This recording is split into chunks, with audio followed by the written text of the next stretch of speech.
Welcome back, comrades. So as promised, we're cutting back in right where I left off. This is the Chapter 7 to Chapter 8 transition. Like I said, had an emergency, had to cut the last stream prematurely. But again, as promised, save state. We're loaded up precisely where we left off, and basically Loki stole the dragon orb. Now it's quote-unquote missing, and he's blaming Lucian for it, who he has killed, apparently. Yeah,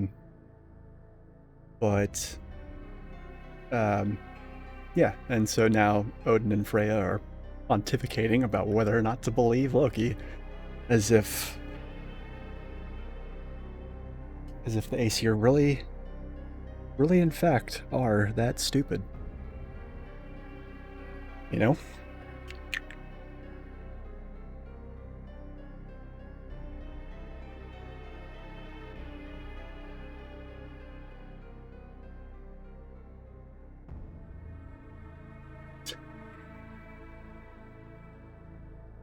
Thanks, Freya.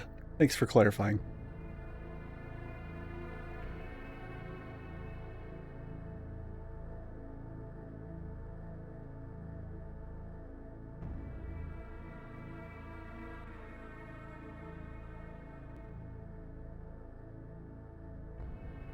Damn it. Sorry about that.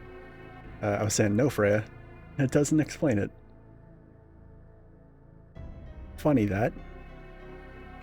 Sometimes the Yeti's mute button is like touchy, like you push it once and it's like, even though it clicks, it doesn't actually unmute it or mute it.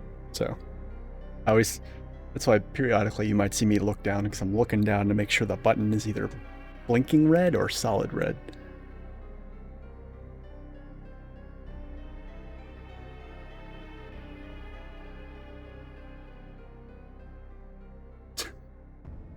So he doctored the scene of the crime. You two are dense.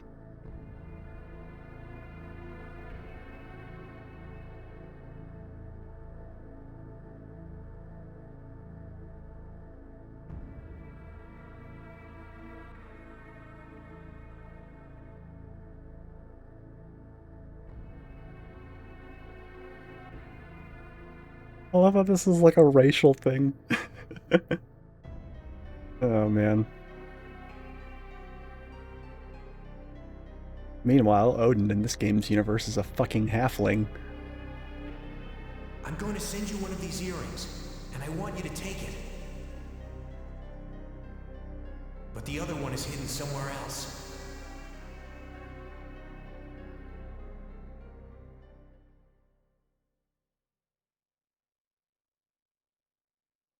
I wonder where it could be. Give me 1 second, I brought a beverage upstairs, but I forgot to bring it over here and put it on my desk like a dumbass.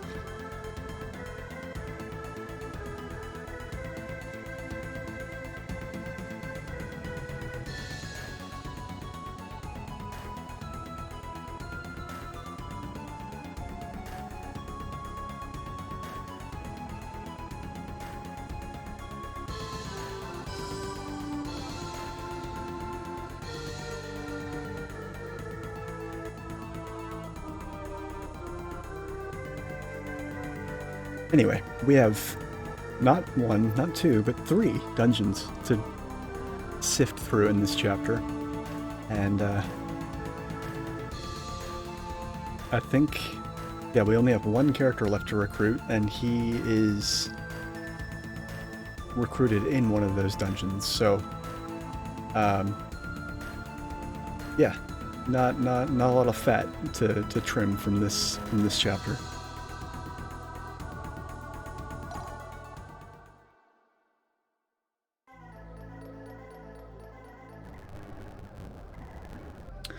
Aryan Labyrinth.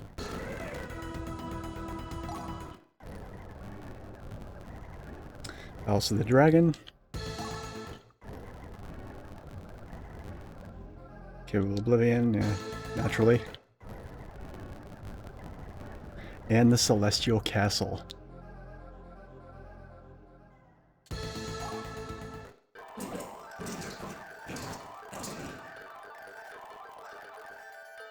Right, okay, so basically that's the sign that we're getting the A ending.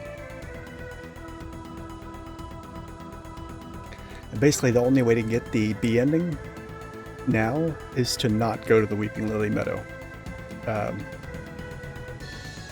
So, yeah.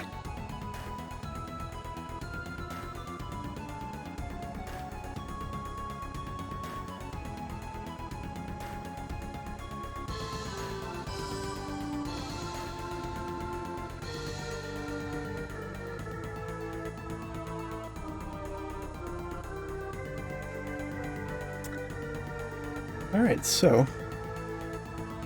oh, right. First thing we need to do, look at our party here, see if there's anything we can do to...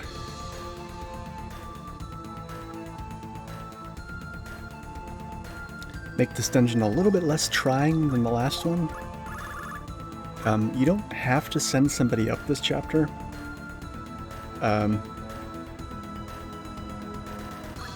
But I usually do, anyway.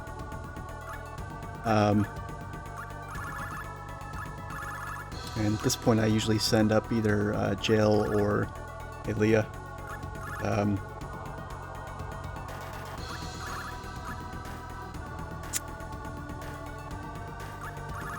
And it's probably going to be Jail, so... I'm going to go ahead and bring her into the party real quick, get her all set up to go here.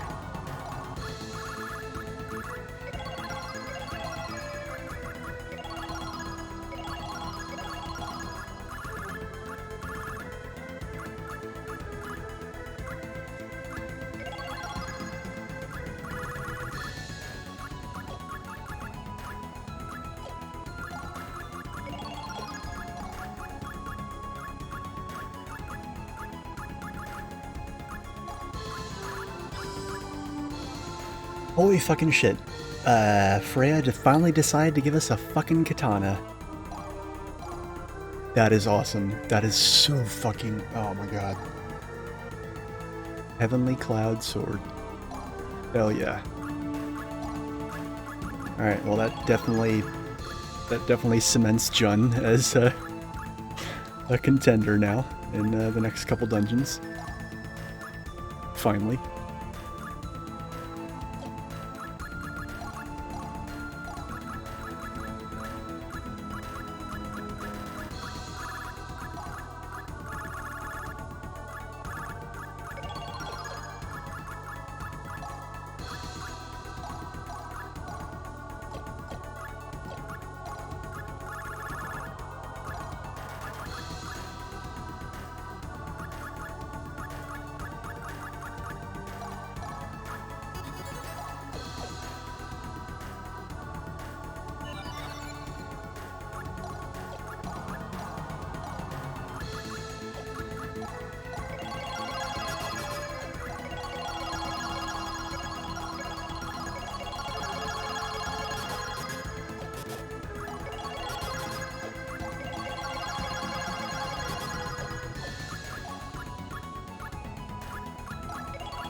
I'm checking because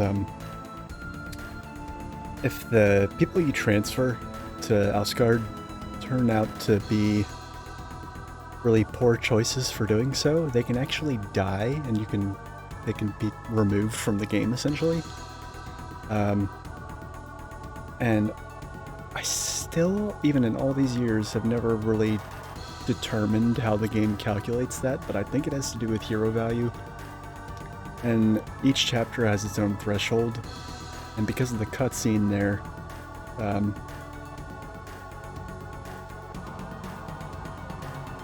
yeah, okay, yeah, she meets it.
What is this?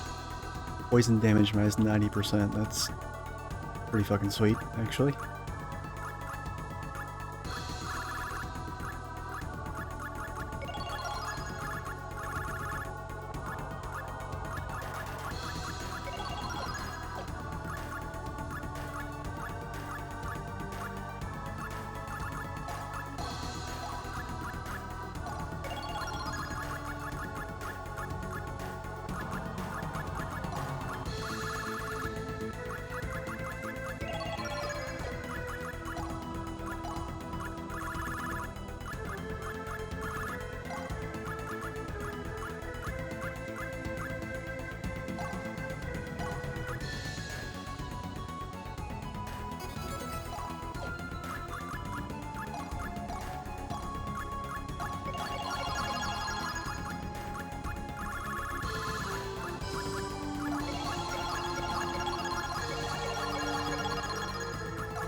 Okay. We're probably good to go now.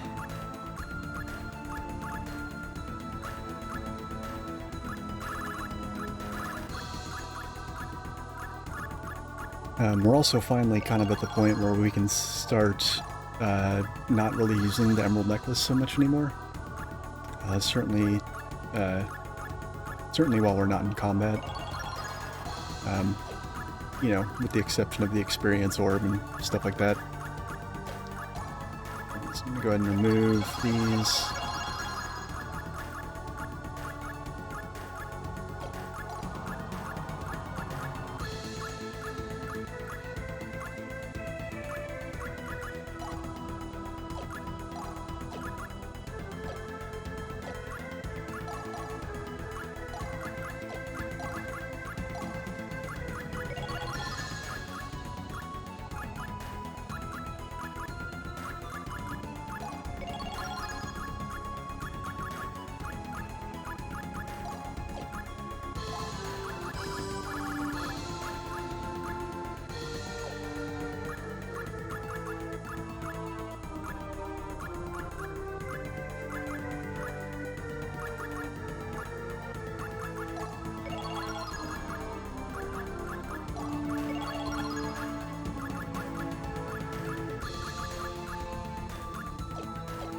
And to see what everybody's element is now. Let's see. Lightning and fire. Alright.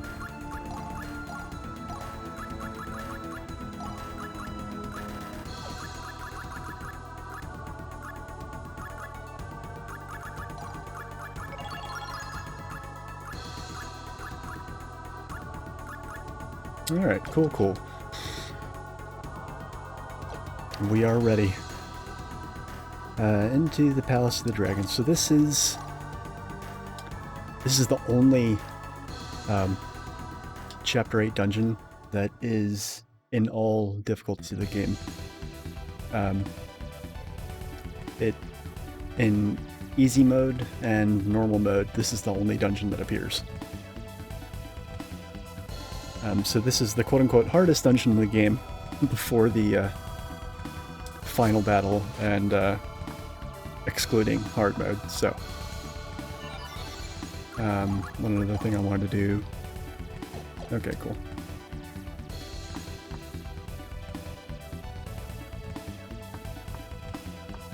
And one nice thing about this dungeon is that it's fairly simple, but the puzzle, it's the only non-hard mode dungeon that has a puzzle in it. And it kind of reminds me of the Final Fantasy VIII Ultimisia's Palace thing, because it's got these Roman numerals attached to paintings with names that are very kind of reminiscent of tarot cards. I know in Final Fantasy VIII they were like Latin or something like that, but you know.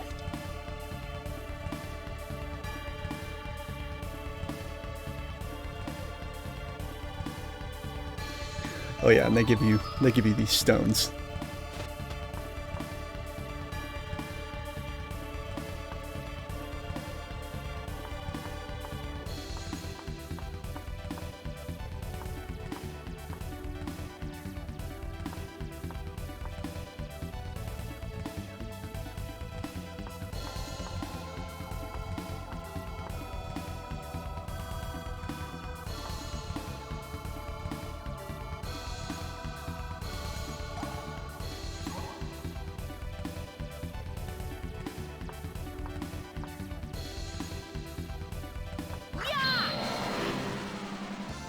To my side, my noble Einherjar.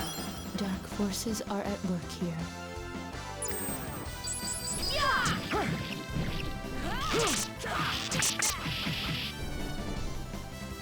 It shall be engraved upon your soul. Divine assault.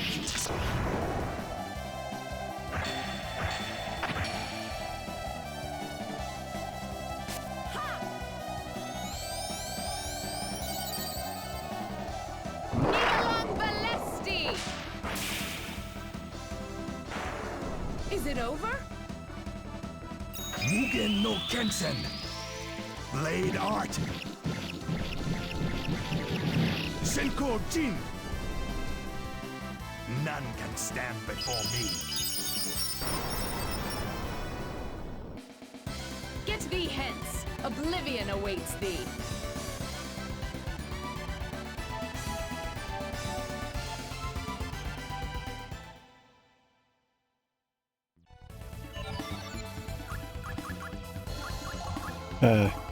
Completely forgot I need to rearrange Alia's stupid attacks, like always. And probably do good to rearrange... yeah.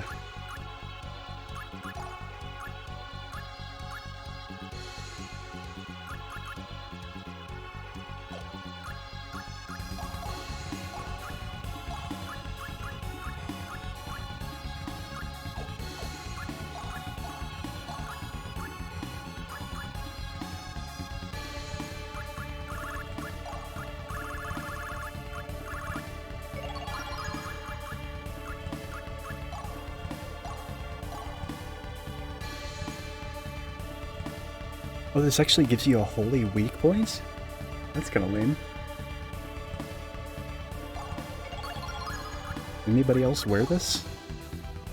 Okay, let's give that to Valkyrie, because she resists holy by default, so probably better.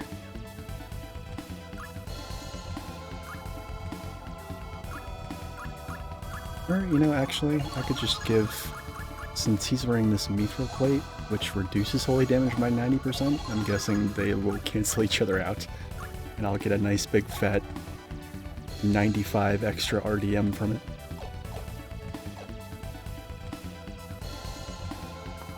Ha ha! To my side, my noble Einherjar. Dark forces are at work here.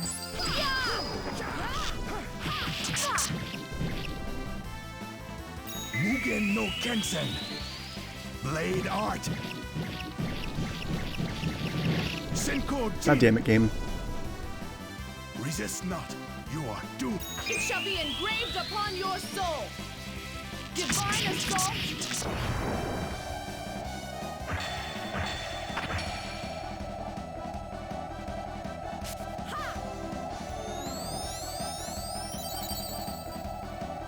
Nivalang Balesti.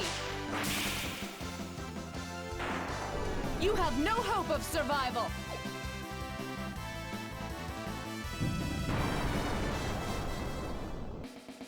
You have served me well, my Einherjar.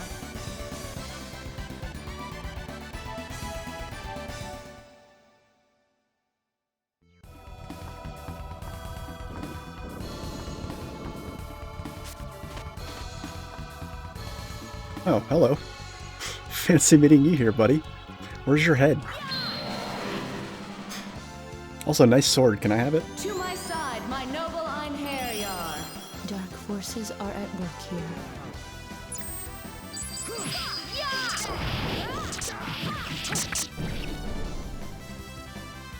It shall be engraved upon your soul. Divine assault.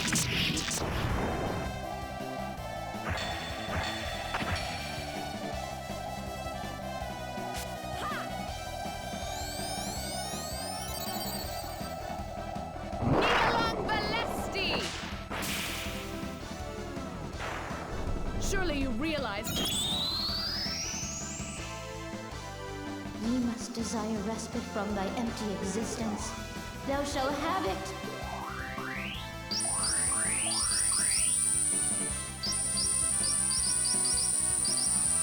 Celestial star.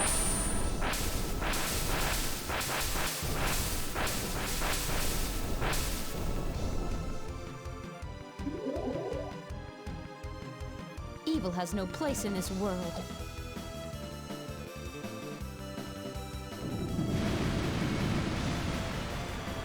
I love how now that we fought Barbarossa, dungeons are... Oh, hey man, what's going on? Fight for truth. Haven't seen you in a while. Now I will also fight for myself. How far along am I? This is chapter 8, and no, that was not a boss. I was actually just about to comment on the fact that it's a palette swap of a boss. But yeah, that was just a regular enemy.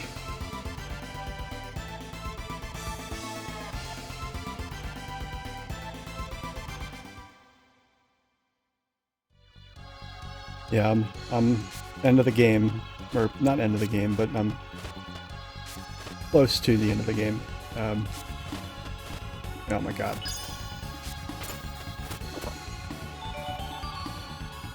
Gotta make a crystal and stand on it just to open this stupid chest.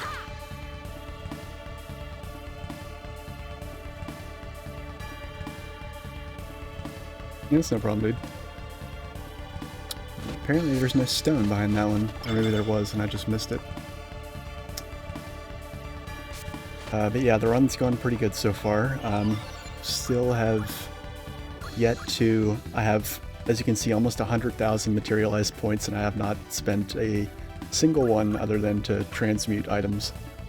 So basically gone through the game without buying anything. Which means everybody, for the most part, is using initial equips as far as head and leg pieces. Weapons, body, and arm pieces, I've been able to find things here and there, but in general, there's been rough patches. The main challenge is that healing items are in such limited supply.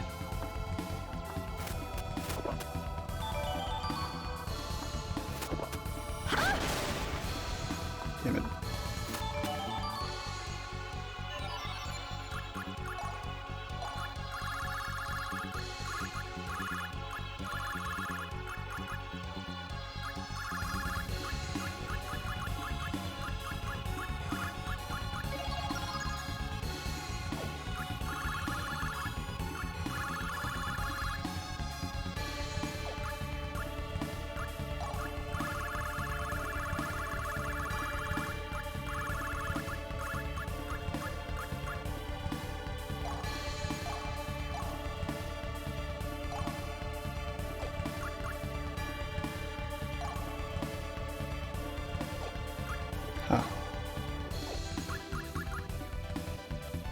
Usually broken items transmute into some pretty cool stuff, but the broken bow is kind of like, meh. 5% chance of breaking? I mean, I don't know.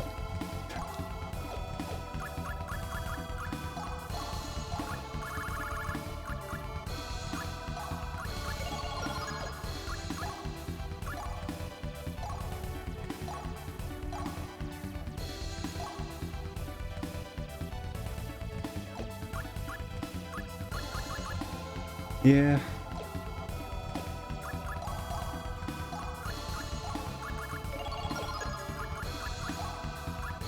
I'm just gonna go ahead and transmute all these, get them out of my inventory. Well, that's a lot of crimson edges. If this were a normal playthrough, I would transmute all of these and convert them all into MP and be filthy rich suddenly. But, not really a point to doing that right now.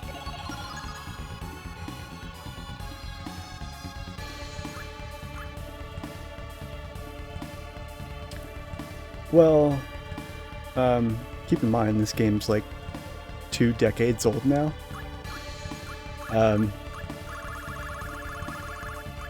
It's the reason it's a cult classic is because only, I forget the figure, I always forget the figure, I think it's like 70,000 copies of the game were released in North America.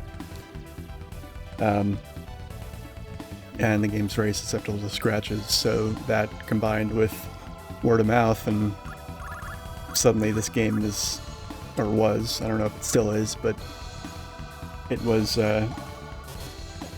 very difficult to find on like eBay for less than $100. I of course am emulating it, but yeah. It is awesome in so many ways. And very unique as well.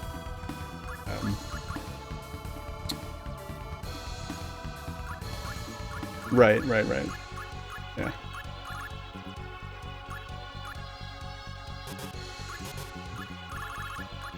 It was also one of the last games that Enix put out before Square bought them and they merged. So a lot of Enix's old catalog kind of got lost to history, basically.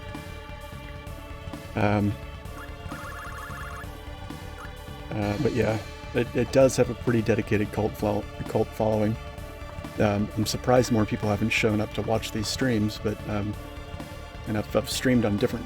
I've made it a point to stream this on each day that it's possible for me to stream, and at varying times a day. But I've never been able to get like a decent amount of people to show up.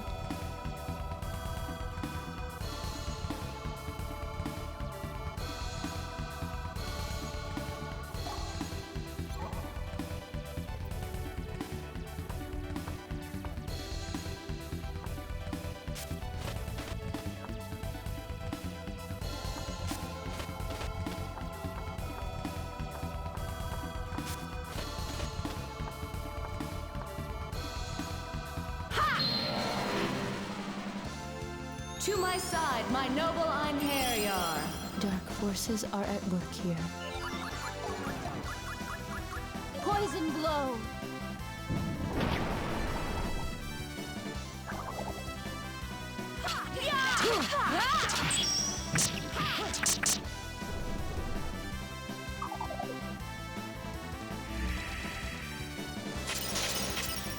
Yeah, maybe. I actually, for the longest time, I always cautiously assume that people don't really watch very many VODs on Twitch, because it's not really what Twitch is for. And because of that, I've never invested too much in like VOD watch statistics here, but I still look from time to time, but I haven't in a while.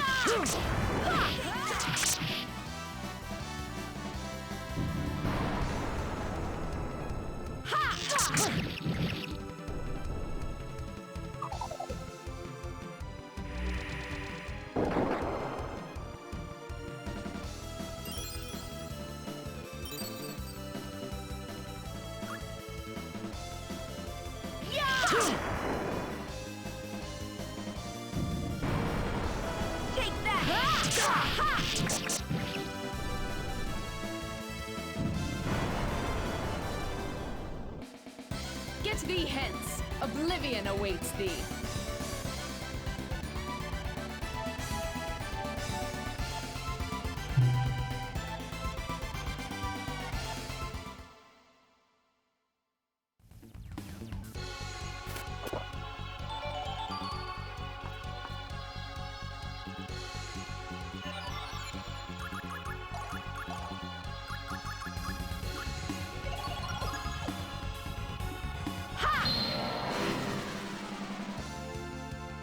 To my side, my noble Einherjar. I love a good battle.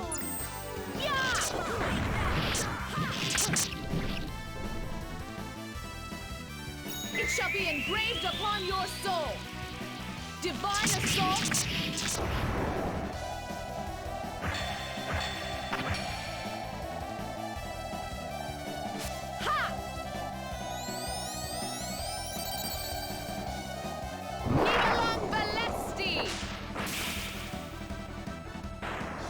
You have no hope of survival.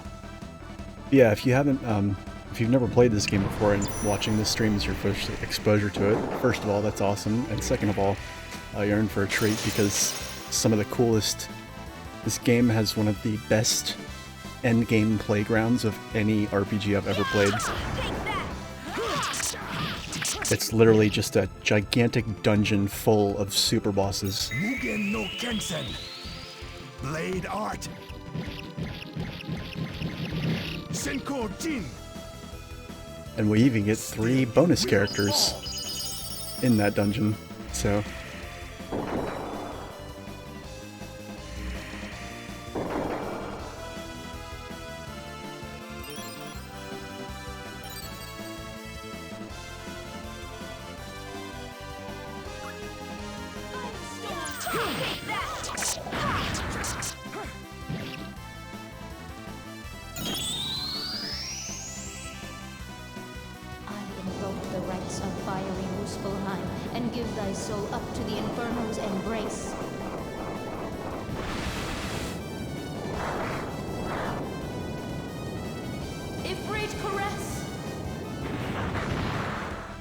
What the fuck? Oh my god, I guess they resist fire. Why won't this deep Mugen no Kensen. Whoops. Blade Art. Senko Jin. None can stand before me. Resisting fire. I mean... Or the post-game dungeon.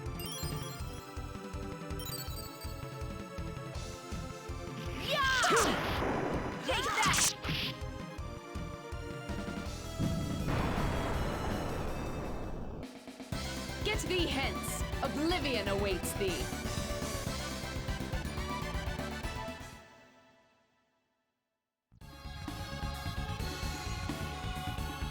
Yeah, unfortunately I don't think we'll get to it in this stream. We might.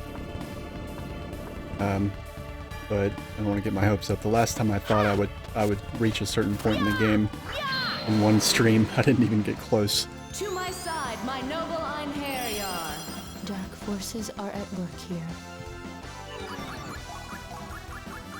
Poison blow.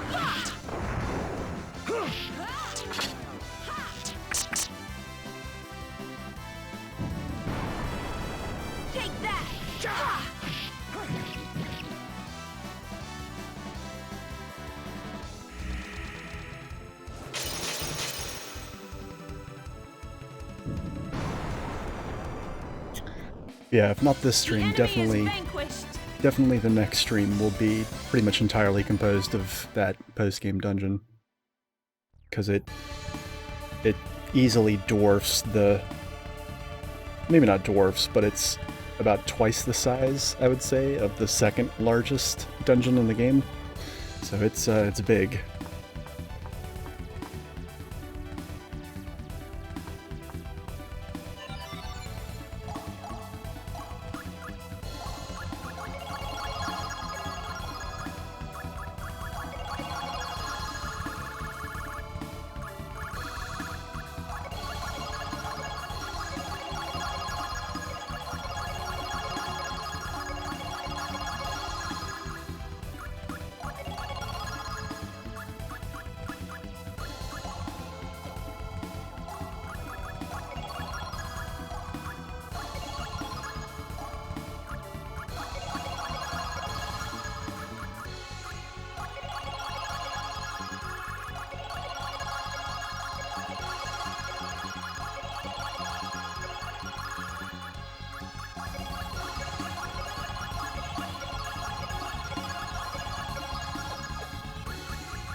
Turn back and turn the... I would have to quit out to the... Or no, I don't. Okay, cool. Yeah, sound effects volume is a little loud. Let me just... I think it's really cool that it's in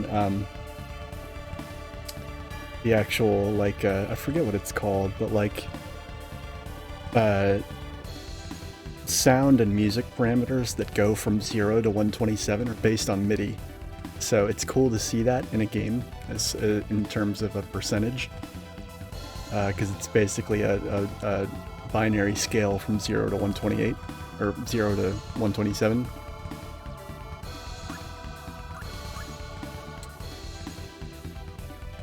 So like 63 would actually be halfway.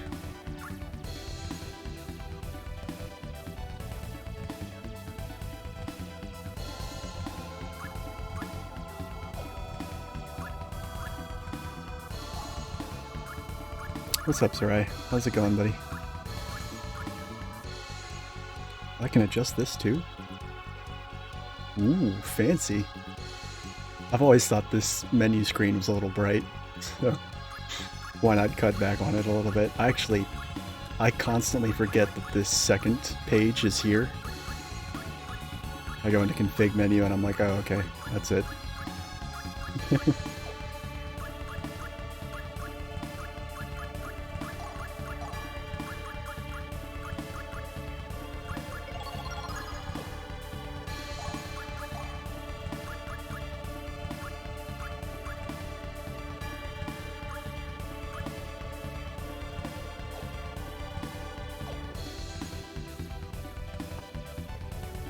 Oh, hello. Nice doggy. I guess that's... Actually, I shouldn't say that. Not a single part of that creature is a dog. I know what a chimera is, I promise. To my side, my noble Whenever I see a chimera represented as a three-headed creature, which I think mythologically speaking it's not really supposed to be, I always think of Cerberus, and so I immediately think dog.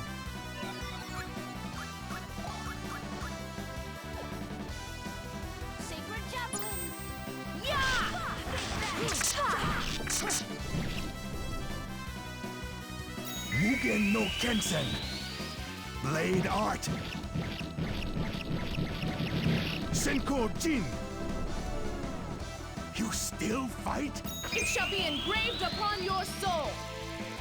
No, I think it's only two-headed, because to my knowledge, the correct mythological depiction of a chimera only has one head.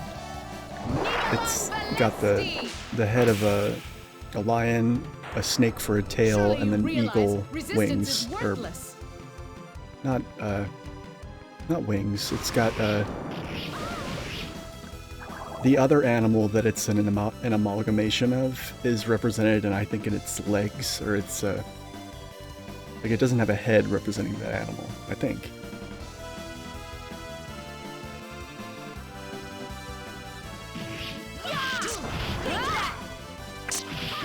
Oh no, it's still 8-bit. It's just like I said, the scale is 0 to 127, so that's The enemy is vanquished. so like the way most people would think of that is 1 to 128, but it's still 8-bit. It's just the scale starts at 0 and ends at 127.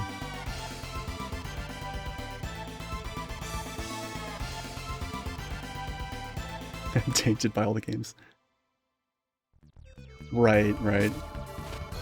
Yeah, I always, for a second there I was getting it mixed up with a griffin, because I was saying it had eagle wings. Like I said, to the best of my knowledge, it has the snake's tail, the body and head of a lion, and then goat. It has goat hooves, I think. And I think it also has goat horns. I could be wrong. Somebody can Google it for me.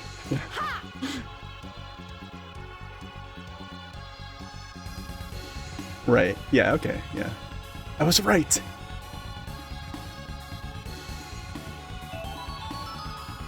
And of course, video games use it interchangeably with things like... one thing from mythology I constantly see used interchangeably with Chimera is Manticore, which is a totally different part of the world's mythology and a totally different creature, and a far more fucked up and terrifying creature as well.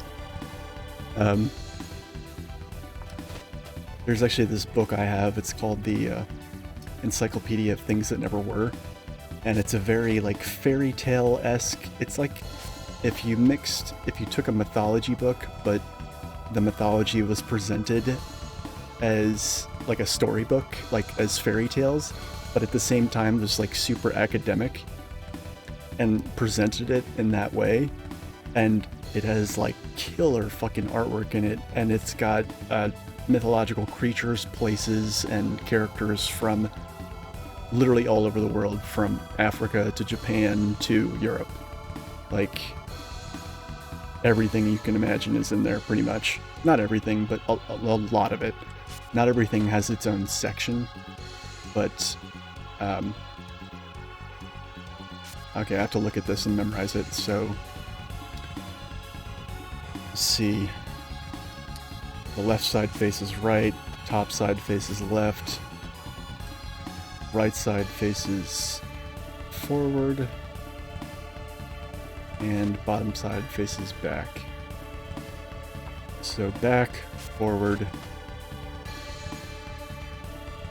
so left, back, right, forward. If I go in and up, down, left, right, traditional video games order. Left, back, right, forward, left, back, right, forward. I'm like doing it on my D-pad, like as I'm saying it. Yeah, this is part of the puzzle of the dungeons. You have to remember which way these fucking things are facing. Left, back, right, forward. Alright. I gotta remember that.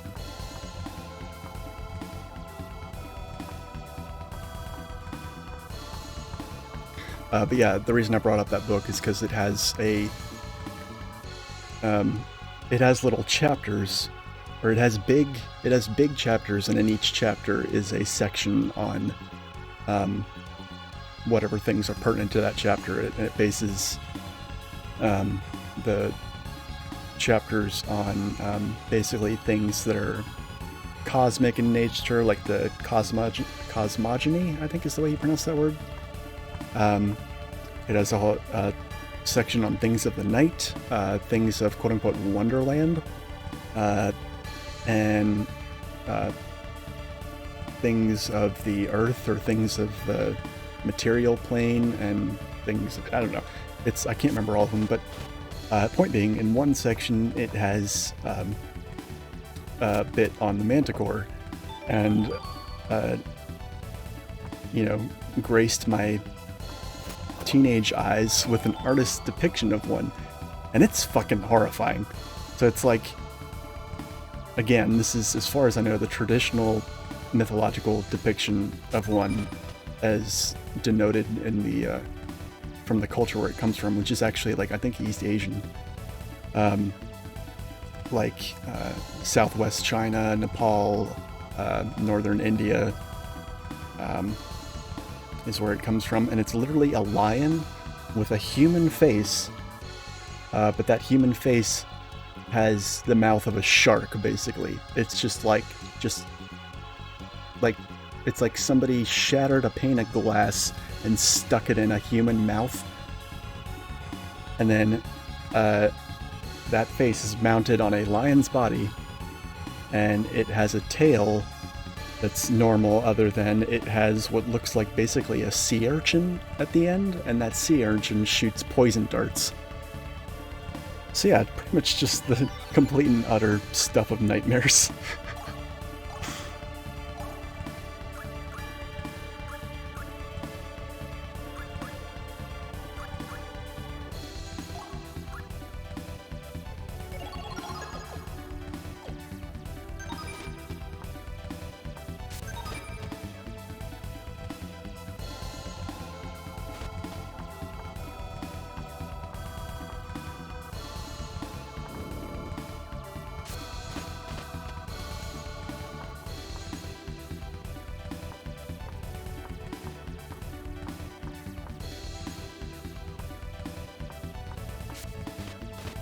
This is another one of those dungeons where I lose track of where I am a lot because the rooms all kind of look the same, although this dungeon...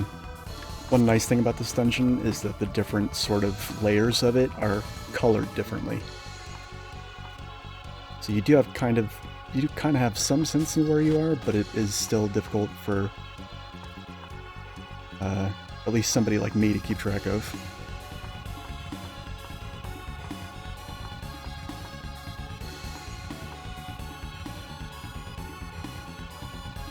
Still reciting that shit in my head. Left, back. Left, back. Right, forward.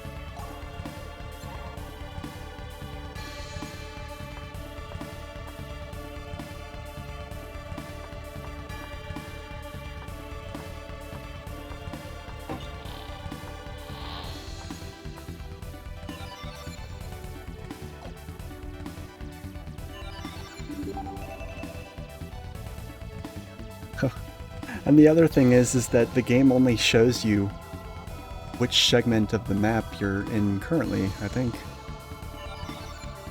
So I'm pretty sure I used the Eye of Heaven already. Yeah, this is like the one dungeon where the Eye of Heaven is kind of useless. Thanks, buddy. Appreciate it. To my side, my noble Einherjar. No matter who the opponent, I shall not lose.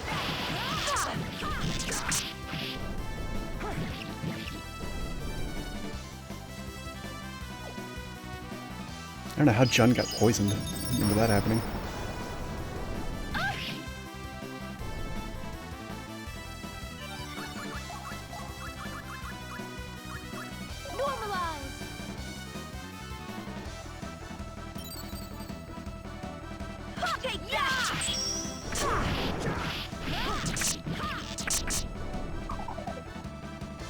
Mugen no Kensen.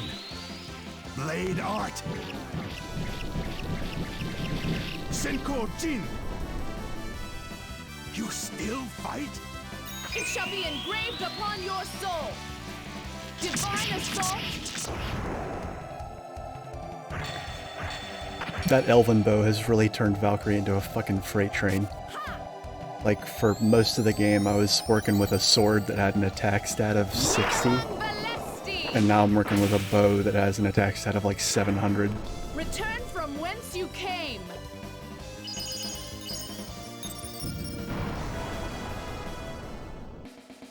I have never lost a battle.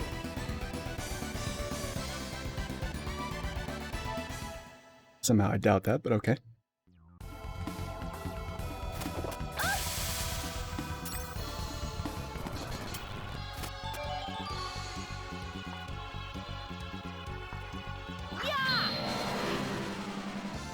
To my side, my noble Einherjar.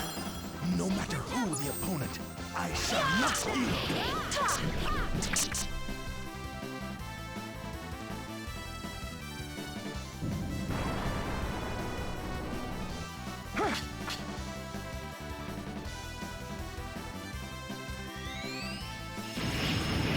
Those things can cast magic now? Since when?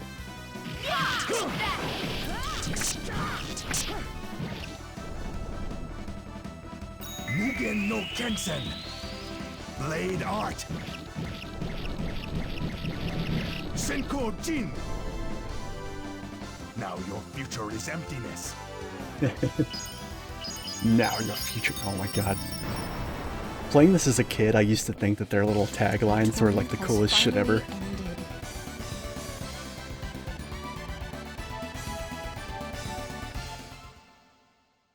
Used to fucking emulate them when I would play like tabletop games. Oh man.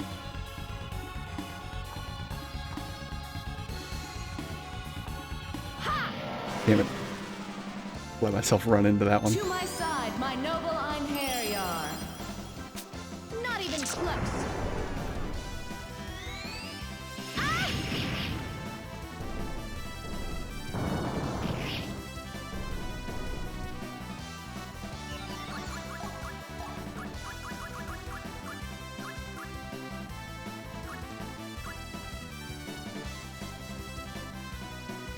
Mystic Cross.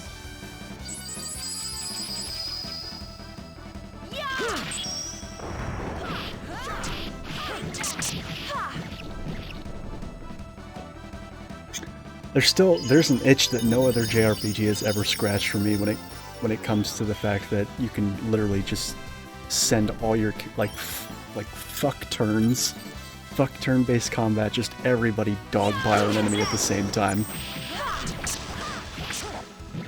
Like, there's something that is just endlessly satisfying about that I've never ever have been able to find any other game.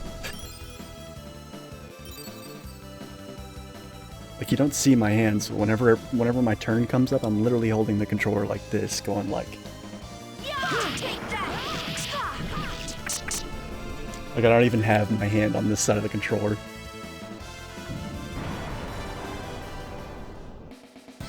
Your torment has finally ended.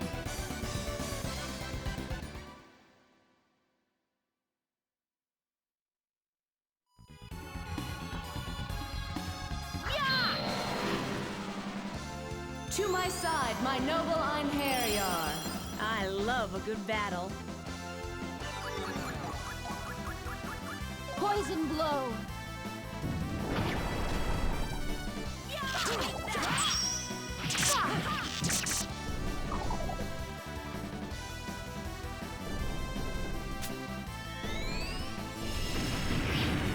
Ah! Nice.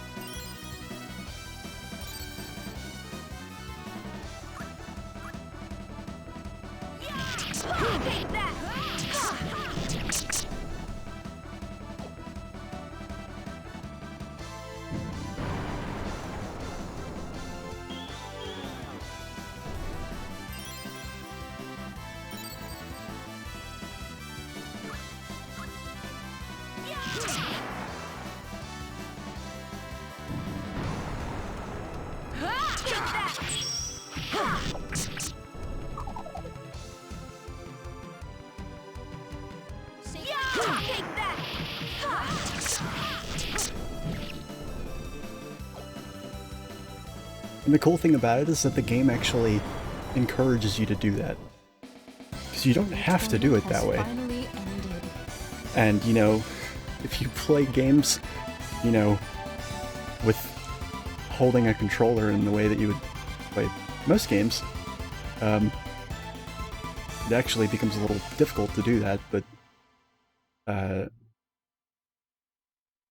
the most effective way to go through combat is to dogpile an enemy with all your characters all at the same time, because that's how you break guards, that's how you knock out crystals for extra experience, and the purple gems for reduced charge time. So it's a really neat design. I'm really sad that Valkyrie Profile 2 did not really do it justice in my opinion. Okay, here we go. We gotta put things back. We gotta make this match the other rooms. So it's left. Okay, cool. Back. God damn it.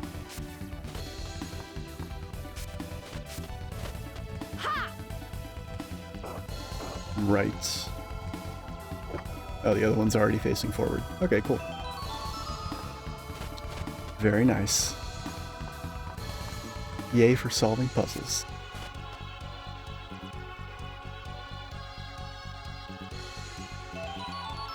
Neato. Right. The other thing is, like, the further you get in the game, the less time you have to spend in these menus, because eventually you unlock all this shit and max it out. And so you don't really need to come back in here and do anything else.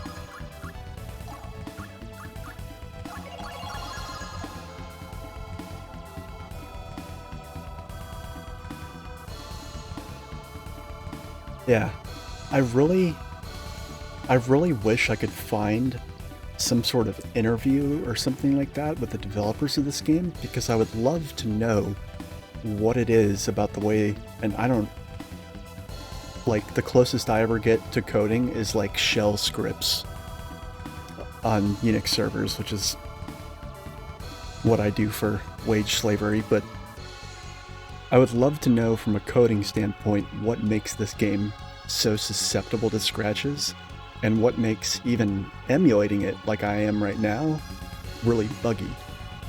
Because there's something in the inner workings of this game, there has to be, that makes it so, well, buggy.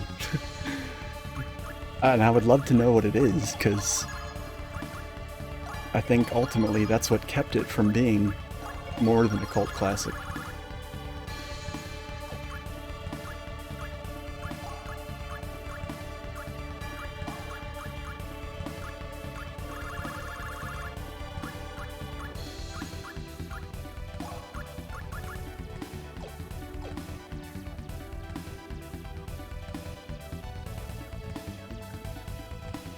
Because the problem on disc, right? When this game was a PS1 game that was actually physically released on disc, the problem with it was that it was so susceptible to scratches that the slightest nick would make it unplayable. It would make it to where the game would freeze or lock up, or just, like, not graphically freeze, but the game would basically make like you had opened the cover of the PS1 randomly. But even off-disc in emulation, we get things like the graphics freeze up, as you guys have been seeing throughout this. Even though the game doesn't freeze up, the graphics will freeze up, and then you'll have to just kind of wait for them to unfreeze. And just random shit like that. There's also a number of game-breaking bugs that are not easy to, like, stumble upon by accident. Like, there's one, the one really well-known one is... if you do, and I hate these, but like some people with JRPGs, they like doing single character runs where they literally play with a empty party except for one character. Or in the games where that's not possible, they will basically play through the entire game with everybody dead except for one character. And yeah, there's a part close to where we are in the game where that will actually cause the game to lock up.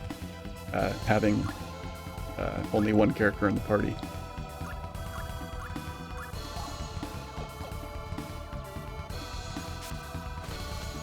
I'm fascinated with the fact that, like, a game could be buggy on disc and then also continue to be buggy even in an emulated state. I'm sure there's some logical reason that that you're aware of, EXO.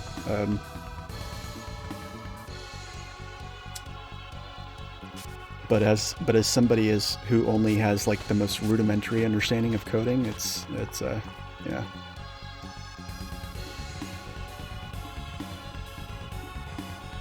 You think?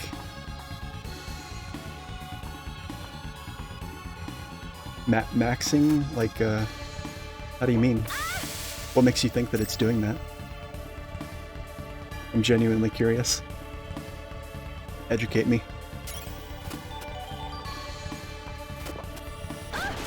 God damn it.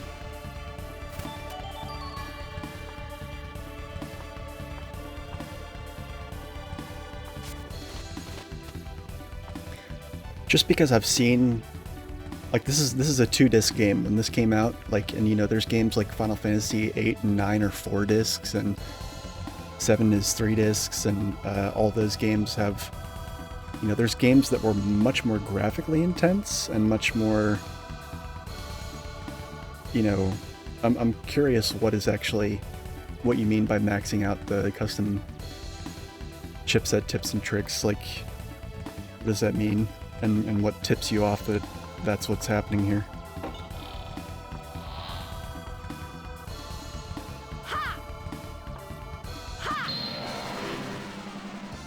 To my side, my noble Einherjar. Dark forces are at work here. Poison blow.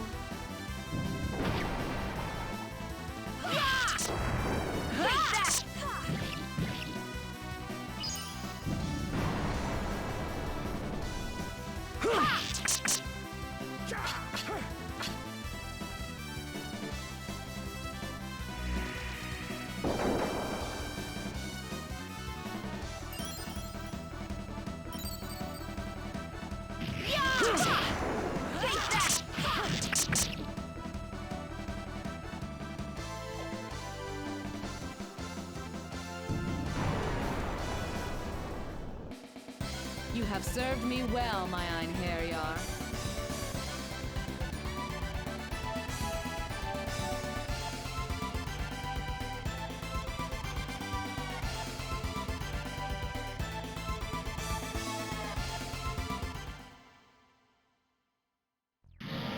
God damn it. I told myself I wasn't gonna let that happen. Lo and behold, there it goes. My noble Einherjar.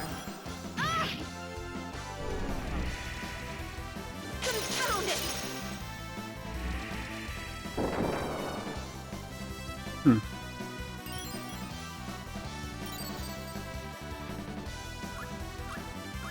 Yeah, okay. Suppose I can see that. I won't pretend to know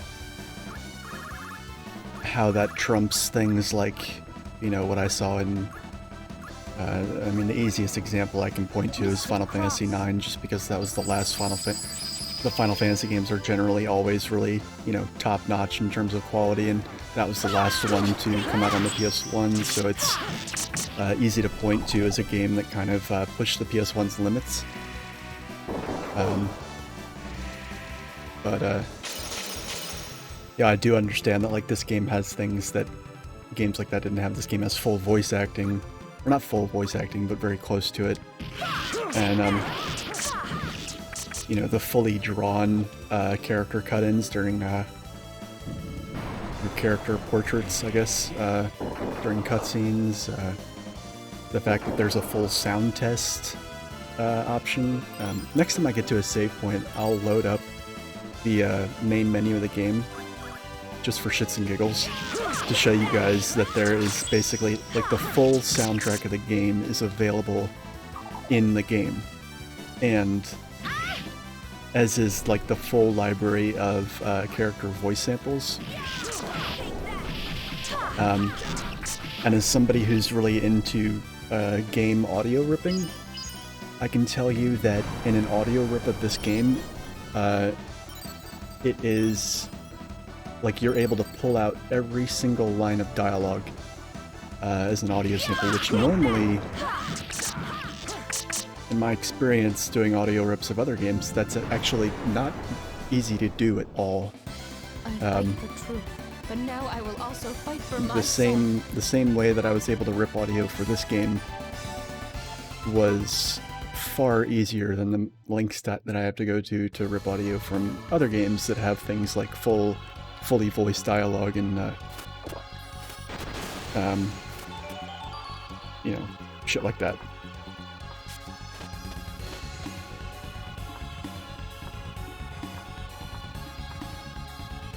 Yeah.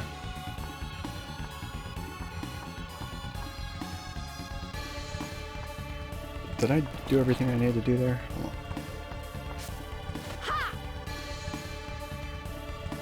Yeah, that's what I thought.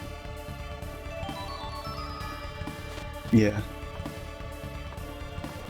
Yeah, the platformer aspect of it is really cool, and as is like how interactive the combat is. Like, you know, each non-caster character, you know, I know I've kind of gone into this already, but they all have a normal attack that is actually a 3-stage combo. And, you know, for example, right now in my party, Jun is mapped to the X button. So each time I press the X button, Jun will do a different step in his combo. So I actually have to press the X button a total of 3 times. And same with triangle, and like Valkyrie is square. And Aelia is triangle. So those 3 buttons I have to press a total of 3 times in each turn to complete their combos. And so you can separate out and time the combo differently every time. And that's actually sometimes necessary.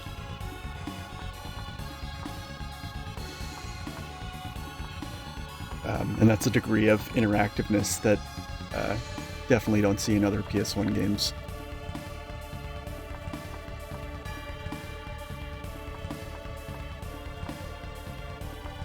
Pretty sure that's the world map. Don't want to go there.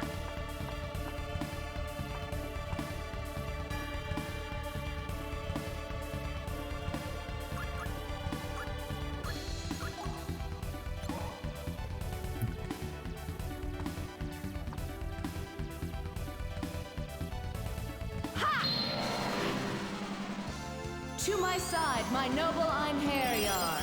I love a good battle. Poison blow.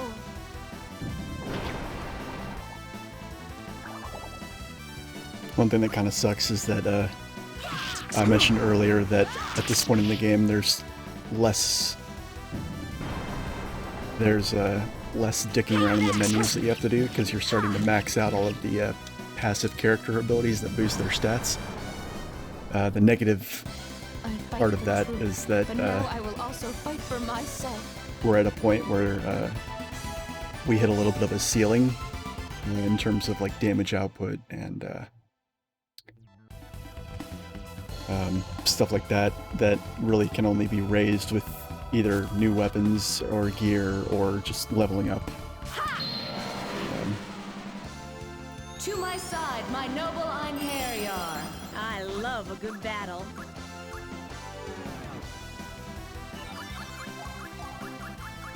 Poison blow.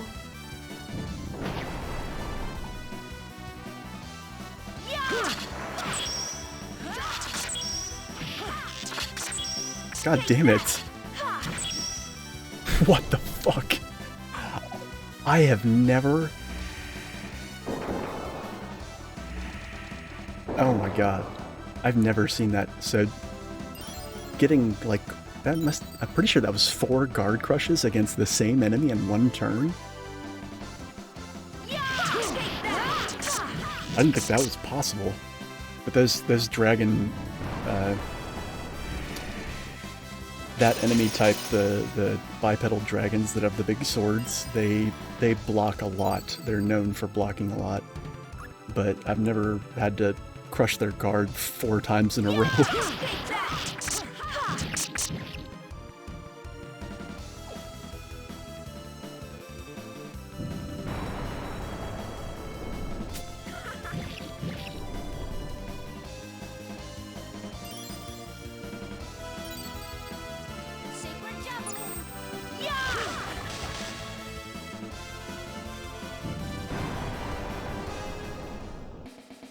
The enemy is vanquished.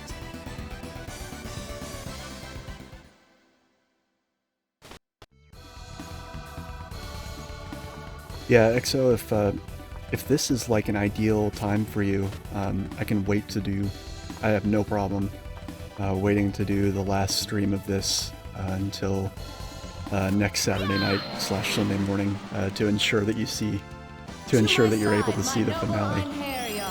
Because I guarantee that you would be, your mind would be blown by the post-game dungeon.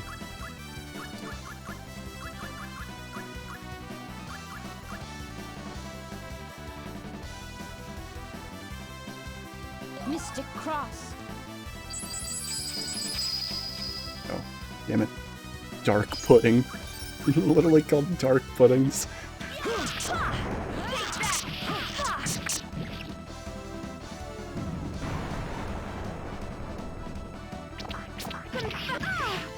Confound it!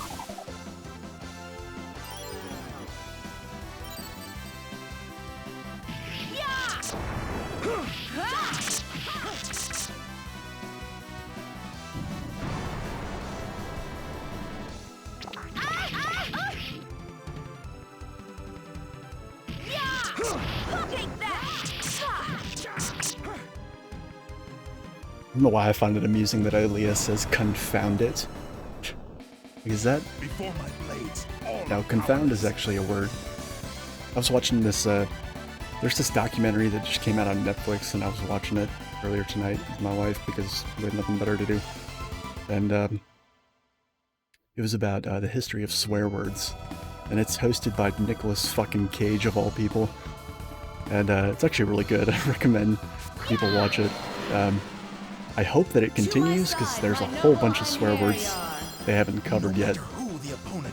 And, you know, they dedicate basically an entire 20-minute episode to each swear word.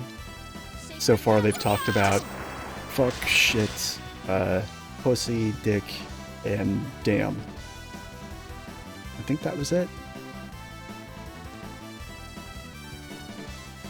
Pretty sure that was it. I want to say there were 6 total, but maybe I'm misremembering.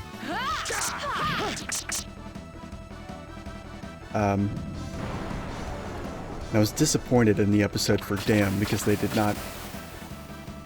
not give nearly enough attention to goddamn. They were talking about how went into the history of the word damn and like all that stuff, and they did mention goddamn as a way of like turbocharging the word damn. I've always liked goddamn because, I mean, number one, it pisses off religious people even more, and number two, fundamentalists, conservative religious people more, not necessarily religious people in general, but I love the cadence of it. It's like cocking a shotgun. It's like, god damn. I love it.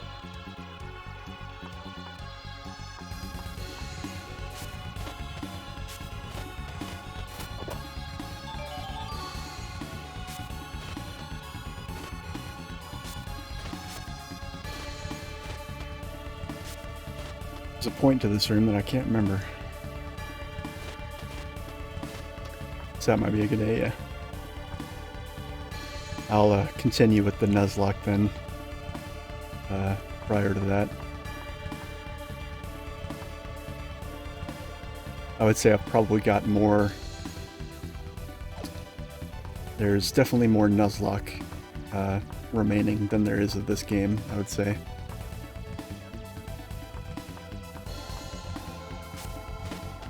Something I'm missing in here? I feel like there is.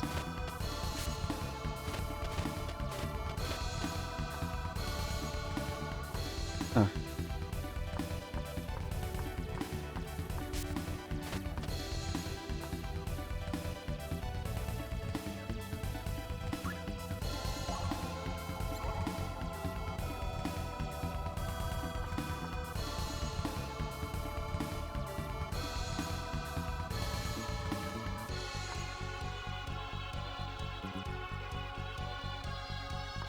The most fucked up thing about this dungeon is that there's, people may remember from Chapter 3, there was a dungeon with a little statue that would move around and freeze you. This dungeon has another one of those. This just sent me back to the exact same area. Okay.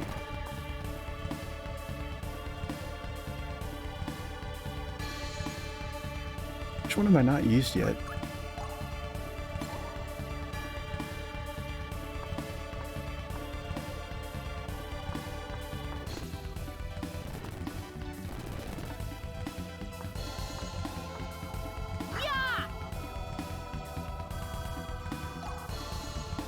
Lipstone, maybe? Yeah, and the statue in this dungeon, basically, if it hits you, it will teleport you to a room where you actually... the entire room is a hazard, so you take... your entire party takes damage while you're simply in the room. And the exits... there's multiple exits to the room, but you have to kind of like fiddle around to figure out which one is correct. And there's like one of those big Dullahan bosses, they're not bosses, but enemies in that room, in each room, that you have to fight repeatedly until you get out.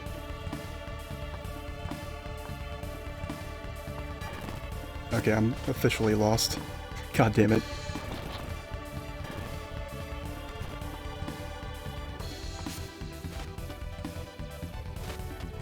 There must be a stone I don't have yet.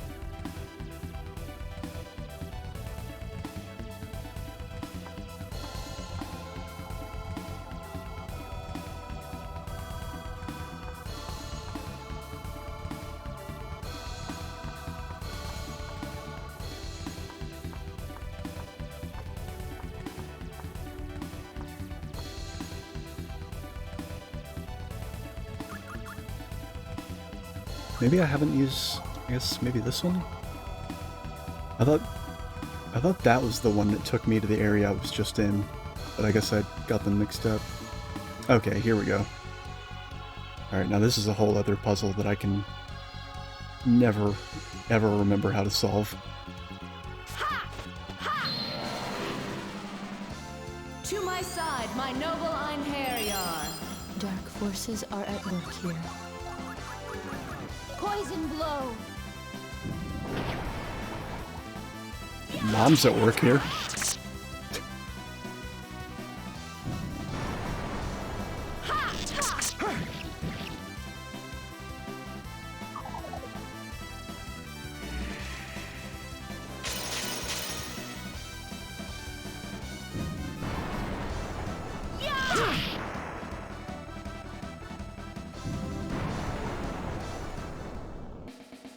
How unskilled these beasts are.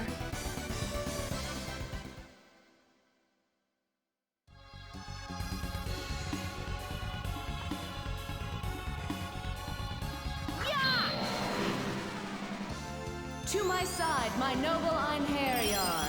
Dark forces are at work here. Poison blow.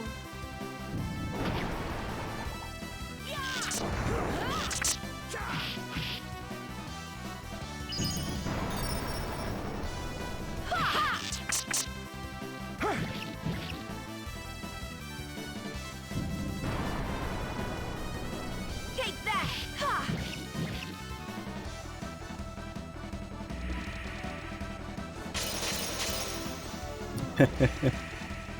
Nice. Grunt first, ask questions later.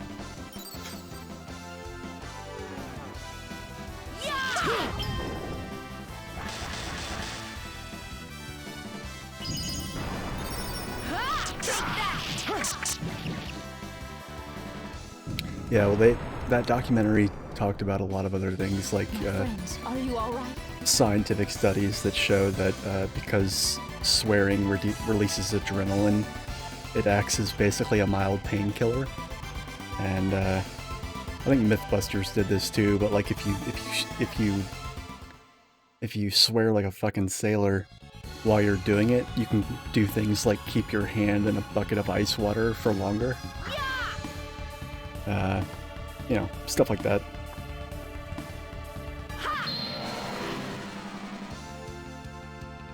To my my side, my noble Einherjar. I love a good battle.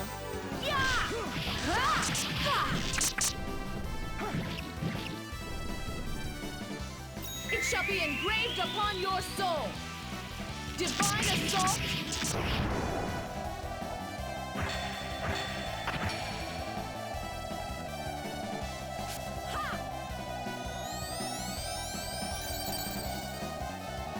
Nigalang Balesti. You only prolong your Mugen no Kensen. Blade Art. Senko Jin. You are strong, monster. Oh god, I hate that attack.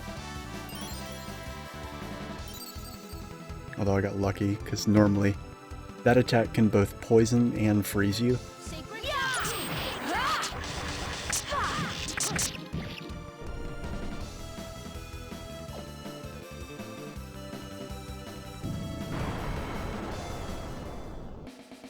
My friends, are you all right?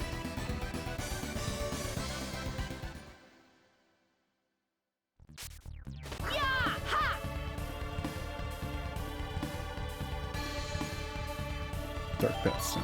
Cool, cool.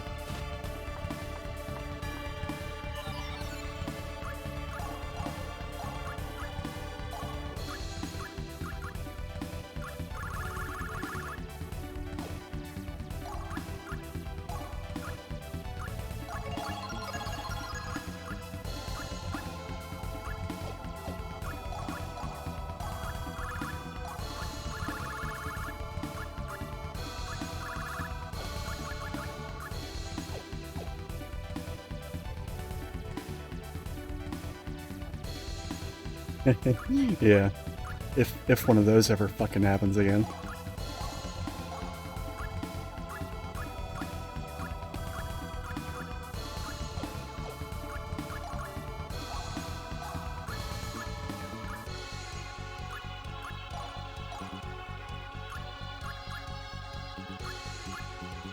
The show even features NWA's "Fuck the Police" in one of the episodes. Oh man, you talk about timeless song. Gotta love it. Fuck the police. Fuck the police. Oh, classic.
It's one of the few songs that is catchy and gets stuck in your head that I don't mind having stuck in my head.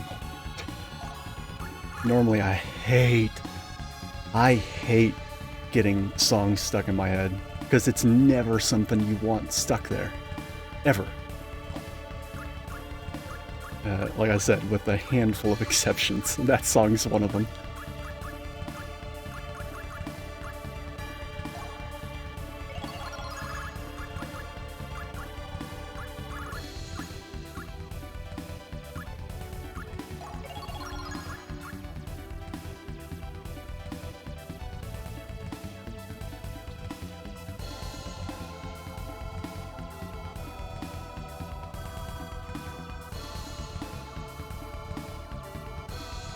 And you want to talk about counting your chickens before they're fucking hatched? I mean,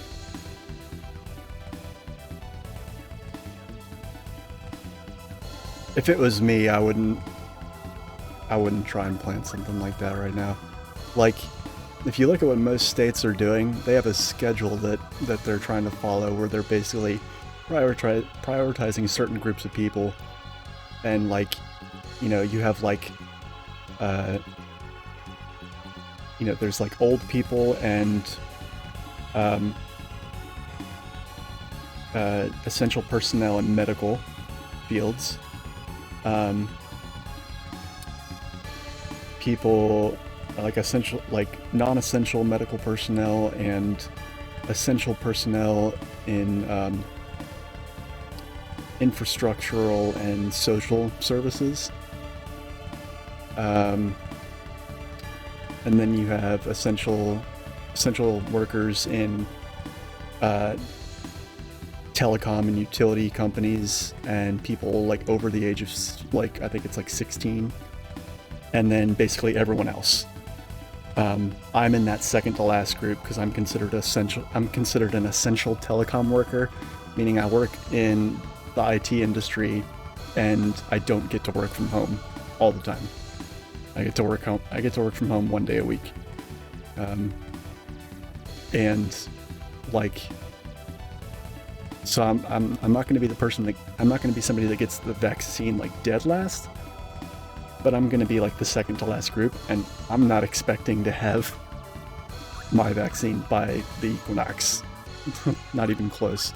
I would expect to have my vaccine no sooner than like October or November.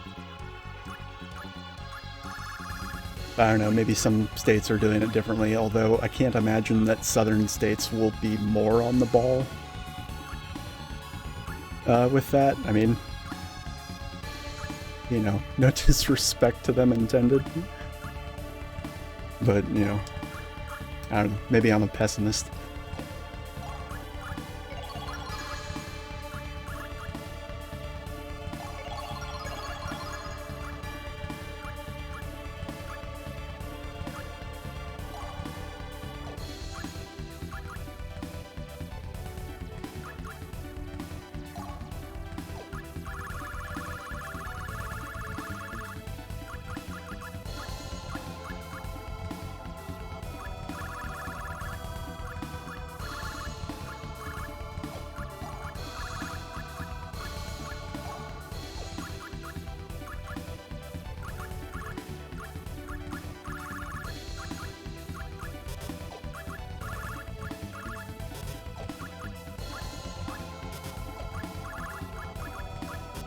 Going through here trying to make sure I've learned everything I have access to.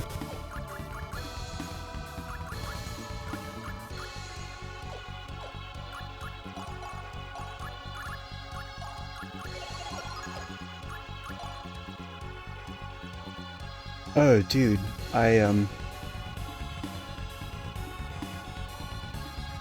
did you know Iran?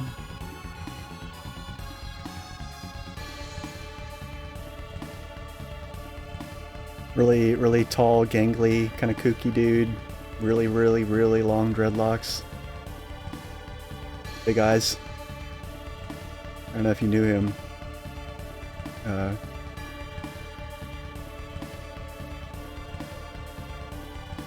Heard from a friend of a friend that he passed away recently. And under bizarre circumstances. Yeah, if you knew him, you know,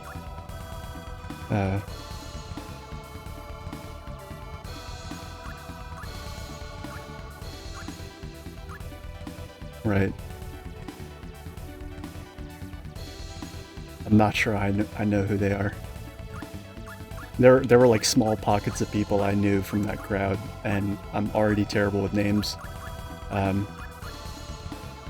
I do remember Cry. I'm still really good friends with Treffin, although I haven't talked to him in a while. And I knew Iran pretty well, and there's a lot of people in that crowd that I only know on the internet. And I also have not been on Facebook in almost a year, So some people's names, if they haven't been communicating to me either on here or on Discord, are starting to leak from my brain. But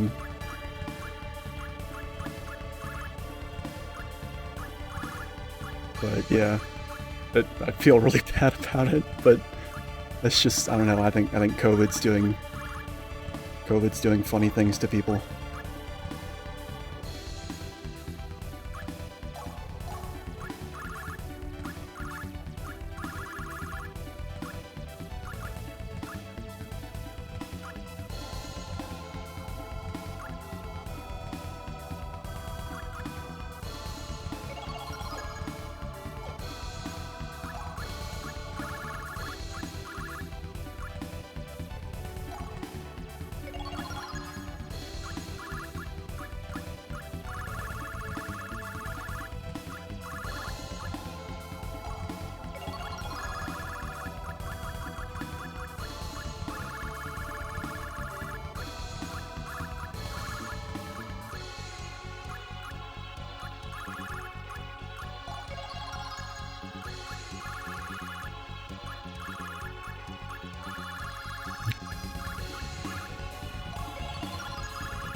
I was very glad to hear that Sean's doing well.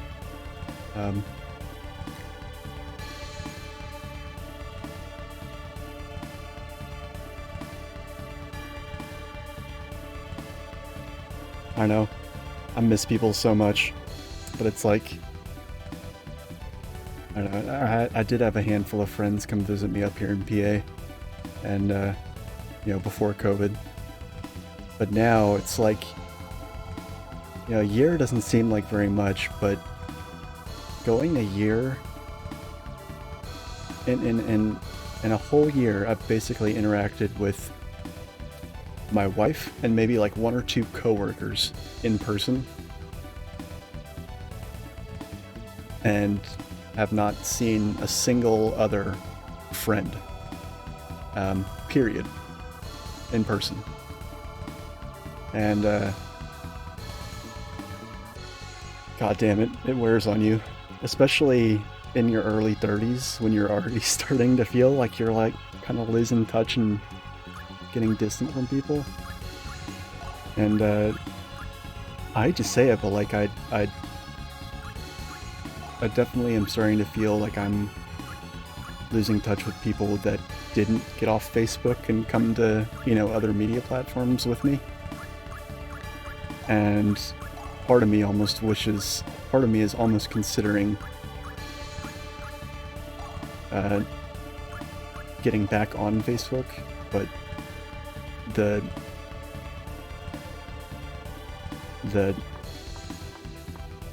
absolute clusterfuck of the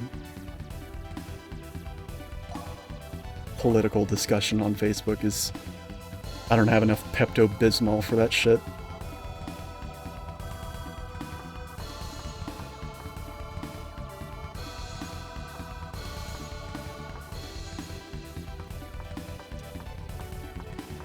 It doesn't help that I didn't have like a crap ton of friends up here to begin with, because I just moved up here a little while ago. I mean, not a little while ago now.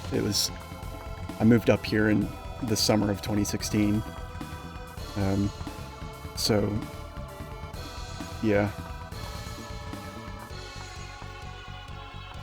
Yeah, I've been very strict with my quarantine. I haven't, like, but I mean, I also don't really have anybody I could really be going to see.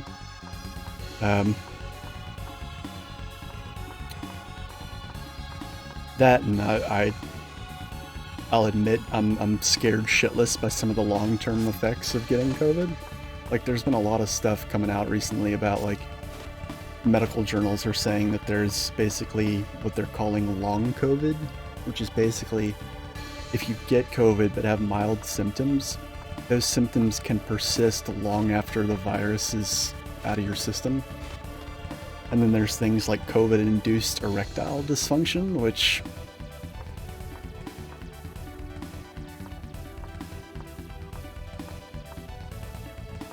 you know, if people want to get in internet knife fights about the validity of those studies, you know, they can, but I personally am not going to risk it.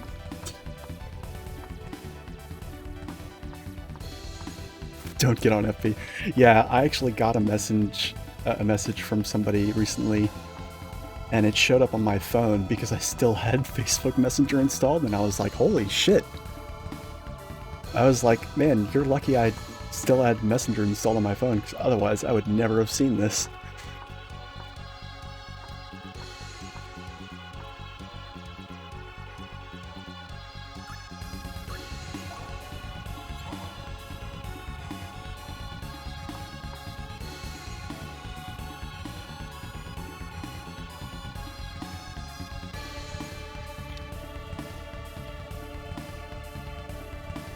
Youngest first, except for fools. Yeah, that's part of the puzzle.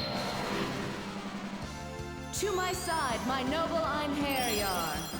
No matter who the opponent, I shall not yield. Mugen no Kensen. Blade Art. Senko Jin. You still fight? It shall be engraved upon your soul. Divine assault. I don't even think a lot of people have really wrapped their minds around, like, the impact COVID has had, even now. Like, I stopped checking the statistics a couple months ago when we hit, like, I think the figure then was like 300,000 dead. Now I think it's... like I said, I haven't checked the statistics for a while, but like we were constantly on the rise pretty much. And I'm pretty sure I heard that we broke 400,000, which means we're probably on our way to 500,000 if we haven't hit that already. And it's like, I think at one point people were saying that the per day death rate was like a 9/11 per day. To my side, my noble Einherjar. And I remember a few weeks after I heard that, like I went back and watched like old newsreels on YouTube from 9/11. Like, you know, there's like an 8-hour You are strong, monster. there's like an 8-hour video on YouTube of CNN's news coverage from that day. Oh god, I hate that. Yeah, these things can, later in the game, these things can just like run up and one-shot you if they want. And it's like people were so upset about that.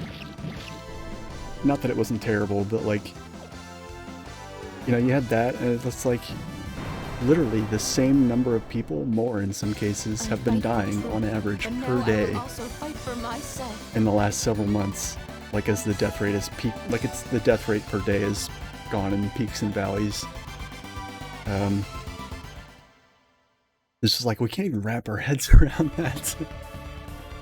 That's like more people than we lost in Vietnam, more people than we lost in, I think more people than we lost in World War II, because like the United States, you know, basically the United States like barely participated as far as like skin in the game. Obviously we dropped nukes on people, but like, and that certainly counts as participation, but like in terms of like risk and skin in the game, like we didn't really participate much in that war. But it's like, I don't know, it's like people have given up trying to kind of like understand it.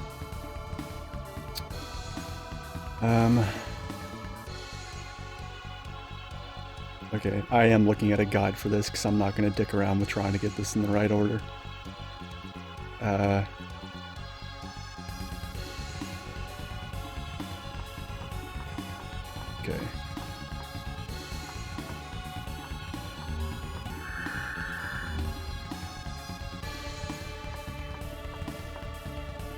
Two, 3, 4, 5, 6, 7.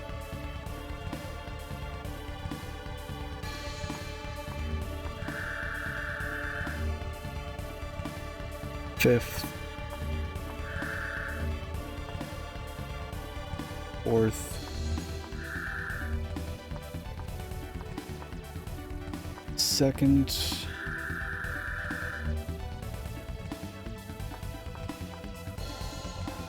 1st,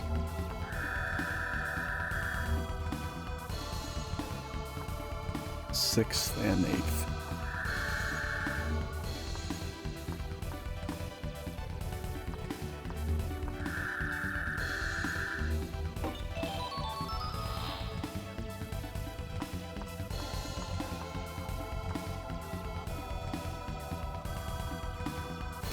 Yeah, I personally wouldn't, but I can't really say because, like I said, I haven't been able to make very many friends up here, sadly. And I've made a number of acquaintances, but like, I don't know, the older you get, the harder it is to establish like meaningful, like lasting friendships, I guess. I don't know. Like, I had a bunch of acquaintances that I was meeting in the club scene up here, which is very artsy and stuff. There's a lot of, like, breakcore parties and IDM parties and, like, art galleries and stuff like that. It's very... The scene up here is really cool, actually. It's probably fucking dead now, but... you know, pretty much any venue that wasn't a place that also served and delivered food. Like, I can think of a couple bars that are probably hanging in there based on, like, Grubhub deliveries, but that's probably it.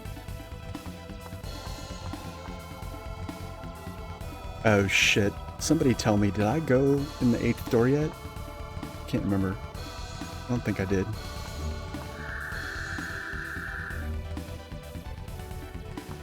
Hope I did. I'm guessing I did, because I was able to get in here. I don't think that was possible before. The Hanged Man. New Moonstone, right, okay, cool.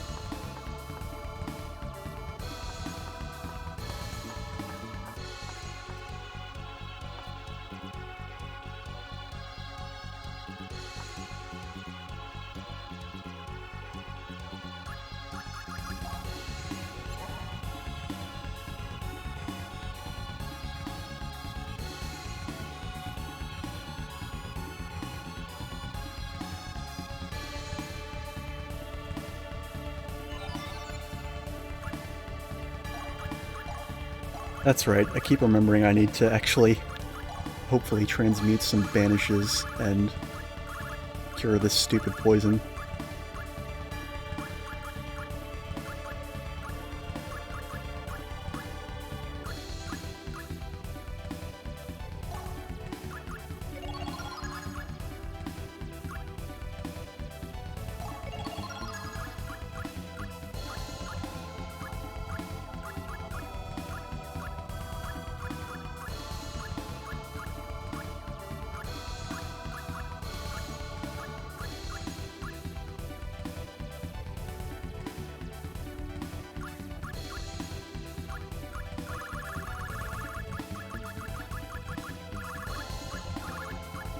Okay, I have one banish, right?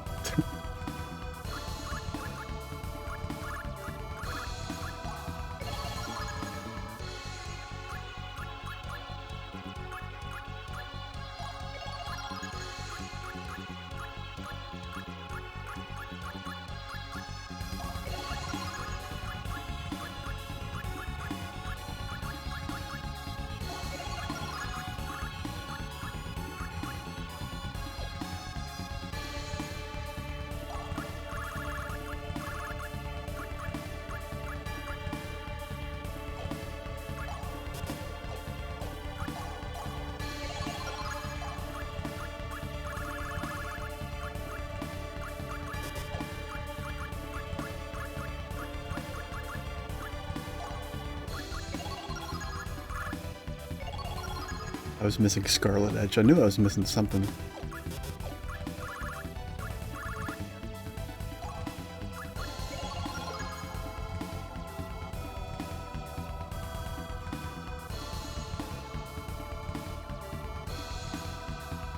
Yeah.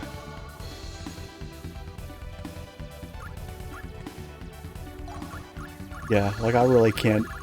This still to this day is like one of my favorite games of all time, and this will be this, like, I didn't foresee this happening when I moved over from YouTube to Twitch, because previously I did like pre-recorded episodic Let's Plays. I didn't foresee that I would replay certain games, but you know, even then I was considering replaying this because it's just like, yeah, every single time I play this game, like, I have fun, and I'm still like learning things about it too, which, you know, you could probably say that for a lot of different games, to be fair, but you know, a lot of those games aren't as good or as fleshed out in other ways that, you know, you would want to replay them. I'm like inching forward because I know that there's those statues in one of these rooms going forward.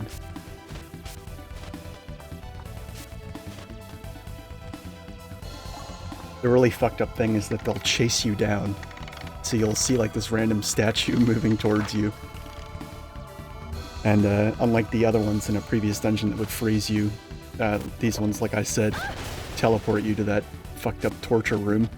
And some of them will even like randomly accelerate and try and chase you down. I love how just now I'm getting a fucking Eye of Heaven. What the fuck?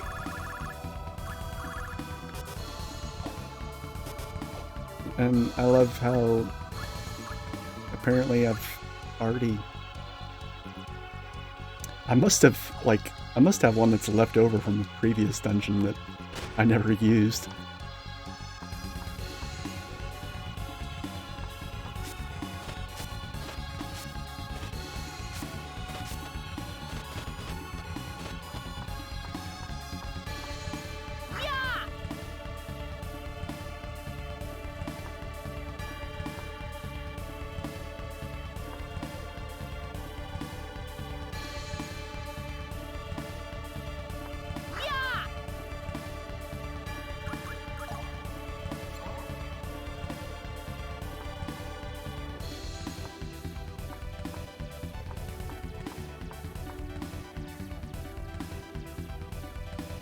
There we go.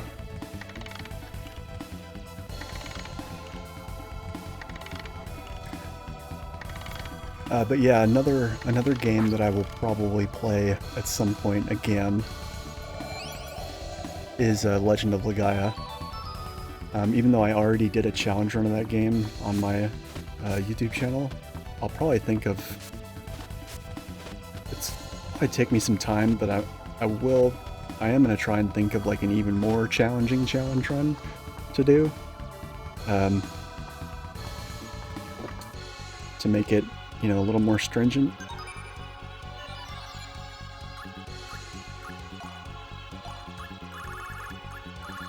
But yeah.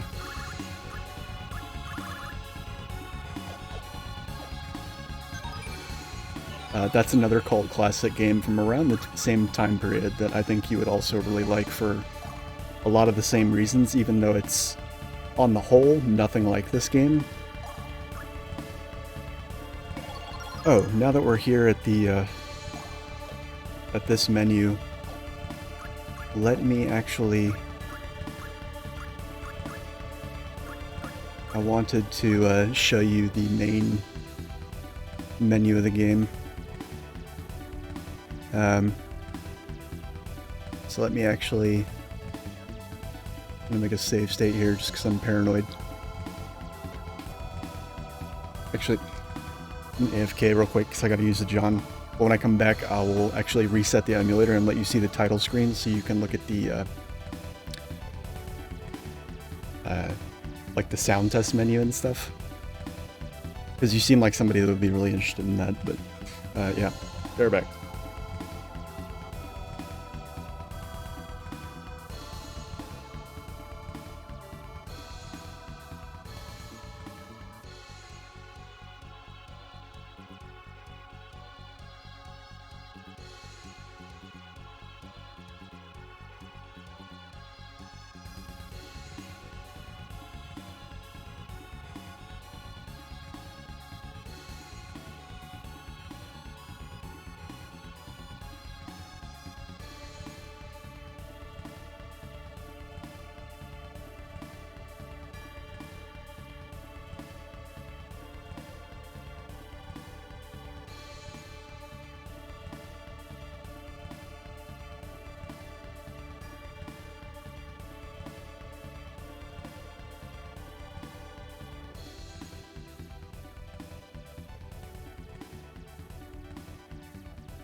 Alright.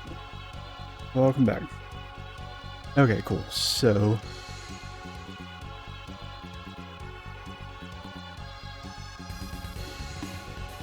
Oh, you already saw it the first time? Huh. I don't remember. I'm gonna do it anyway, because I feel like, I'm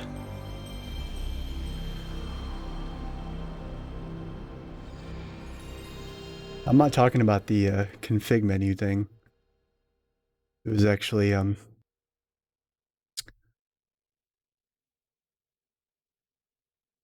actually, while we're here, I think...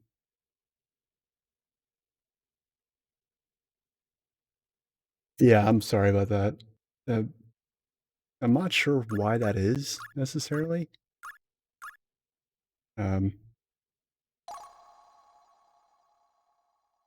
The, 'cause I know Zerai, who, Alanius in chat, it's, one of my good friends and one of the mods for the channel. I'm talking to EXO about the chat delay, and I'm noticing. Yeah, see, like, case in point, like, he responds, you know, fairly quickly. I'm actually not sure what's causing the big delay, considering he's in California and you're in South Carolina. Yeah, I am sorry about that. Yeah, this is the sound menu, and as you can see, like, it's even got fucking, like, hertz measurements at the bottom. But, like, you can go up here and you can listen to background music. Like, this is that one song that I really like.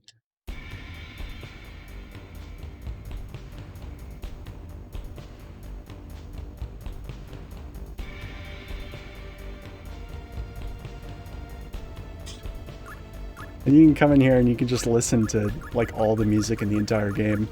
Like, it's all here. There's some trial and error as far as figuring out which song's which, but... Isn't it? Right? You can loop it, you can... You know... It's crazy. And you even have, like, there's multiple spectrum analyzers, too. Let me actually... Let me go back to that. How do you select these? Oh, okay, there you go. Look at that shit. Look at that shit. Oh my god. Yeah, I'd forgotten. I mean, I hadn't forgotten about this, but I had forgotten about the spectrum analyzer. Look at this shit. Like, this is unheard of. I don't know any game. I don't know modern games that do this. I don't even think, I mean, I don't know. I only played it for like one stream, but you know, if Cyberpunk 2077 has one of these, I'm sure people made a big deal about it. But like, yeah, and shows you the fucking she even shows you the fucking tempo. Like, what the fuck?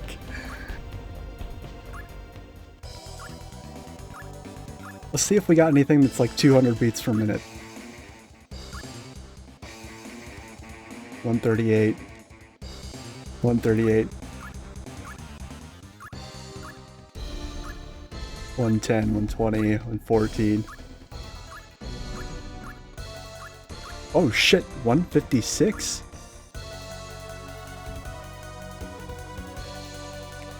We're getting into like some dark side territory. Just picture like a dark side beat under this.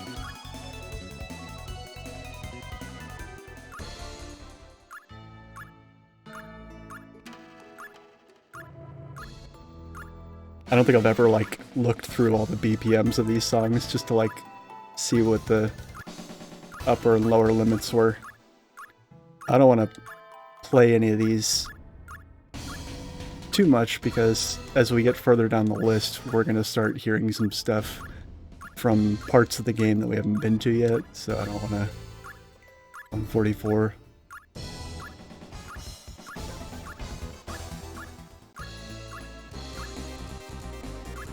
Alright.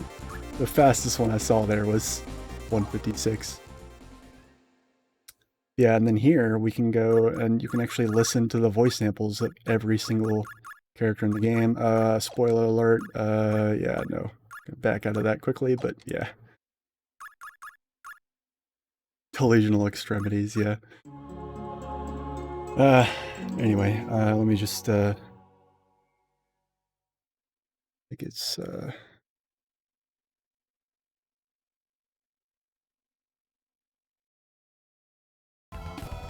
alright, cool, there we go.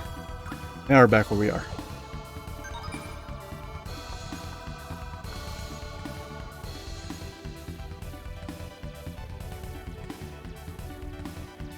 Be not found by the Guardian. That's not ominous at all. To my side, my noble Einherjar. I love a good battle. Sacred javelin!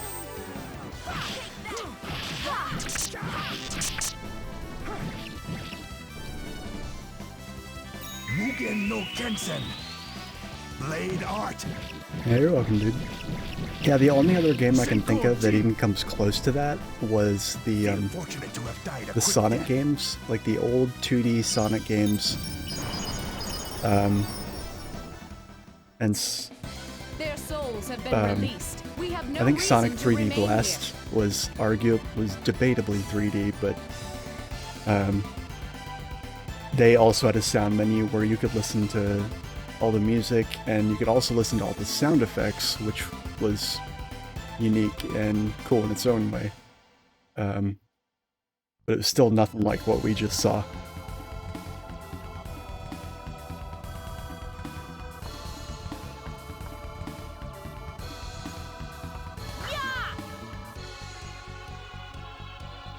Path opens before the Guardian.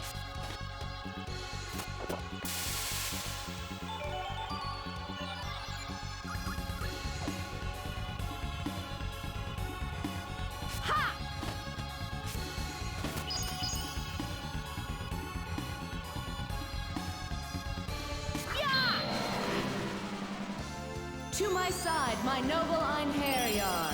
Dark forces are at work here.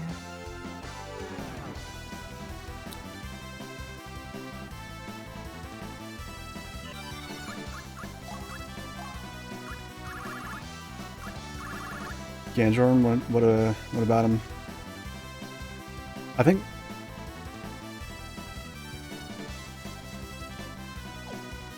again, you have to forgive me because I am terrible with names, but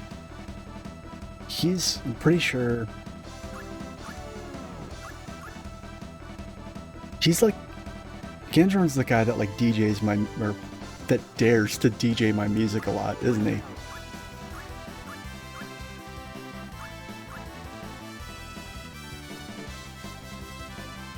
Oh, nice.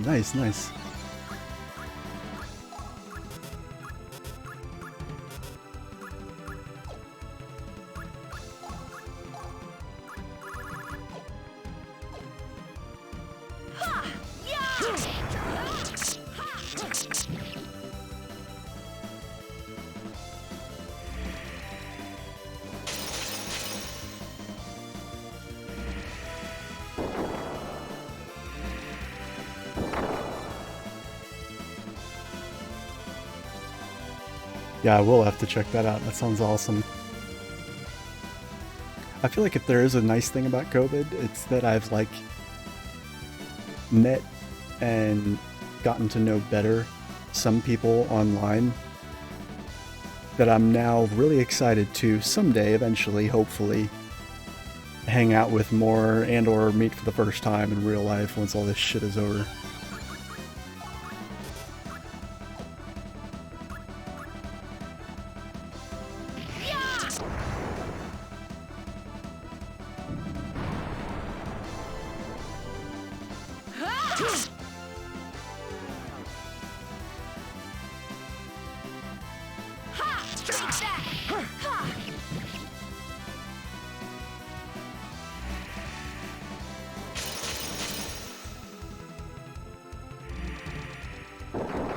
I don't know how this poison is not worn off yet.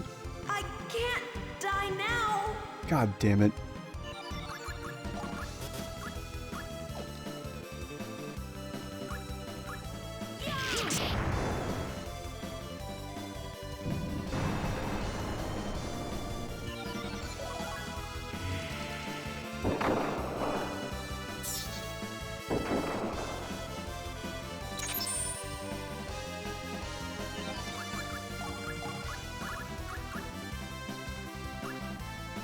Invoke Feather!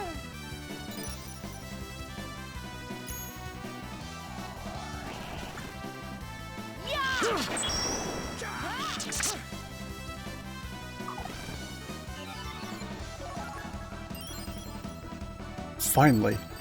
How many turns did that take? I'm guessing it has like a counter before it wears off, like a turn counter that doesn't increment while you're in battle and maybe resets every battle you get into.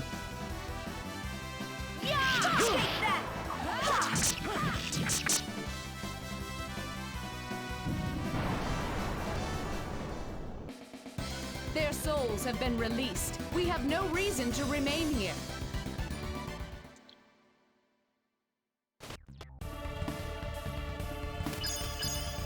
I would love to have somebody to talk to more in person, that is, about things like, I mean, a lot of different things, but coding is a good example, because, like, where I work now, I'm a Unix technician, and it's the first job, it's the job I've held down the longest by far, thanks to medication, and I've, like, you know, for better or for worse, learned a lot of stuff, and one of the things that I've learned a lot about is, like, shell scripting, and that's made me sort of start to get a rudimentary interest in coding. But because infrastructure support and things like that are an entirely different area of IT from, like, development and stuff like that, I never get to meet or interact with people or learn anything from people on that side of things. But I am starting to get interested in it, and like case in point, I recently learned that for Reason, the DAW that I use, their rack is actually a lot more open to developers than you would think. Pretty much, I was bored one day and I looked up their, you know, development open source contract agreement thing or whatever. I sent an email, and then I, like, immediately got a link to, like, download the the Xcode /C+ or Objective-C, I can't remember, like, code base for, like, designing rack modules. I know nothing about it. I don't even have the first fucking nano clue where to fucking start. But apparently if I knew what the fuck I was doing, it would be easy.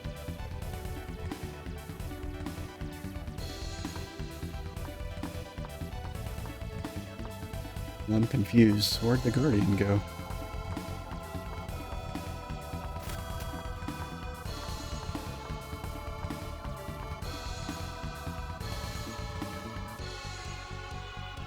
Ah, whoa, holy shit. I should get caught once. I'm gonna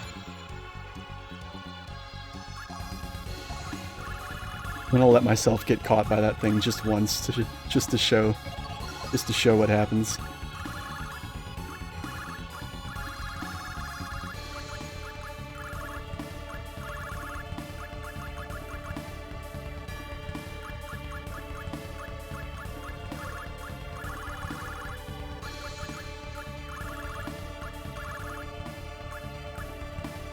I literally just made an elixir. Where the fuck is it? Oh, it's down here. Yeah, I'm gonna get caught by that thing just to show what happens.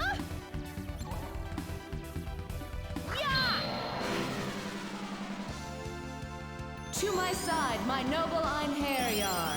Dark forces are at work here.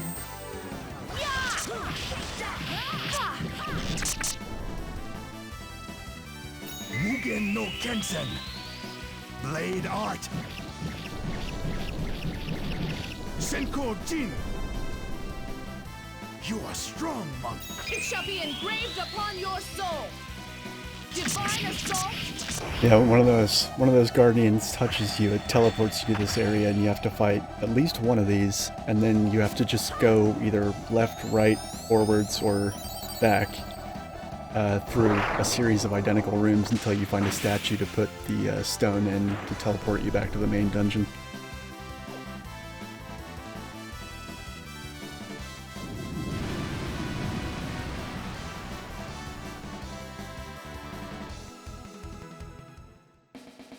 Our work is done.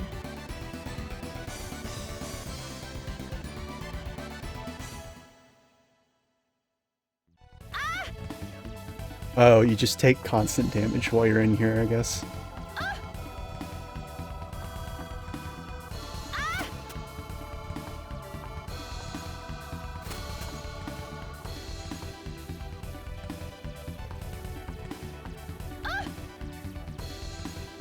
There we go.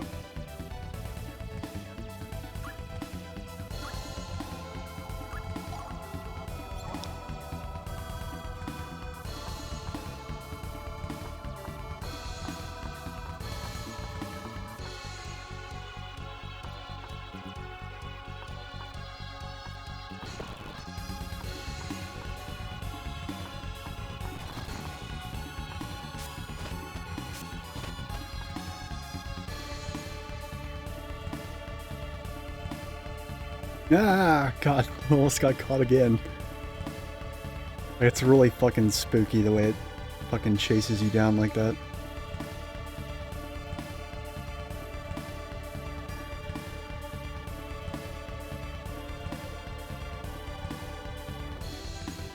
I forget what you have to do. I think you have to jump. Yeah, it has to turn around and then you have to jump over it. Yeah, and then you have to do that a certain number of times, or I guess only once. Yeah, and then you follow it.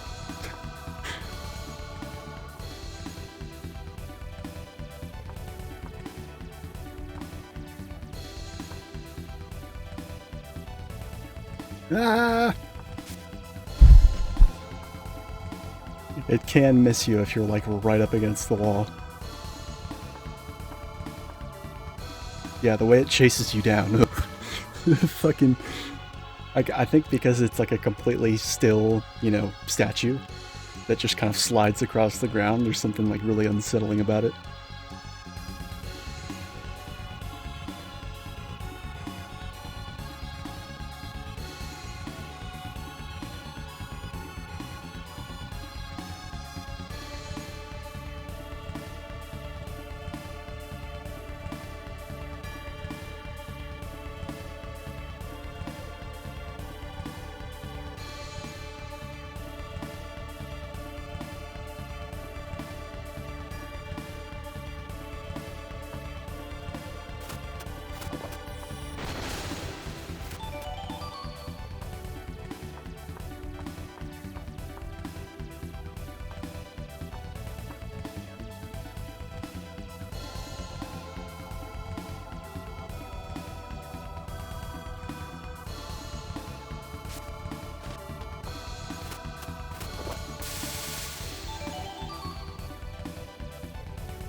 Yeah, there's just... Oh, fuck. God damn it. Are you serious? Bullshit.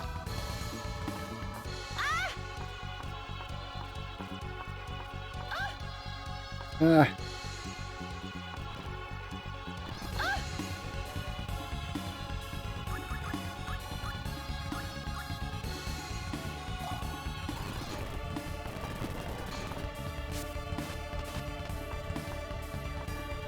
There's all sorts of interesting quirks to this game. Like, one that I really like that is a pain in the ass when you're a kid and you don't know better is the fact that, like, you know, that you can actually pick up and reposition treasure chests, but if you throw them, they break, and so does what's inside. with a few exceptions, like the artifacts that you get at the end of dungeons that have the shit that's the property of Lord Odin. Those aren't breakable. You know, just as one example, but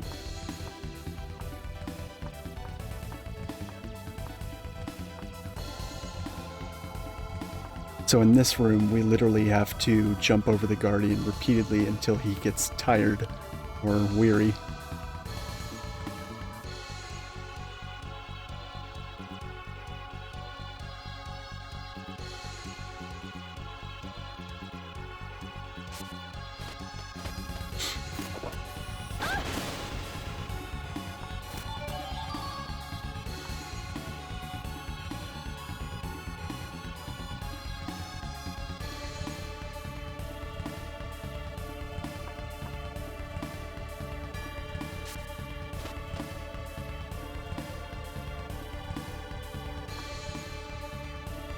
Thankfully, his depth perception prevents him from seeing me when I'm more than, 15 feet away.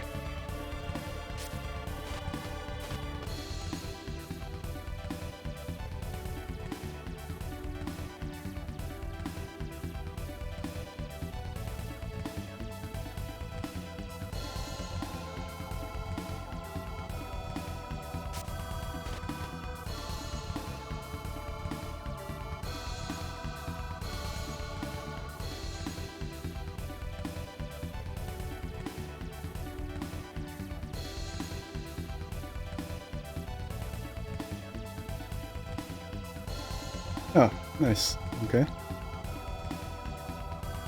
Blood red stone. Here we go.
Alright, so we're right up at the boss now, so I'm just gonna run through here and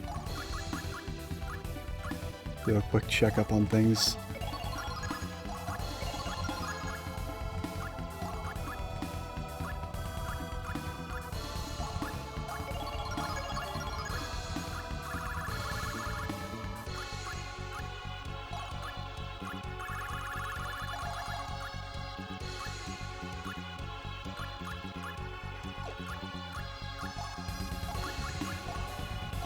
What does this do? Restore charge turn.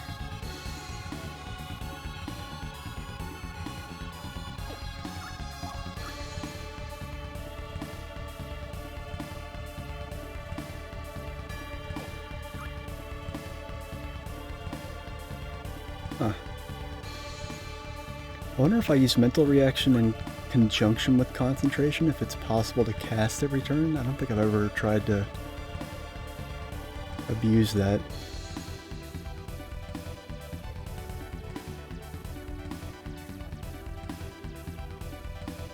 Okay. Well, yeah, thanks for hanging out, though. Still, like, it's so much better doing this with people talking to you, even though I'm normally very introverted. Like, it's having people interact just keeps me with stuff to talk about.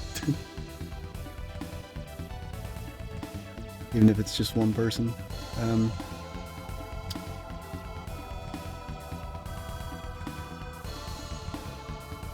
Okay, here we go. Weight reaction, mental reaction.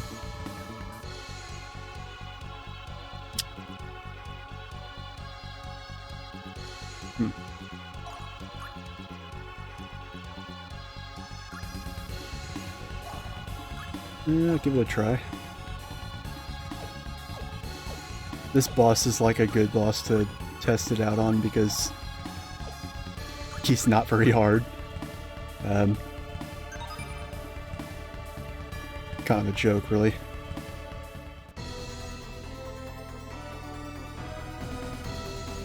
Yeah, for sure. So you guys may remember this guy from, you know, the people here or the people watching this as a VOD. May remember this guy from Alia's recruitment scene. Yeah, he's back again.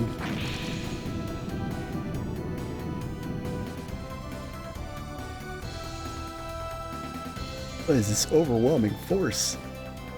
I love how fucking just gnarled and crinkled his fucking face is. Like,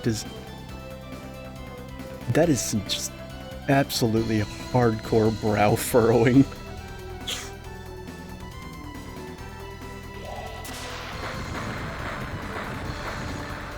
Oh yeah, Freya randomly appears here.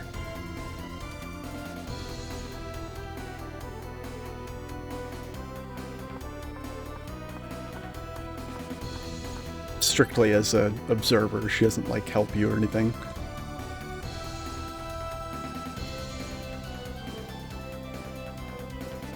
Of course you are.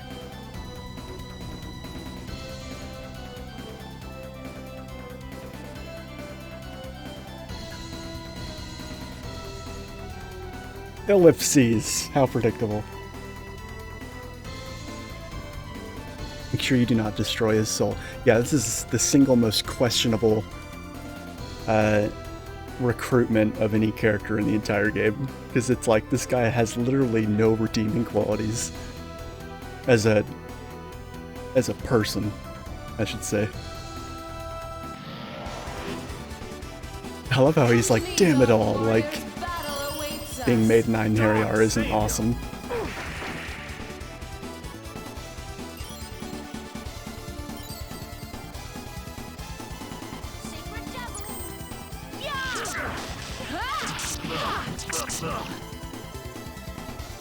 Mugen no Kensen.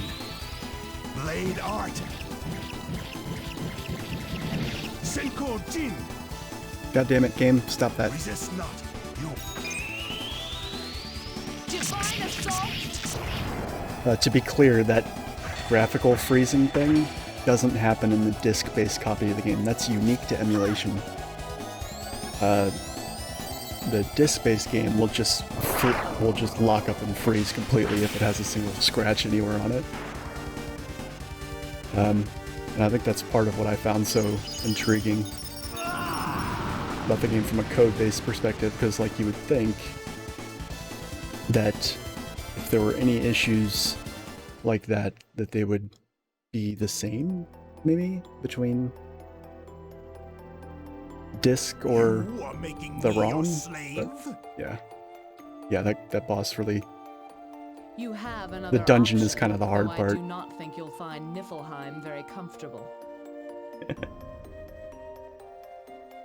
Damn you. This guy's a total douche. So what shall it be? My master wishes to use your power.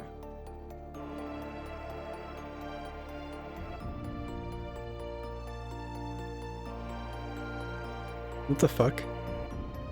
Okay, case in point, suddenly there's no voice dialogue? I have no idea why that line's not voiced.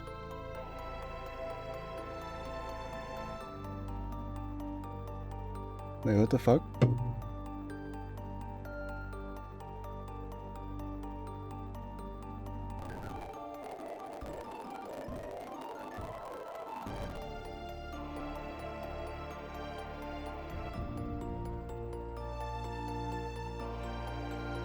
Okay. What's going on, game? What's the problem?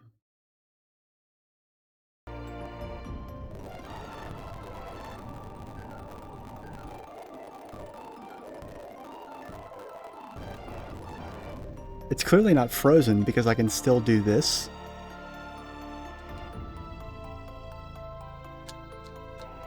What the fuck? I love how I'm like in the middle of a conversation about how buggy the game is, and then this happens. It's the first time the game has actually, legitimately, apparently frozen.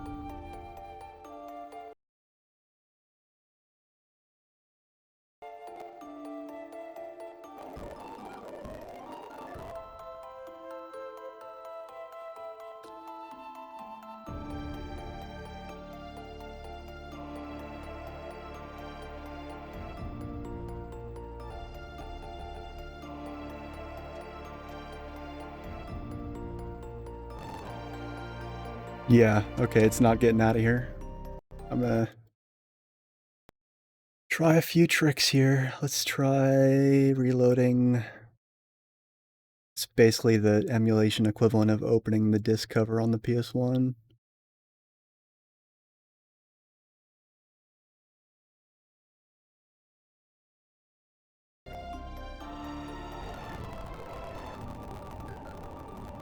And basically I did the virtual equivalent of opening the PS1, taking the disc out, putting it back in just there.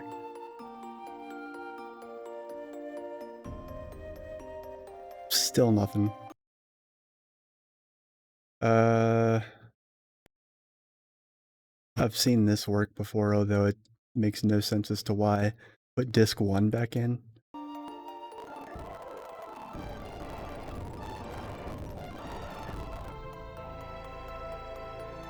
God damn it, you gotta be fucking kidding me.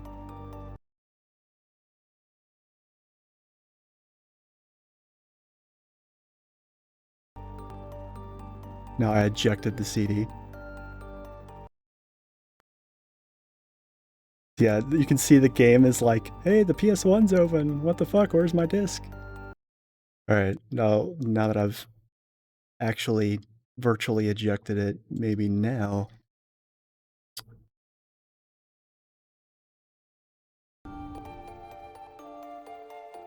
Come on, game.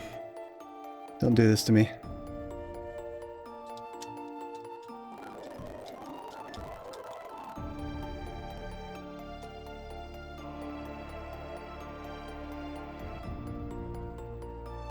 It's crazy, because like I said, the fact that it responds to this is a thing you can do in any cutscene. You can make the dialogue log pop up. So the fact that it accepts that input means the game is not completely frozen.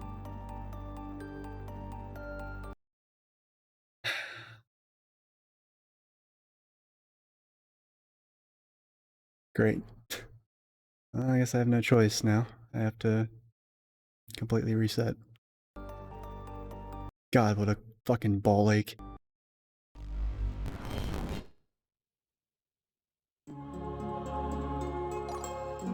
And also because I was mashing all the buttons like crazy trying to knock out of it, I accidentally pushed R3 or L3, the joystick button, and I have that mapped to making a save state, so I can't reload a fucking save state. Which means I gotta go through all that fucking shit again. Although it should go faster this time around. Now that I kind of know what I'm doing. Forces are at work here.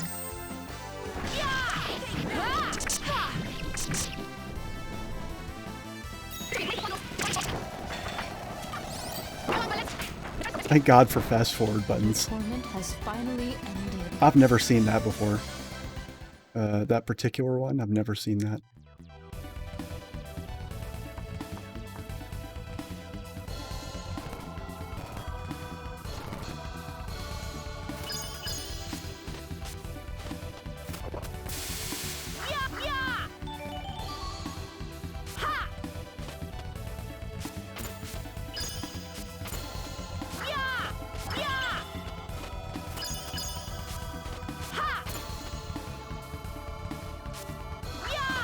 God damn it. There we go. Are at work here.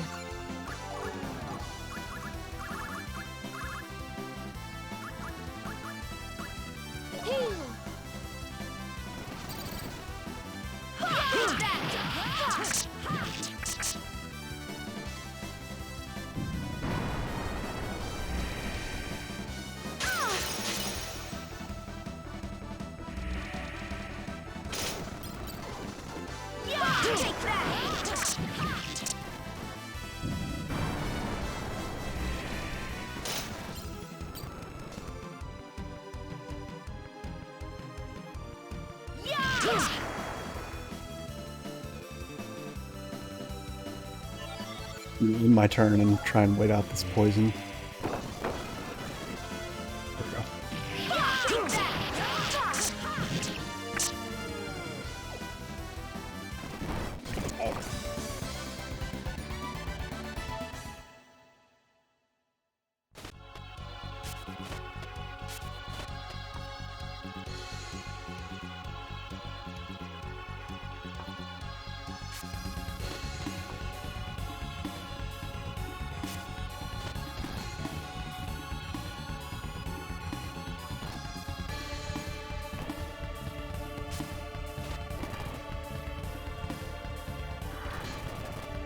There's also a way to, there's an exploit you can use on the, that was weird,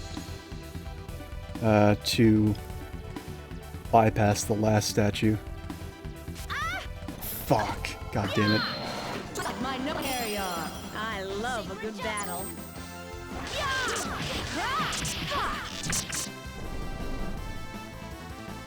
It shall be engraved upon.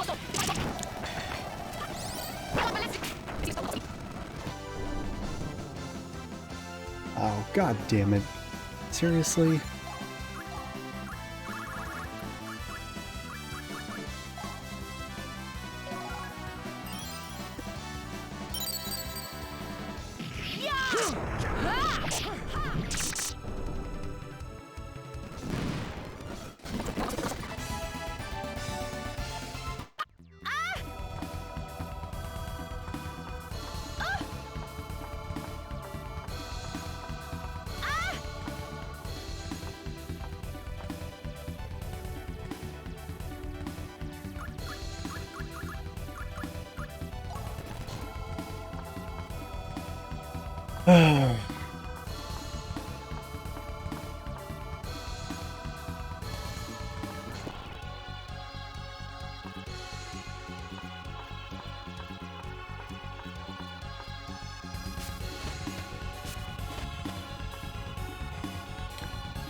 The green semicircular meter at the bottom.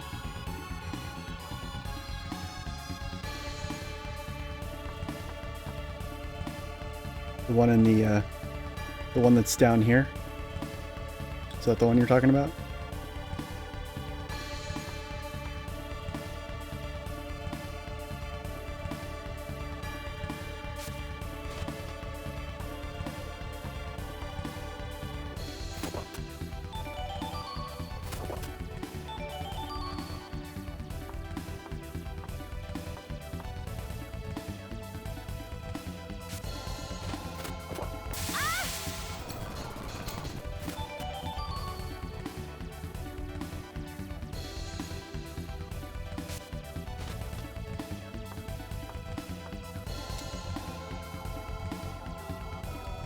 If it's what I think you're referring to, yeah, no, don't worry about it. I'm sorry it's rough for you. The way it works is basically every single hit of damage that you deal has a certain amount of energy that it adds to that gauge. So like Valkyrie's first spread shot adds 20. Her second attack adds 9 energy per hit, and it's 3 hits. This one is 4 hits, or I guess no, it's 9 in total. I guess. Yeah, that's that middle. This is basically saying it has no directional bit. So this launches the enemy up. 2 hits, they launch the enemy up. This is 3 hits, doesn't have a push effect. Adds 9 energy, so 20 energy, 9 energy, 24 energy. So I think in total that's what, 53? 53 energy, and then Jun plus 5, plus 24, plus 10. Some characters are better at filling it than others, but basically, if you get it to 100, that's what enables you to do the Purify Weird Soul big attacks, like the limit breaks, kind of. So like Valkyrie's Nibelung Valesti, Jun's Cinco Jin, and the way special attacks work is they also add energy to the gauge. Each time, so like when you first start a Purify Weird Soul chain, the gauge increments down to 80 from 100 because you need it to get to 100 to even use the special attacks. So it increments down to 80, and then you have to use a character's special attack, and it has to add at least 20 gauge or more in order to continue the chain. But as soon as you go into the Purify Weird Soul screen, the energy starts rapidly ticking down from 80. After the first attack, it goes back down, this time to 60, and counts down from there. So the next character in the chain has to add 40 or more with their attack, and so on and so forth, all the way down to if you get 3 Purify Weird Soul attacks off, then the gauge is at 20, and that last character in the chain will do like, I don't know, like 200% normal damage. Yeah, that's basically how it works. Hopefully that didn't like make your eyes glaze over. And also, hello, plebans. Welcome to the stream. I was just explaining a really complicated part of the game's battle system mechanics to one of the other viewers here.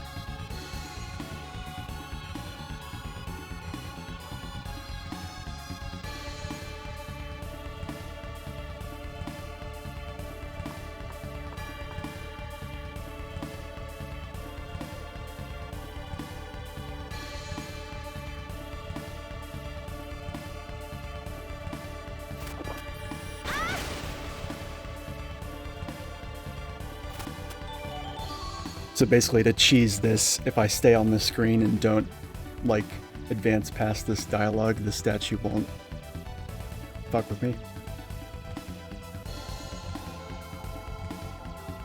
The charge skill, in particular, I think that it basically... I always get it mixed up with Splash, but the charge skill is basically... I think Splash adds... Yeah, okay, so charge, basically, you sacrifice by, like, either mashing the button or mashing, like, the left or right on the D-pad. I got some notes here, hold on. I think what it does is it sacrifices a certain amount of HP for you to basically launch an extra powerful shockwave in advance of your combo. And it either, like, breaks guards easily or something, I can't remember. Hold on, let me see here. Charge.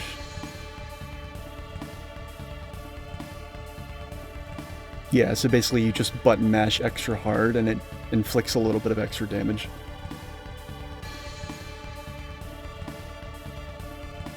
Oh, basically it's like, when you're actually pushing the face button on the controller to use the character's combo, if you just button mash extra hard during that time, it will, that's how you activate the skill, basically.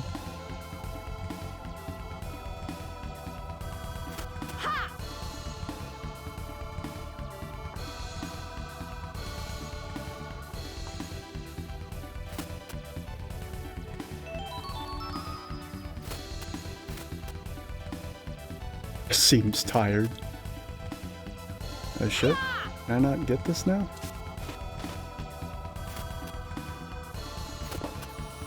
There we go.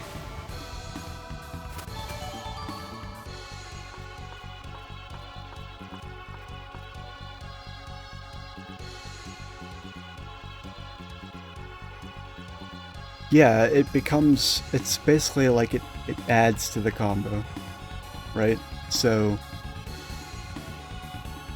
you push the button to use the combo, and then if you press it an extra time as the combo's executing, you launch out like a little shockwave.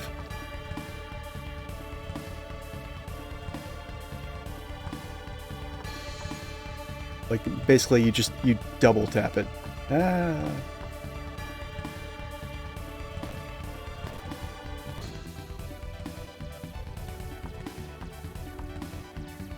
I think is how it works. I'm not, if there's a better way to explain it, I may just not have the words. I'm sorry if that wasn't super clear. Also, sorry about that Nightbot notification. I got some timers that I need to edit that are broken for whatever reason.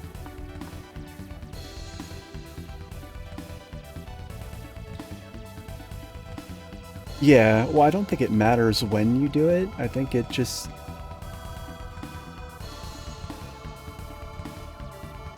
I mean, I don't know. I've never...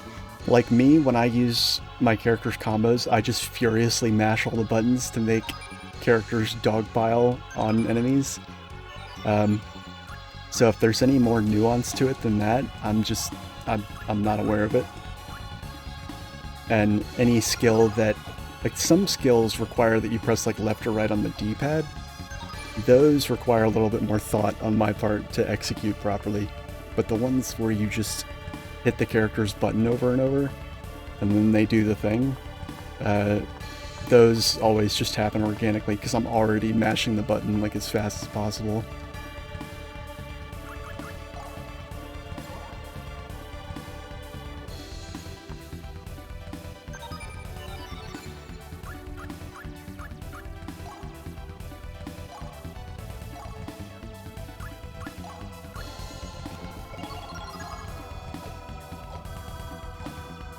Alright, so apologies because the audio is going to cut out here while I go into the menu real quick. I'm just going to make an extra save state as insurance against it freezing again. Save. Alright, sorry about that.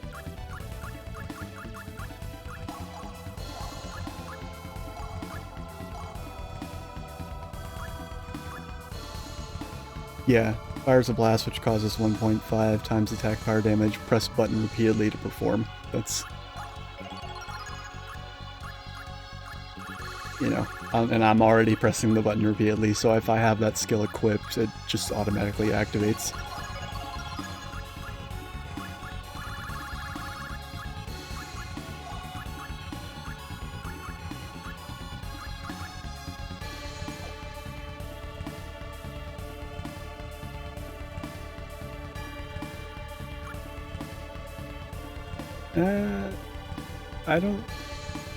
I don't know, it depends, like... I mean, characters don't have to attack in a set order. I mean, sometimes they do, but it's really... It depends on which characters are in your party. Like, some characters have to attack... Sometimes you have to stagger attacks a certain way in order to connect with them all. But the majority of the time, I literally don't even hold this side of the controller with the D-pad when my party's turn comes up. I literally hold the controller like this and just mash all the buttons as fast as I can. Because that's the easiest way to, like, get guard crushes, knock out magic gems, and I think the game calls them fire crystals, the purple stones that reduce charge time. Yeah. No, that's the, yeah. Yeah, that's how I roll.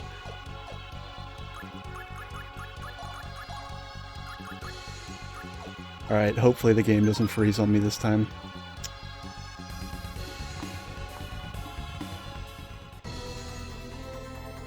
I'm gonna fast forward through all this, because other people watching have already seen it. Yada yada yada yada yada.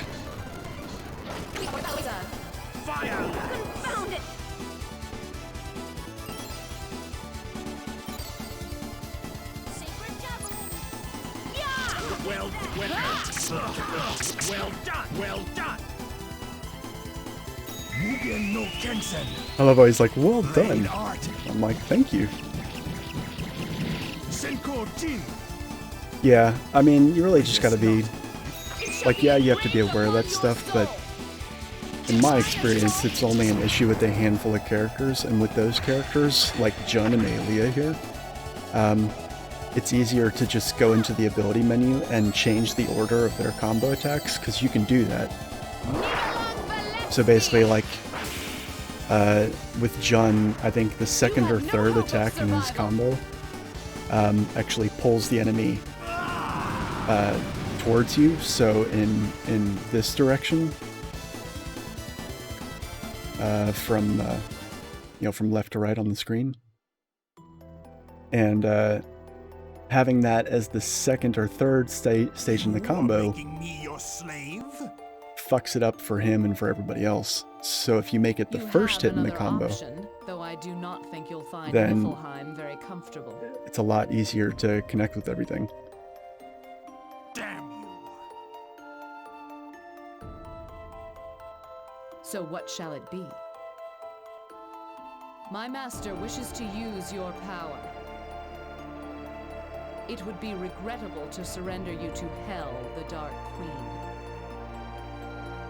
Hence, you will be accepted, no matter how depraved and twisted your soul. Okay, cool. Now we're hearing the voice dialogue and it's advancing past that point. I guess that was a blip. I don't know why it froze there. Drive a hard bargain, Battle Maiden. Very well. However, know you that I am very different from those other trained dogs. I warn you. Watch your back, Valkyrie.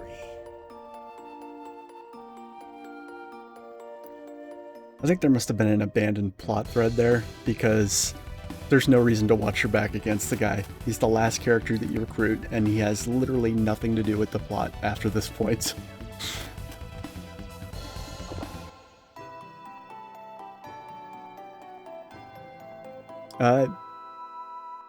Well, why does that matter?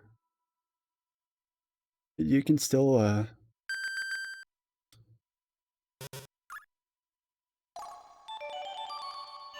you can still do that, like, at any point in the game. Like, basically, you go into the ability menu right here. And then, if you just press X, you can reorder these attacks. So, like, for example, what I was saying, that arrow means it pulls in this direction. So, basically, and this double arrow means it goes in this direction, and Jun also moves forward himself, as well as the attack being in that direction. So if this goes first, then this will miss, and so will this. So basically, if there's any attack in a character's combo that pulls, that reverses the left or right directionality of it, that attack cannot be in the middle of the combo if you want to hit with all of them. So you have to come in here and reorder them. It's kind of dumb, and in my opinion, a little bit of a design flaw, but I can see how it would vary depending on who's in your party. Sometimes you would want different attack orders. But honestly, in my opinion, it's a small issue. Like, Aelia is a really bad one, because, like, with, I think her default order is, like, I think her default order is, like, Spinning Edge, Round Kick, and then Sonic Edge. Sonic Edge actually throws her fucking spear. So basically, she runs up, does a thrust, then does a Round Kick, and by then she's like standing side by side with the enemy, and then she throws her spear basically off screen into nothing, if you stick with the default order. But with this, I have her using the spear throw attack first, and then she runs up and does the rest of the combo. So it's just something you have to, like, tinker with a little bit.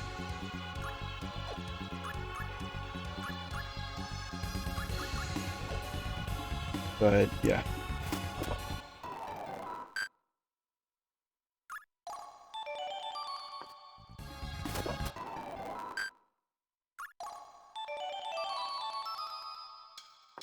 Fuck, that's a lot of experience. Oh my god.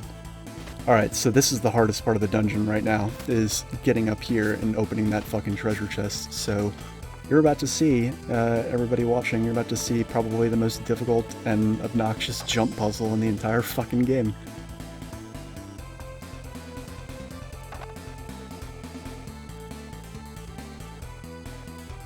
Oh boy. I'm actually going to scroll up in this text guide here and see if there's any, like, exploit or whatever that I'm not aware of. And actually, I can't even remember what's in that chest, so it might not even be worth it, but...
Alright, so far so good.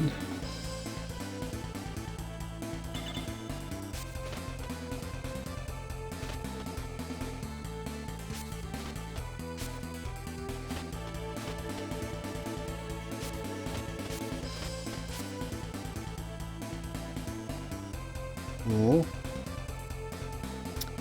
Alright.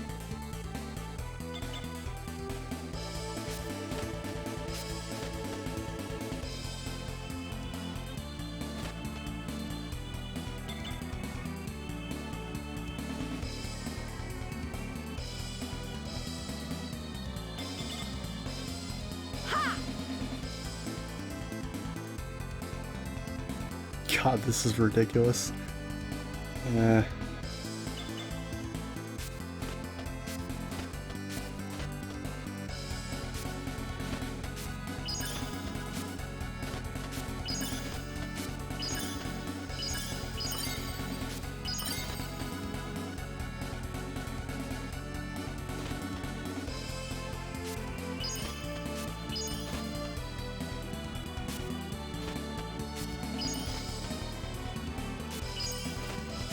It's quite obnoxious to actually get your crystal to even land on that overhang. Alright.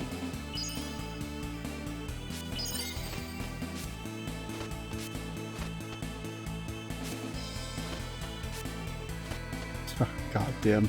Yeah, this is not gonna be fun, not gonna be easy.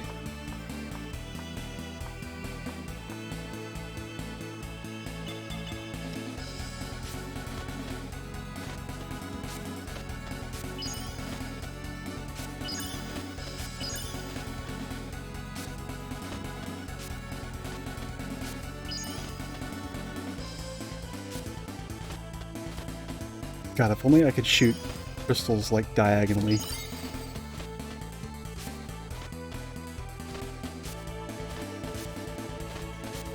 Oh, God.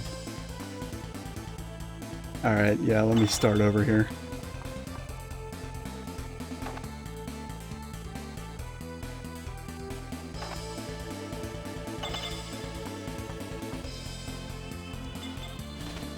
I think I started it a little too far away.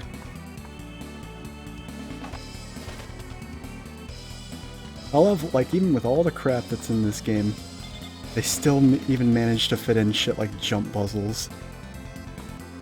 Like, it's really impressive.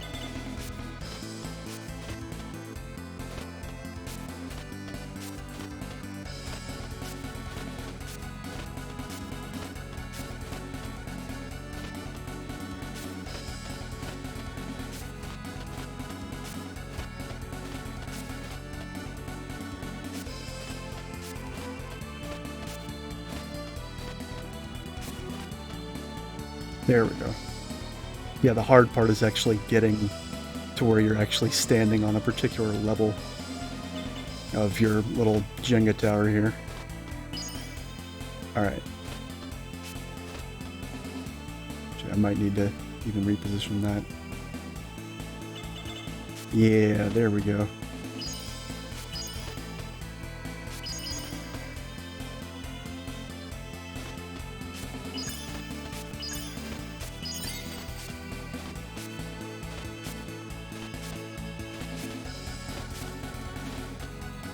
Seriously? Wow. Alright.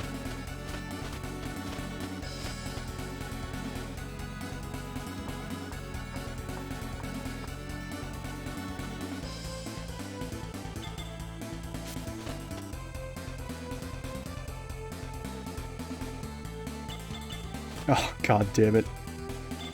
No! Oh, dude, I fucked it up. Alright. Alright.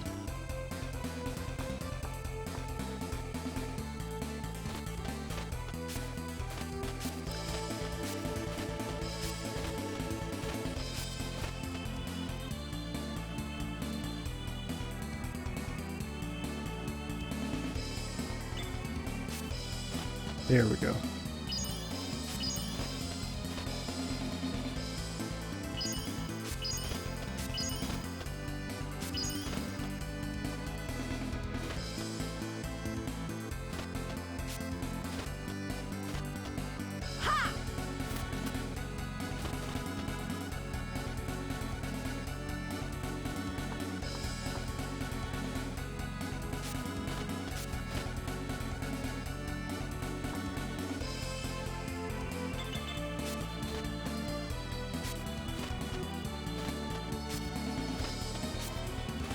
God, this is ridiculous. Sorry for anybody that doesn't like watching jump puzzles.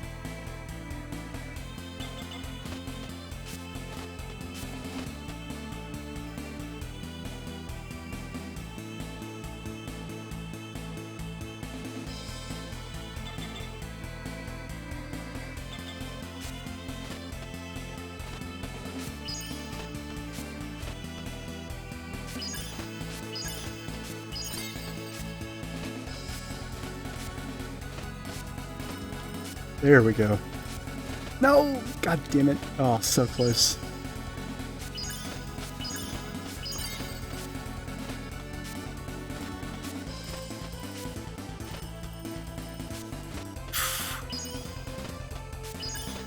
It's not clear graphically where the actual ledge is.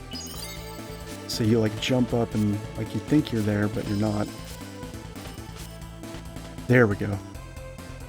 Alright, so now I have to be like stupid extra careful to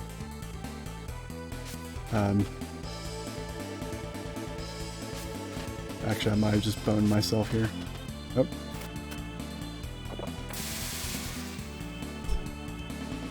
I was like, if it's an explosion, I'm gonna have to climb all the fucking way back up here. Great Spear Dinosaur. Nice.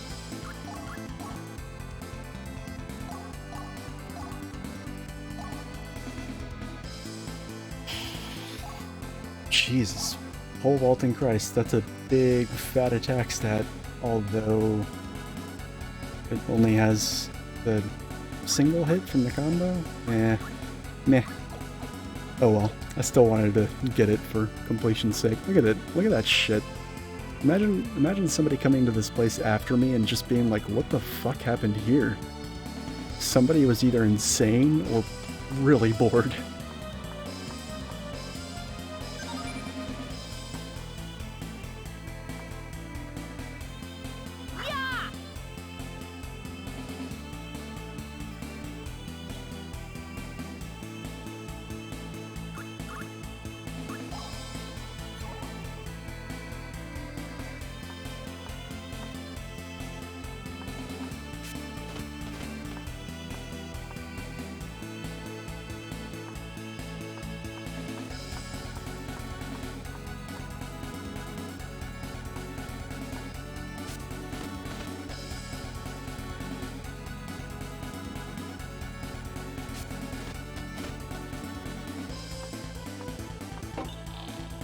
I think that door is locked until you complete the dungeon. Yeah.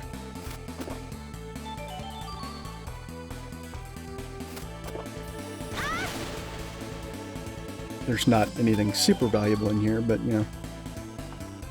Again, completion's sake. Also, welcome 6 people in the chat, lurking. Hope you're enjoying the stream.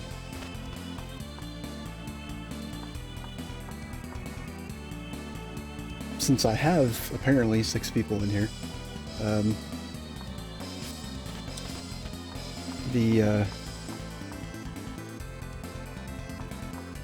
5, I don't know, sometimes it shows 1 more than is actually there.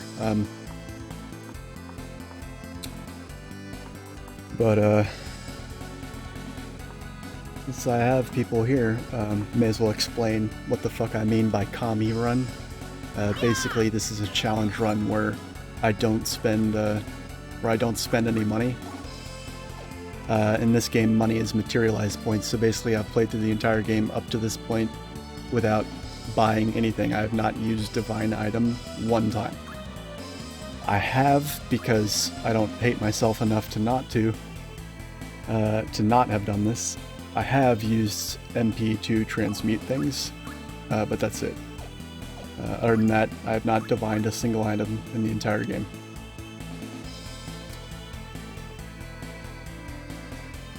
Did I play VP2? 3D aspect is good. I did play VP2, but in my opinion, it's not nearly as good. The story is a little...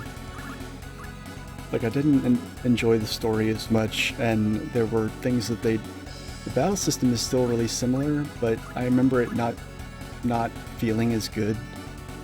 And, I remember it being just, like, I don't know, like I played through this game like dozens of times, literally. Hold on, I'm trying to remember which stone I have to... It's the Eclipse. Valkyrie Profile 2 I only played once, and I don't even think I beat it. Like, I got up to the very end of the game, and I lost motivation to play. It's a game I've been meaning to go revisit, but, unless my... You know, if memory serves, and it may not. Sometimes it doesn't. If memory serves, it's nowhere near as good as the first one.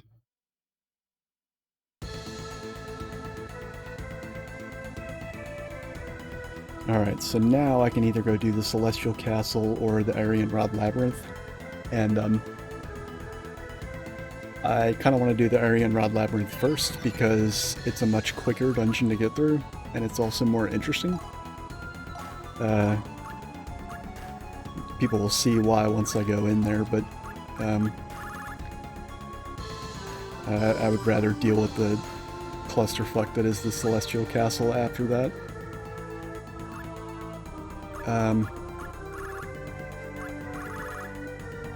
But a really good thing to do in this next dungeon is actually to take 3 casters with you.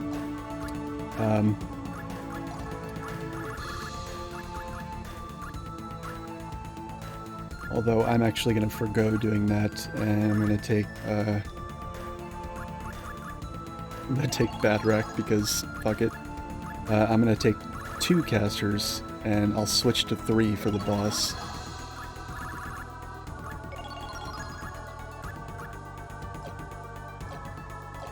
But yeah, I gotta redo my party here real quick before we go in. I'm actually gonna go in and... Yeah, I'm gonna go ahead and enter the dungeon, and then I'll do all this shit in the menu. Mostly because I'm tired of listening to the overworld theme. Aryan Labyrinth, a large fissure in the wall of a ravine caused by a tremendous surge of negative magic, like a door to a strange place. Most people don't know it exists, but it holds a great power, and as such is likely to remain unknown for long. Yeah, this dungeon is basically just a series of identical rooms that are connected by these teleporters. Transfer equipment. Numbers seem to indicate where a transfer is made to. Yeah, so you come in here, and basically you interact with these orbs, and these orbs Yeah. The orbs will either change the numbers, or in later rooms they will change there'll be 2 numbers and there'll actually be an operator between them, and you have to do math to determine where the fuck you're gonna end up.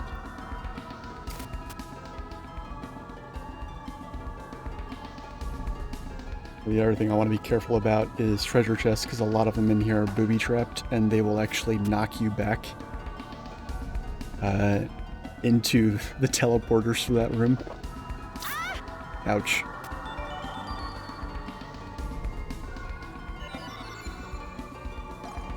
So now that I'm in here, now I'll fuck around in the menus.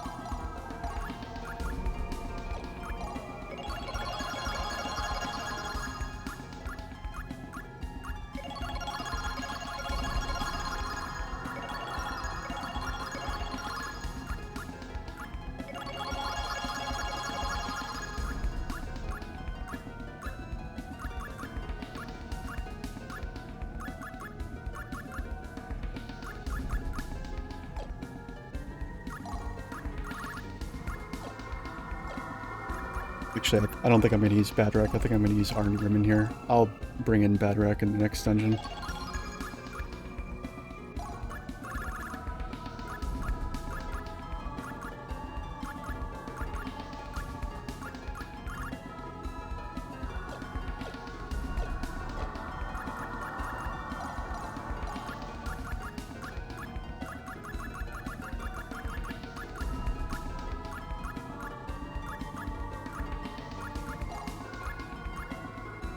Alright, so first of all, let me go and transmute some of these ether scepters.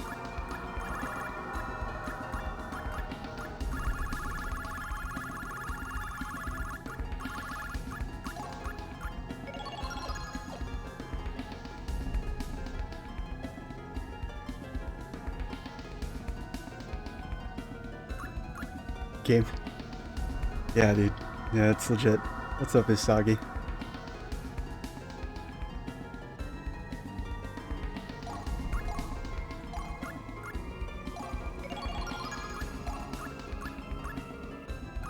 So yeah, this is one of 2 male casters in the entire game, and so he's the only one that can wear this rust red circlet thingy.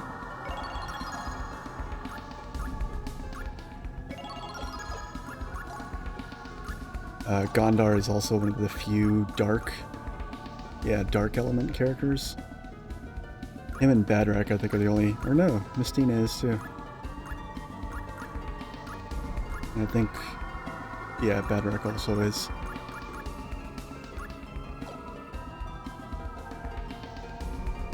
Yeah. Yeah, Gondar is, he's kind of a silly character.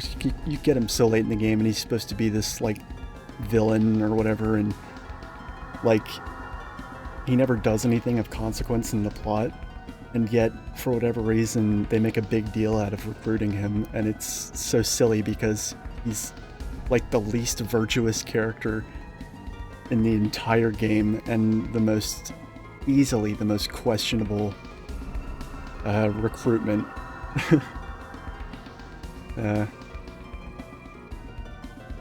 You hope I'm okay? Well, thank you. I am, in fact, okay. I mean, I don't have COVID, and I'm still gainfully employed, much as I would much rather be doing this for a living. But, yeah, I would say, on the whole, I'm fairly lucky. Although, I get to go back to work tomorrow night, so it's never fun.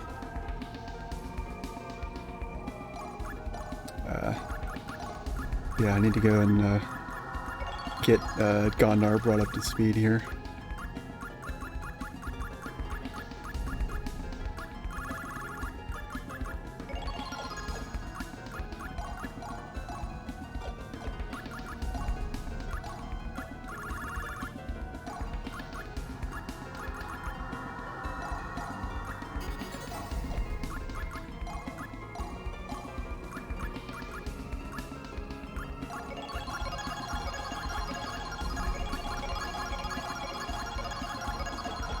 while I'm doing this, I'm actually going to go in here and I'm going to mute sound effects because I don't know if anybody else gets annoyed by it, or not mute them, but I'm going to turn them like way down.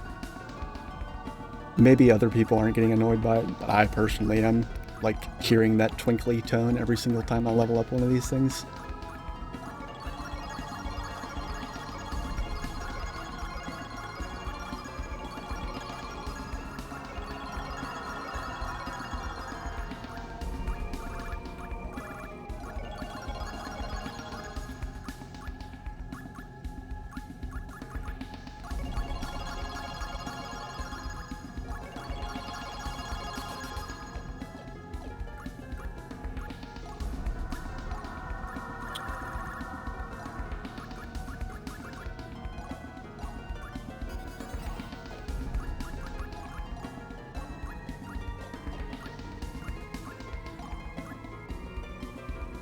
You're not getting renewed? What do you mean?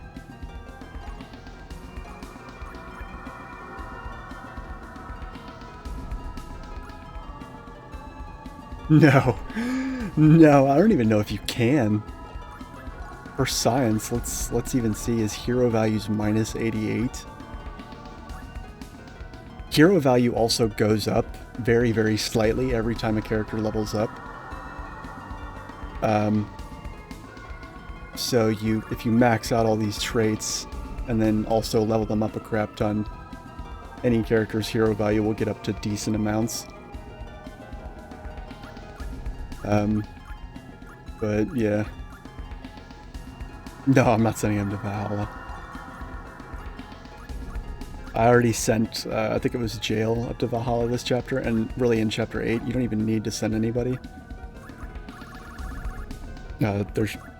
The only thing that makes a difference is like how many materialized points you get right before the end to carry with you into the final battle or whatever.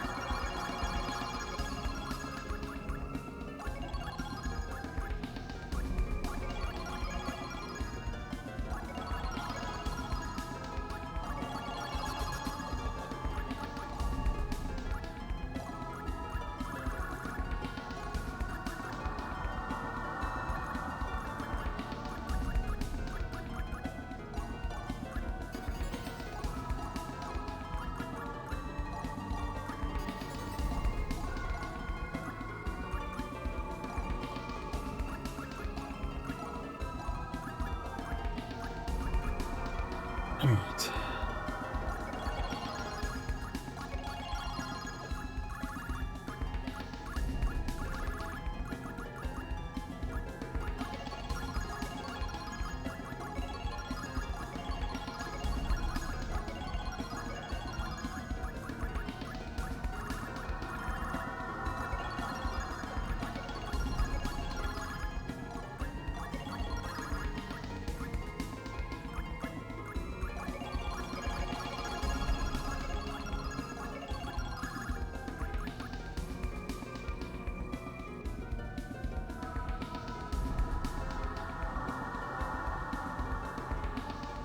Oh shit, dude, I'm sorry to hear that.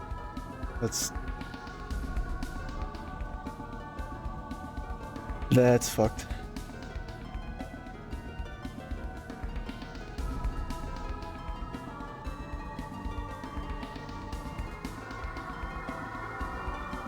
Have you mentioned where you, I mean, you don't have to mention it, but I know a lot of people that watch have in passing mentioned, like,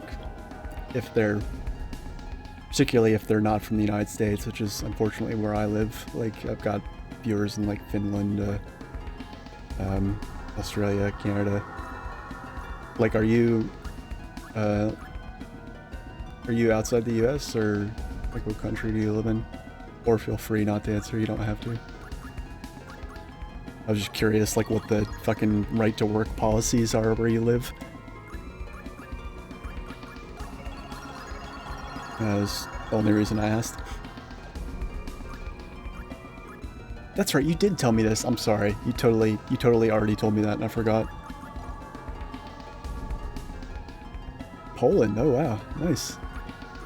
Yeah, I enjoy, like, talking to people from outside the States, because it's interesting to see how things are in different parts of the world.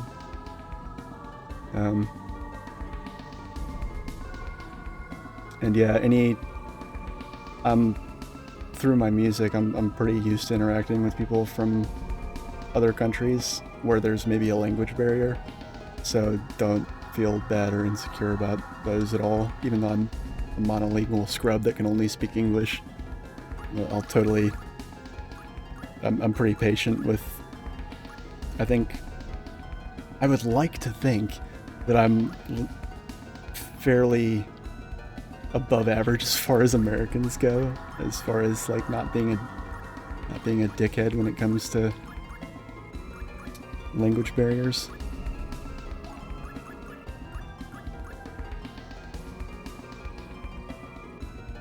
Don't know what to define. Yeah. That is one thing that the United States does have, even though it's pathetically low, although we're trying to raise it right now. That is pretty fucked though. Actually, there's several countries I know a fair bit about. Philippines is not one of them.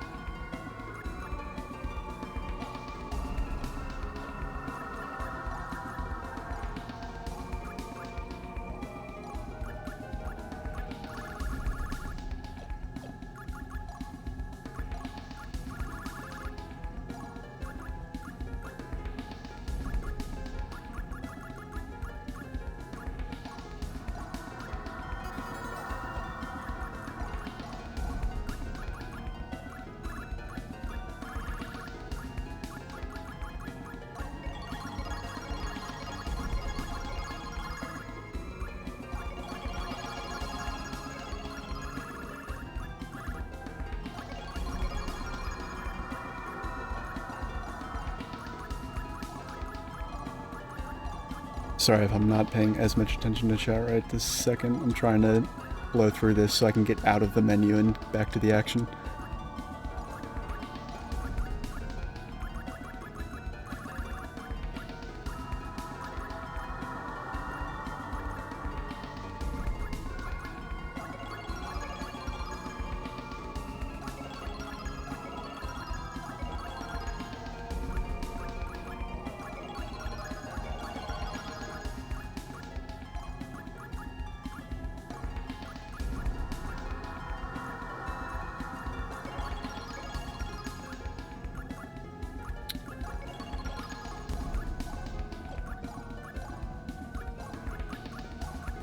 Alright, there we go.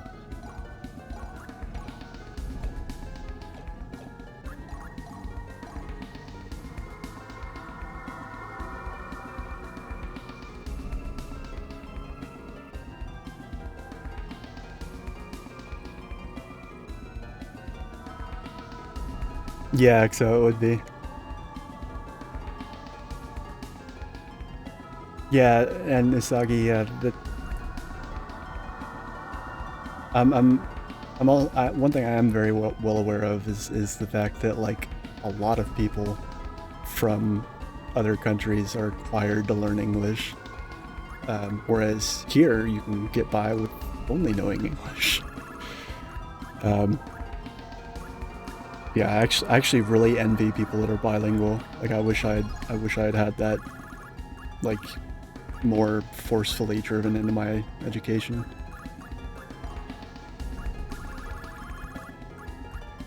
I don't want to say, not envy, I admire people that are bilingual.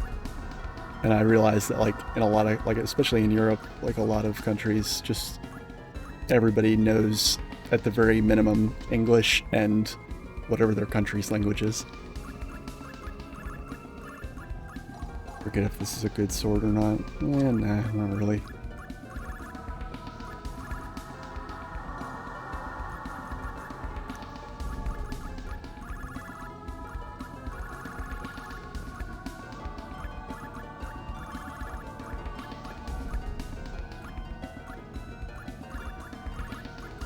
I think the Infernus is still kind of the best one here. Alright, then we got... what does this do? Yeah, we finally have a decent... up until now, like we found a few stray headpieces lying around, but usually they're just elemental buffs. This one is also an elemental buff, but it has, actually it's the first one we found that has decent RDM on it. Let's see.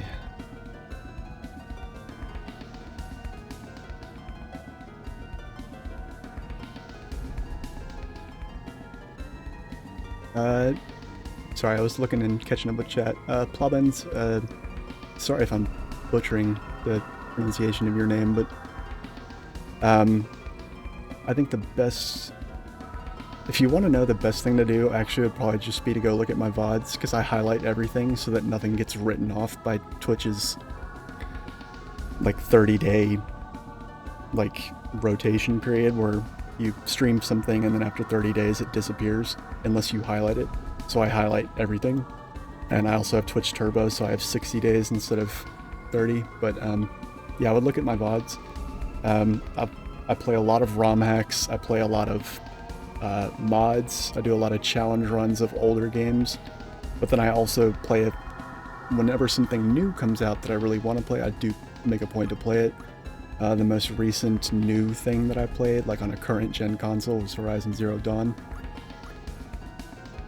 Let's see.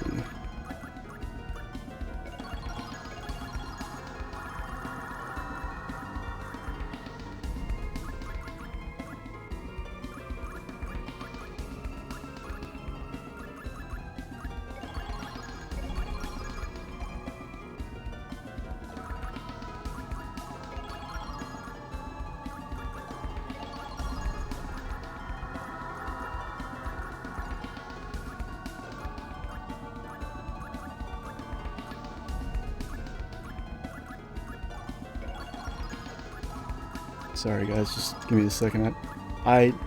Even if it's not bothering everybody else, I want to be out of the menu and back in the action, so I'm just gonna try and blow through this level slightly more quickly.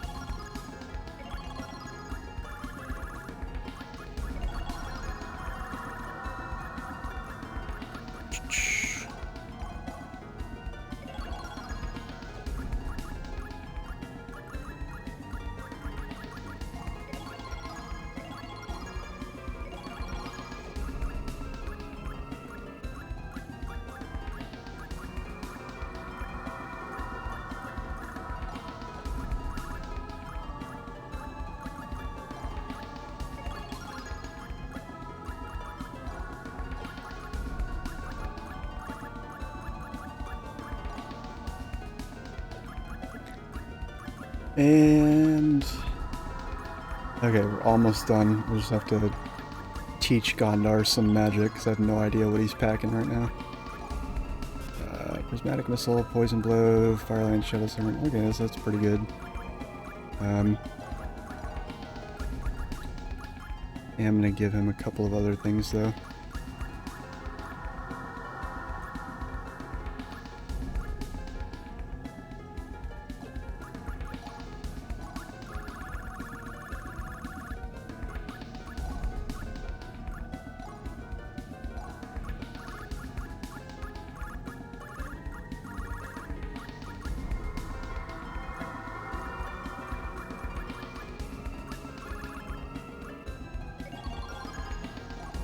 I'm actually going to teach them both might reinforce, because it's really good.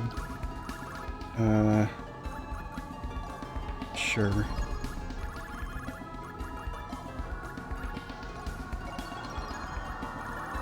And let's see what else.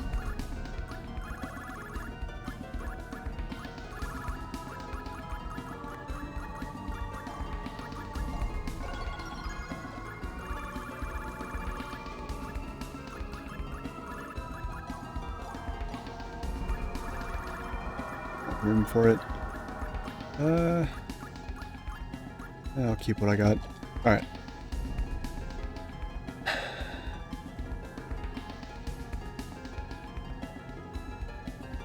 Lately I did 600 hours in Monster Hunter World. Oh nice, you play I definitely... Do you play on... what console do you play on, or do you play on PC? Or actually, I can't even remember if it's on PC. I played on PS4, and it's not cross-platform. So if you don't play on PS4, we can't play together. But I stopped playing a while ago because, okay, I don't have a PS5 yet. I need to. When it came out, it went out of stock so quickly that I was just like, whatever, I'll get it when I get it.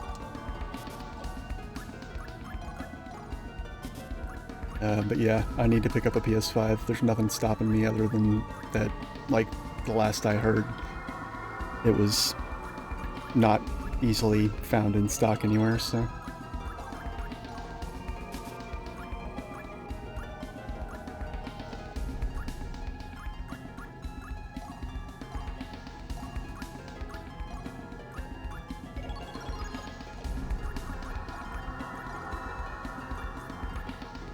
Cool. Alright, we're done. Okay.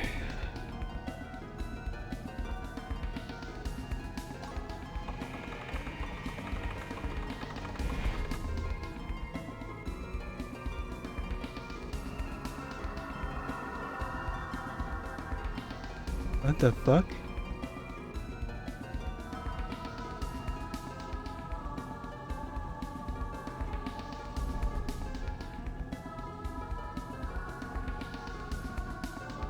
Valid BPM? Is that like an old command that I set up that I've forgotten about?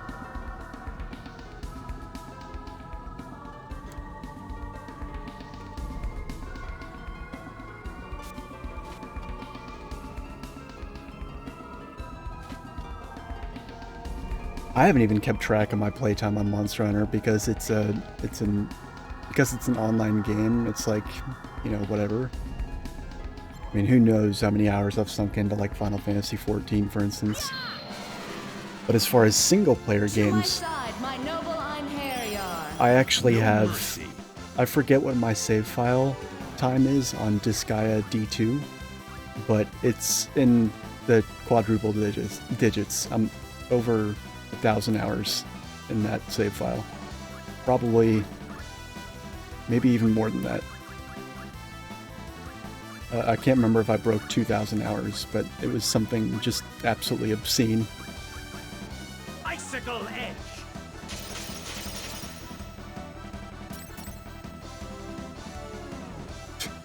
Well, this will be easy.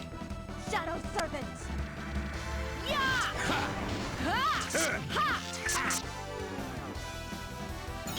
You freaks have no reason to exist.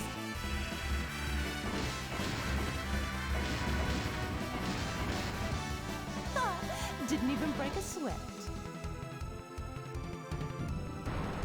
Did I make a BPM command for, like, my music streams that I've completely forgotten about? If so, I should revisit that. When I do another music stream, I'm gonna make more custom commands just for that. Finishing strike. Final blast. Oh, thanks for the follow, dude. I appreciate it.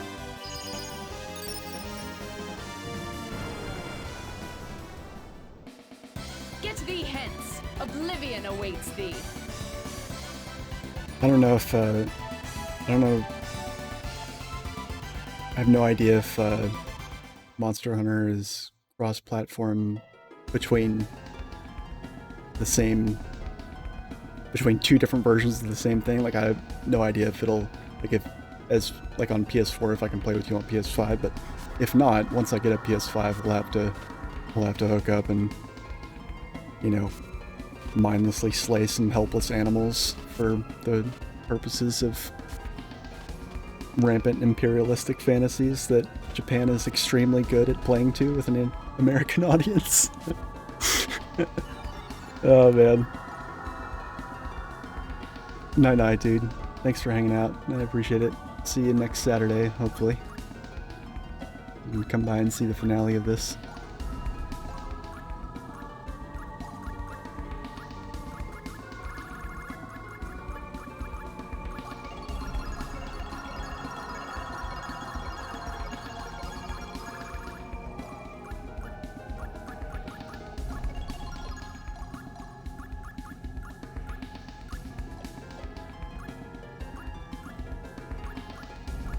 Okay. That's right, I meant to come back in here and put the sound effects volume back at the default.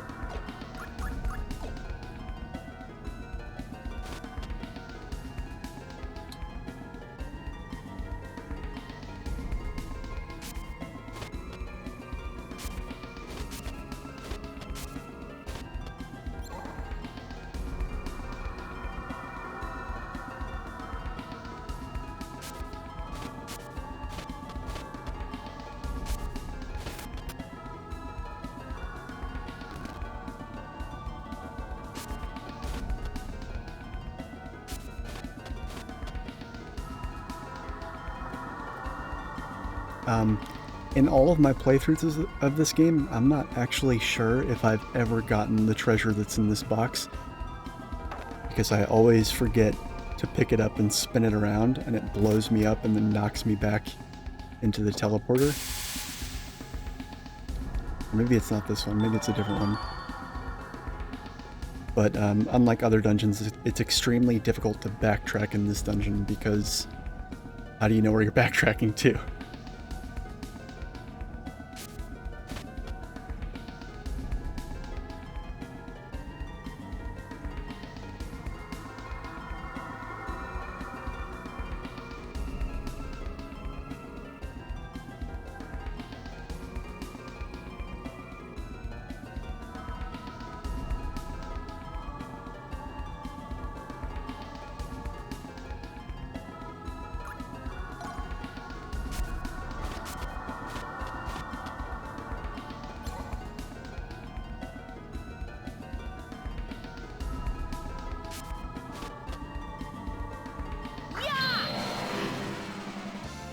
To my side, my noble Einherjar. These freaks look like trouble. Shadow servants!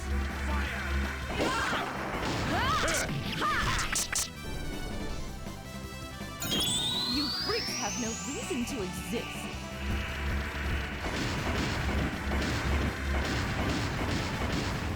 Starting to annoy me. I grow tired of you. Finishing strike. What the fuck? Okay, I guess that thing's immune to fire. This is get. It shall be engraved upon Arngrim's your using a soul. fire elemental sword right now. Assault. Actually, I think this thing just has batshit insane high RDM. Yeah, that's gotta be it. Nidolan Valesti. Well, that sucks. You only prolong. This'll do good damage though. The time of exorcism is at hand.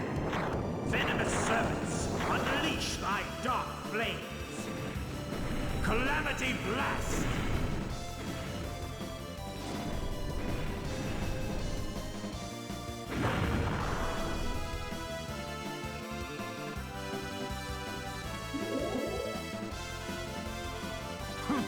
I grow weary.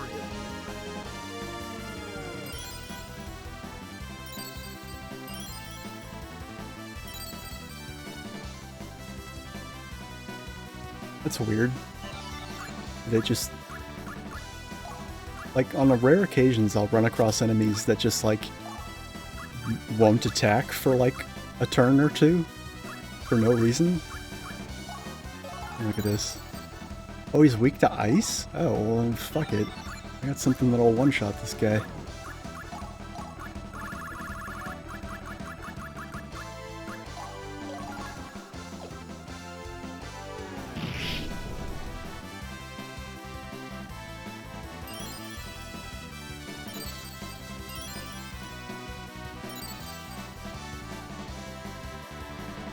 What the fuck? Does this thing just not attack?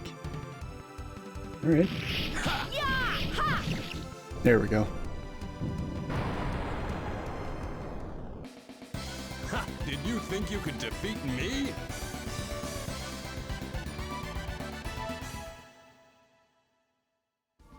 Damn, Gondar gained 3 levels.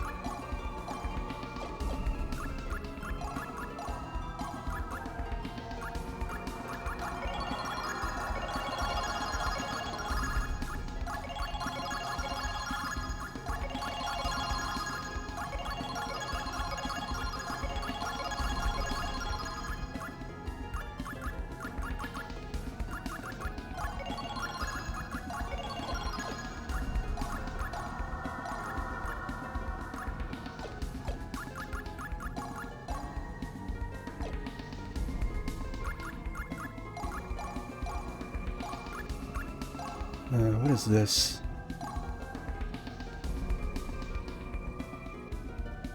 Damage from normal attacks are reduced by 70%. Damage from special attacks increased by 50%.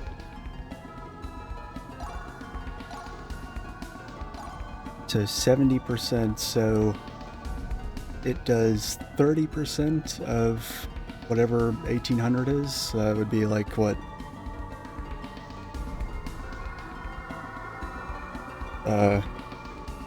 I think that's like a little under 600. So it'd actually still be better than the Infernus. Yeah, let's use that.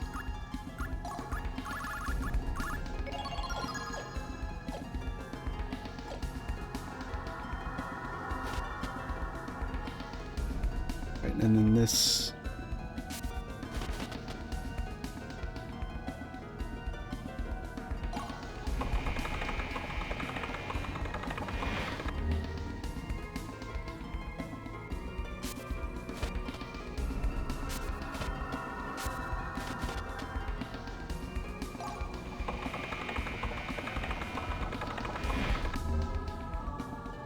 -2.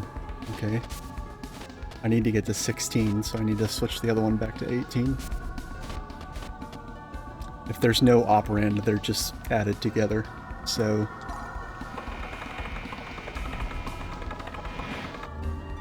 there we go. Ah! Oh well. To my side, my noble Einherjar. These freaks look like trouble.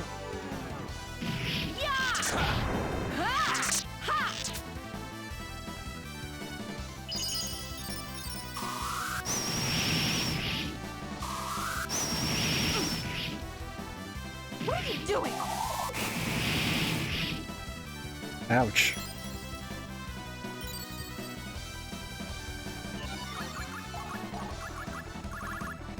Icicle edge.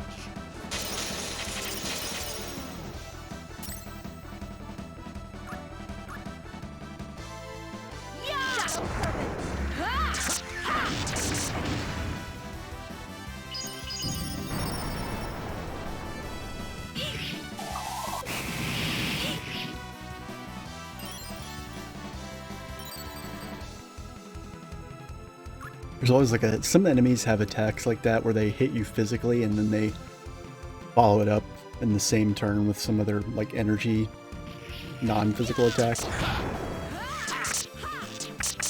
I need to change Arngrim's order of attacks because he's missing constantly with that overhead swing. Yeah, and then that second energy attack will usually cure the feint.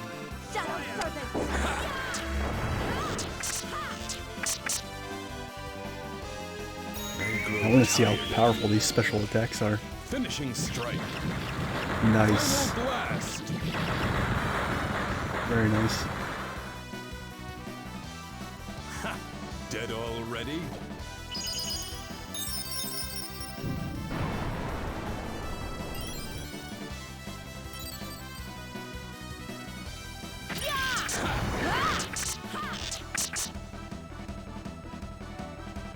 It shall be engraved upon your soul. Divine assault.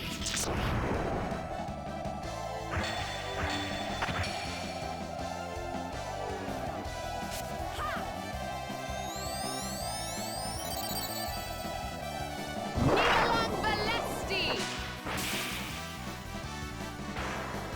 Such is your fate.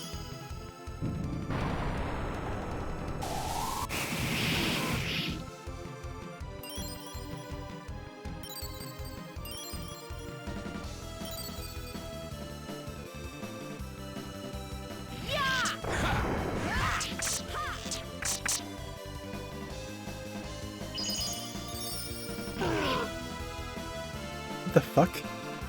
Oh, never mind.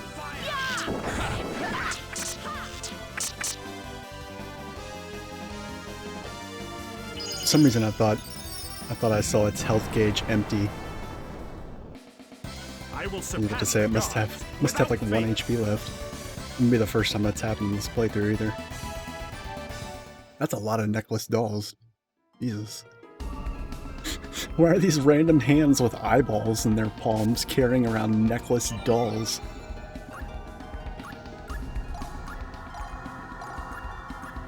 Yeah, this place might be a little weird.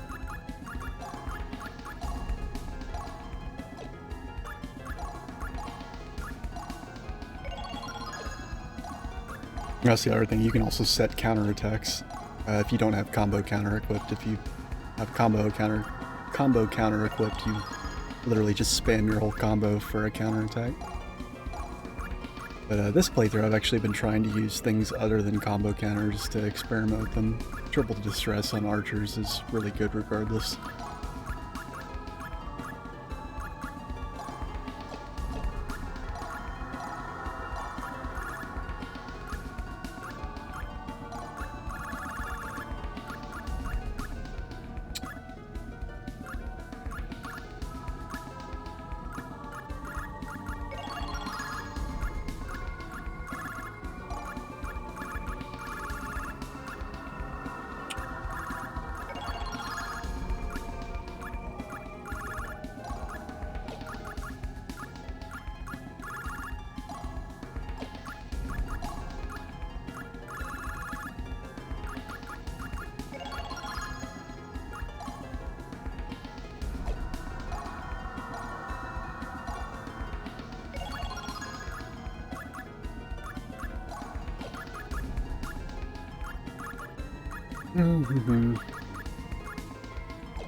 Alright. Wait, what? What the fuck? What room is this? There's no number in this room.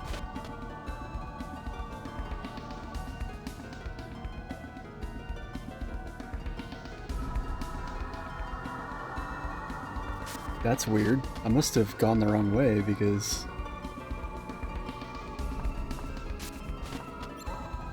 I don't remember this dungeon having any rooms that didn't have numbers.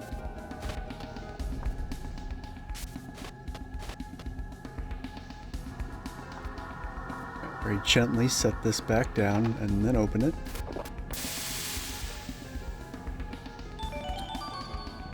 Wand of Apocalypse? That sounds awesome. Let's have some of that. What the fuck does that do? Extremely evil, but conveys great power to its wielder.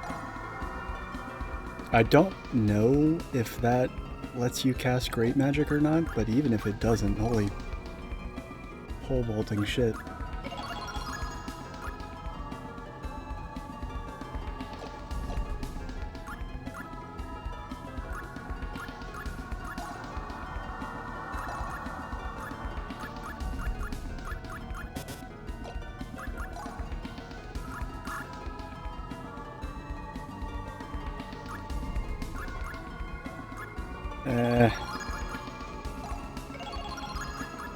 Got all these broken items that I can't transmute because there's a limit on how many of these badass weapons I can have, you know, in my pockets, basically.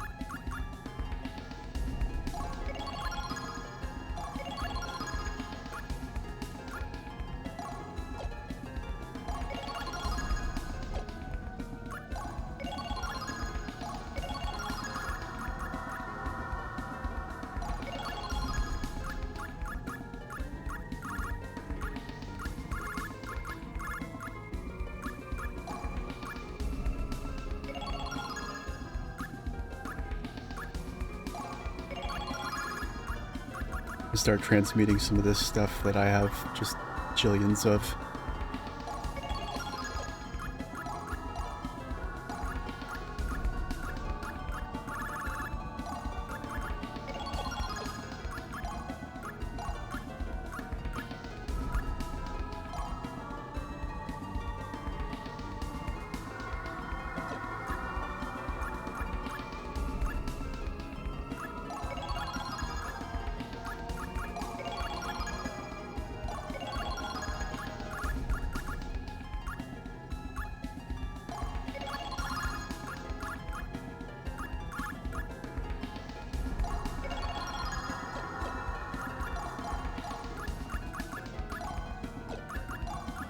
I already have an energy ring.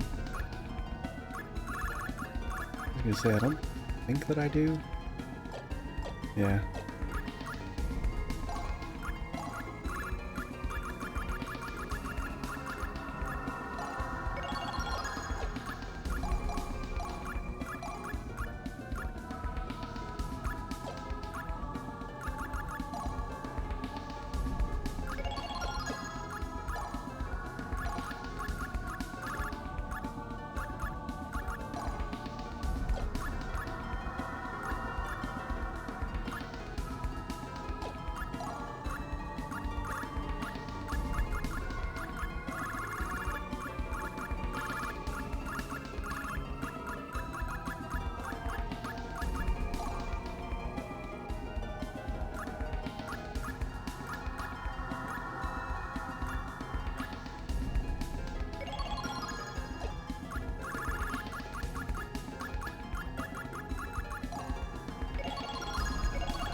I keep meaning to come over here and look at these artifacts and see if any of them are worth transmuting.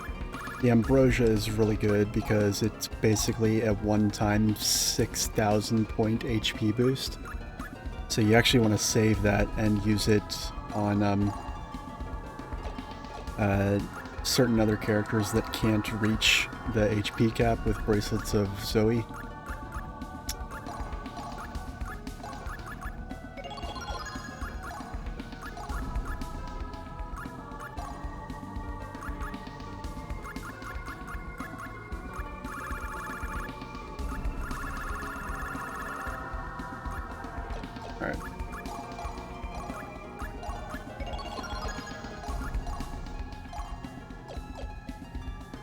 Alright, cool. Alright, let's see. This is 2 minus 1.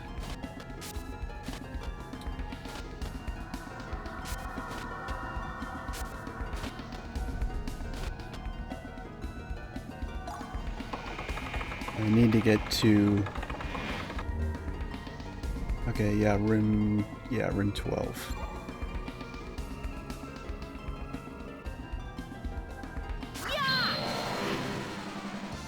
To my side, my noble Einherjar. No mercy.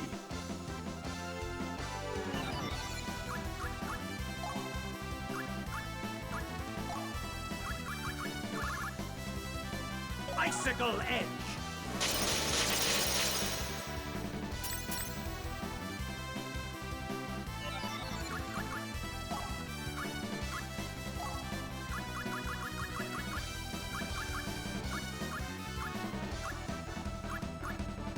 Lightning bolt!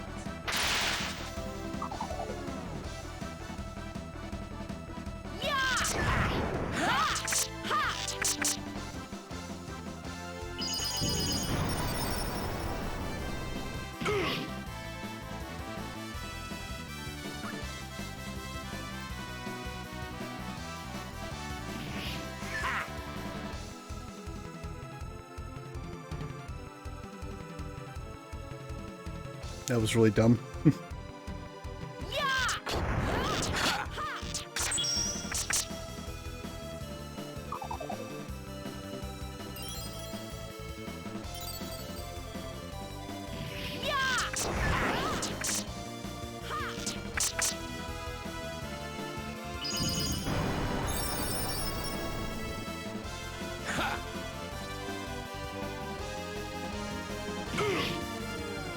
So, how's everybody doing tonight? I noticed the chat went back down to like 5 or 6, and then now it's back up at 8.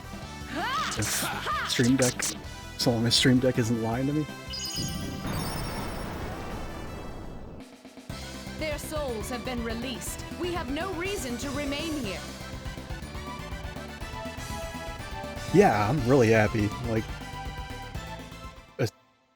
mostly because it's happening while I'm playing this game, and this game deserves people watching it and knowing about it.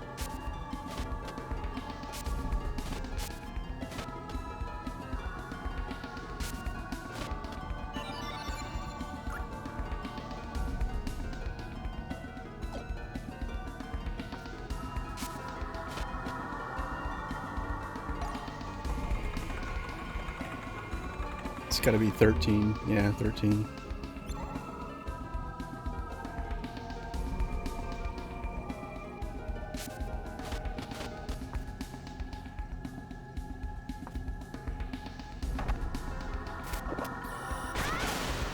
Yeah, that would have knocked me straight back into the fucking teleporter. That spear, I'm pretty sure, yeah, I'm pretty sure that spear is the one. I don't think I've ever gotten that stupid spear because... Nice. It's actually not as good as the Crimson Edge, but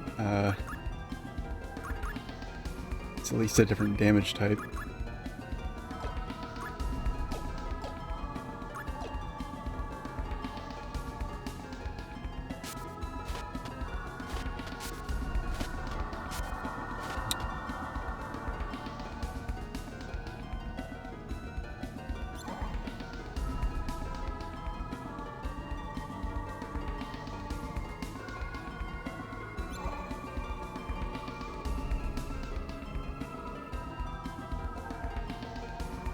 The other thing I really like about this dungeon, like I really like the, first of all, I really like the color scheme.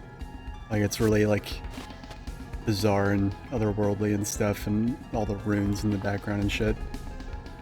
But I also really like the music simply because it's like, it really fits in with a,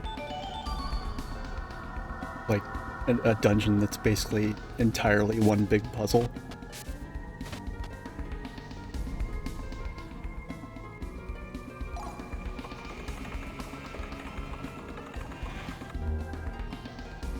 It's very thinky kind of music, I guess.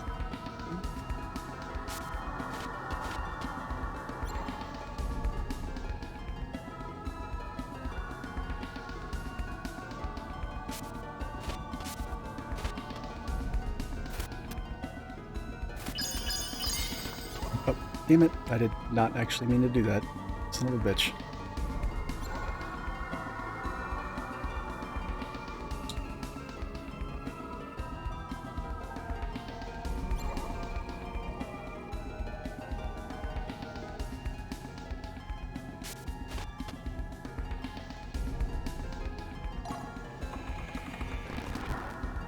Yeah, I totally went the wrong way. Or not the wrong way, but I thought I could crystal hop over the teleporter, but no. Apparently not.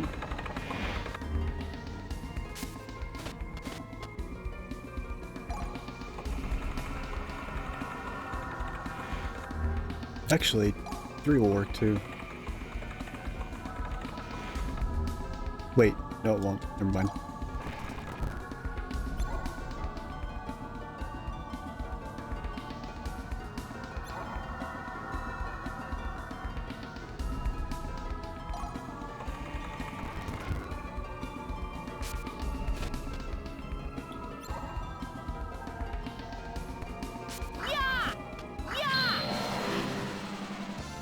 To my side, my noble Einherjar. These freaks look like trouble. Icicle Edge.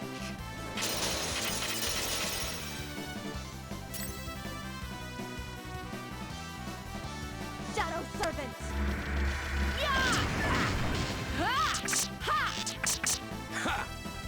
Damn it. I grow tired of you. Finishing strike. Final blast.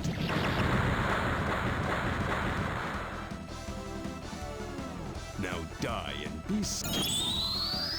Oh, nice. It does let you use big magic. Okay. For the dance. This is gonna be over fast. From the grasp of catastrophe. Meteor Swarm!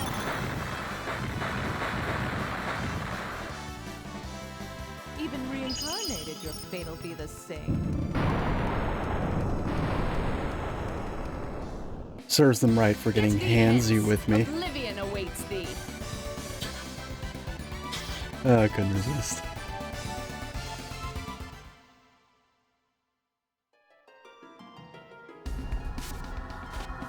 Mostly because I don't think that enemy has a palette swap anywhere else in the game. Random eyeball hands are unique to this dungeon, apparently.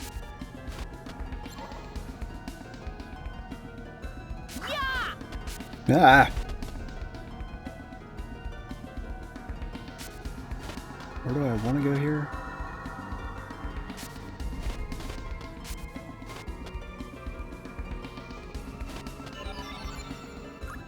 I'm a little nervous about that Wraith model sometimes those enemies are really powerful. Sometimes they have like big magic spells and stuff. When I say big magic, by the way, for people that haven't played this game before, that's basically the big magic or great magic is basically the unofficial term for the caster limit breaks that are, depending on the wand they have equipped, sometimes it'll just spam the normal magic spell several times in a row, which can be powerful in itself. But for those big cinematic ones that have like their own incantations and those movies that go with them, those are called big or great magic attacks, and they are unique in that they target the entirety of the enemies or the entirety of your party if they get used against you. So a lot of bosses have them and they hurt a lot. Survival in a lot of boss fights is dependent on taking advantage of turns where the boss only hits one person, and even if they kill that one person, that's considered like a blessing, because it's like, oh god, like at least I'm not praying for guts to activate on 4 people, just one. And some of those boss fights are actually going to be really, really, really hard for me, because I don't have an infinite source of union plumes on a CommieRun.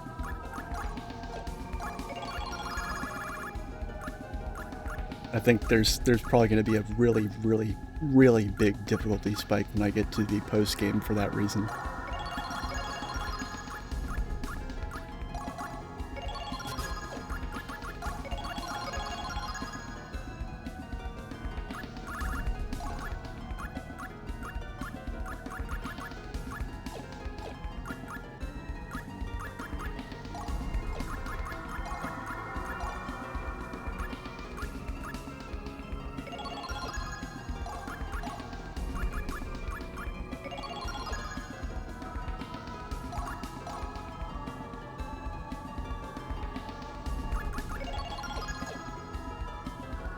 Oh, that's right, I meant to reorder Arngrim's attacks, because it actually turned out to be worse to switch them.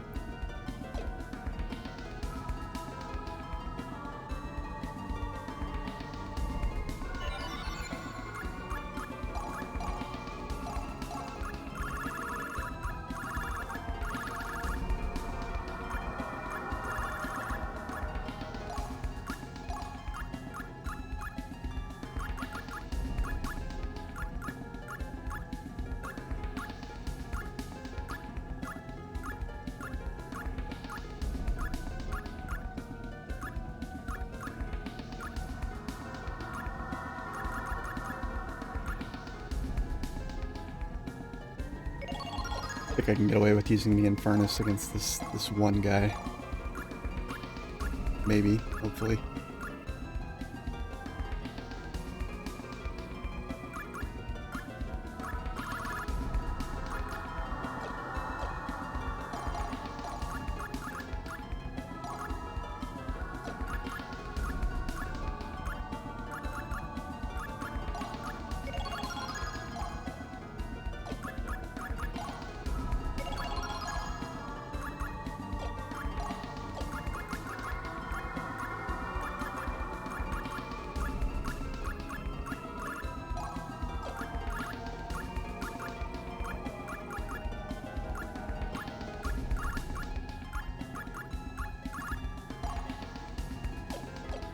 Alright.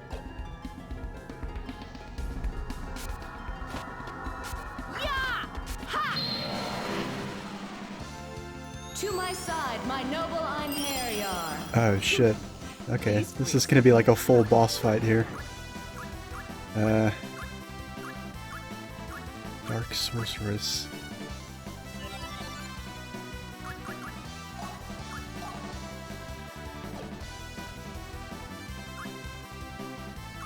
Actually, I'm gonna ignore these two and go for the guy in the back.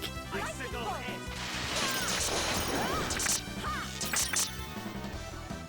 head. Okay, that sucks. That's a lot of magic resistance. Fuck. Okay, yeah, not cool.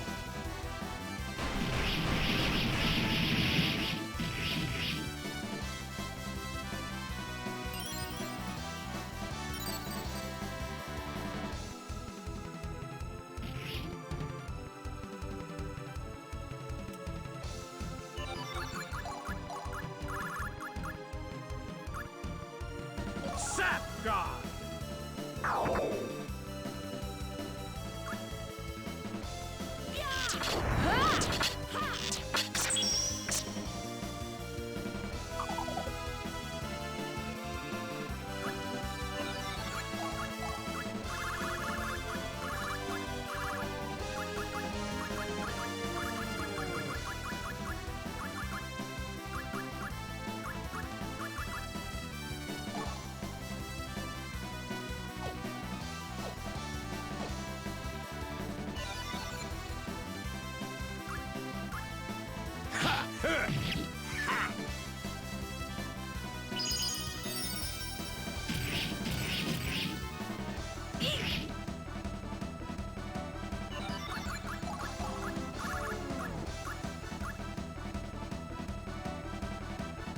Spell reinforce.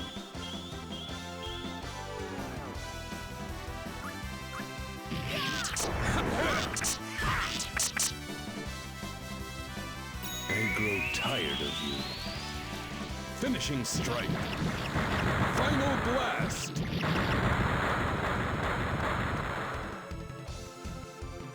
You're next. It shall be engraved Usually upon these your succubus soul. enemies can't take so much Divine punishment. assault.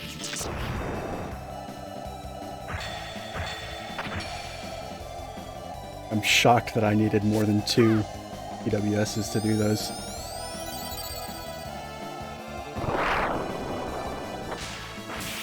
The one charming thing about this game that Is it I over? on occasion get really frustrated by is the fact that there's different terminology for everything. Like defense is RDM, HP is DME, and what is in any other game would be like a limit break is a purify weird soul. PWS, God, I just think it's a little silly.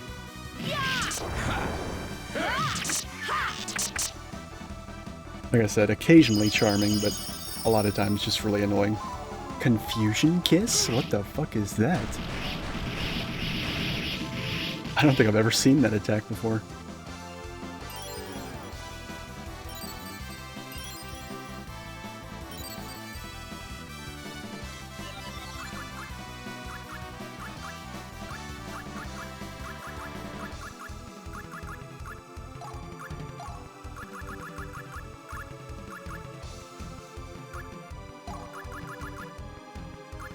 Sap guard. Oh, fuck me. God damn it. I did not even think of that. Okay, I'm actually going to use...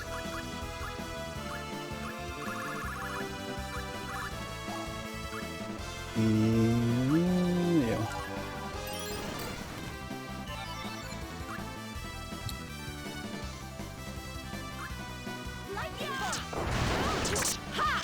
God damn it, that was also really dumb. Don't know why I did that.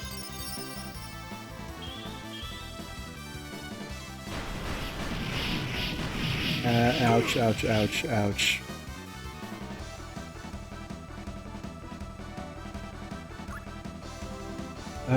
Okay.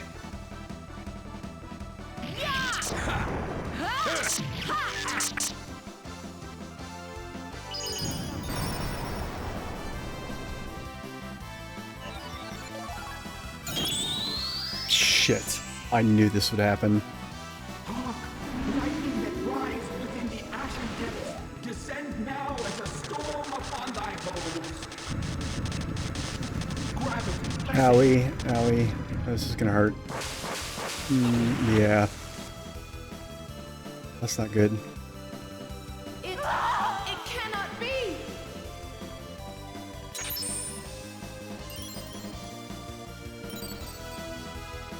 Okay then. Sorry for the audio cut here. It's gonna cut out for a second. I'm gonna make a extra save state right here, and then I think I made one at the start of the fight.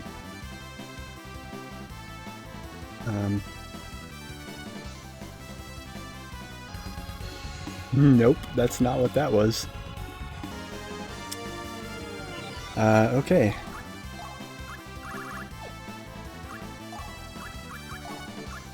So hopefully he doesn't spam that.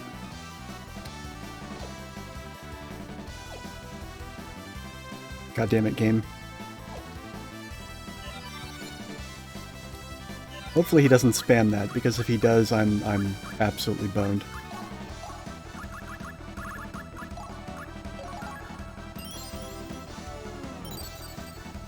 And some bosses, not bosses, some enemies do spam those kinds of moves.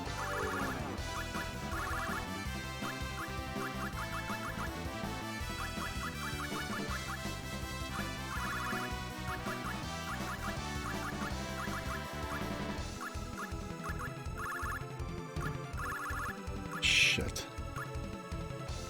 Sap power.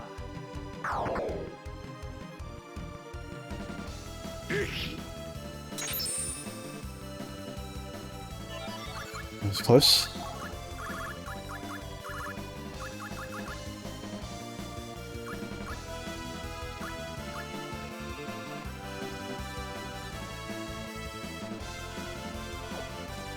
Icicle head.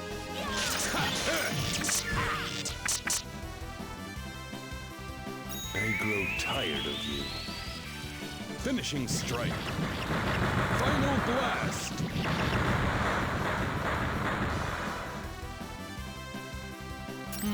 This is getting interesting. Oh man, amazing, he's frozen. Okay. That's perfect. It's like literally the best thing I could have asked for. Alright, just do that. I'm wasting like precious healing items here. And the only reason I'm even doing that is because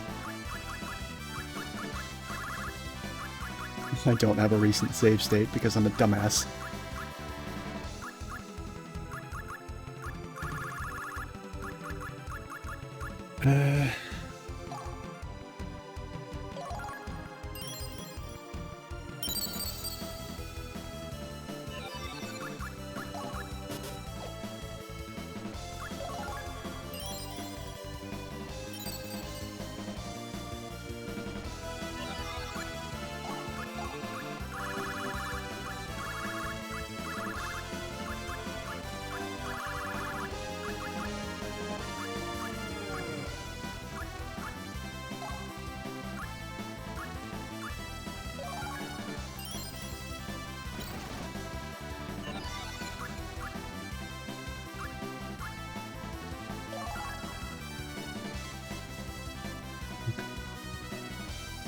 Okay.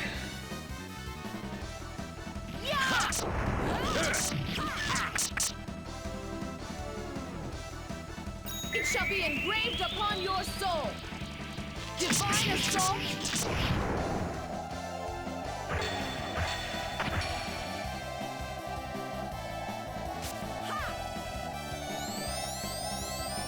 Sorry about the mouse. I keep forgetting I've set the option to show it so I can point out things in the game. Your suffering.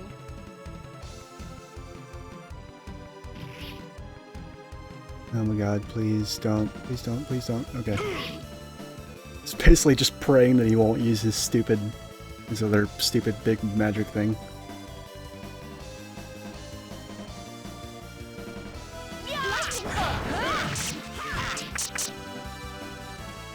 Oh my god, that was a recovery. Okay, save state. Right here, right now, over and over. Oh my god.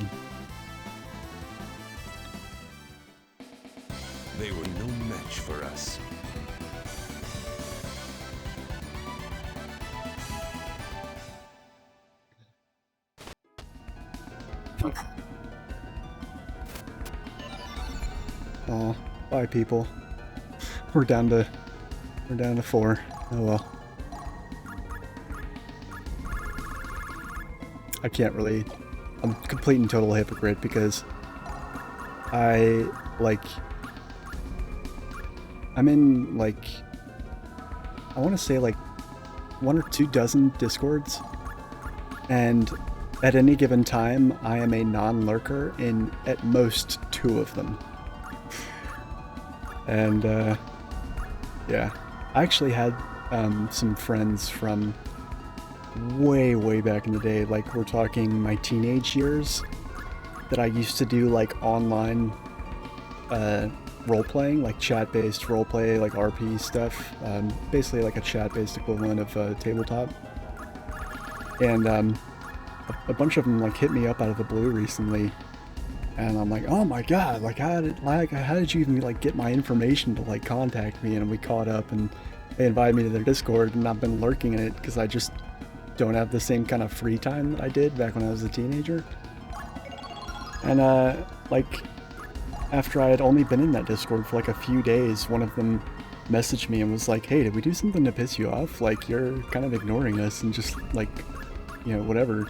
And they actually preemptively removed me from the Discord.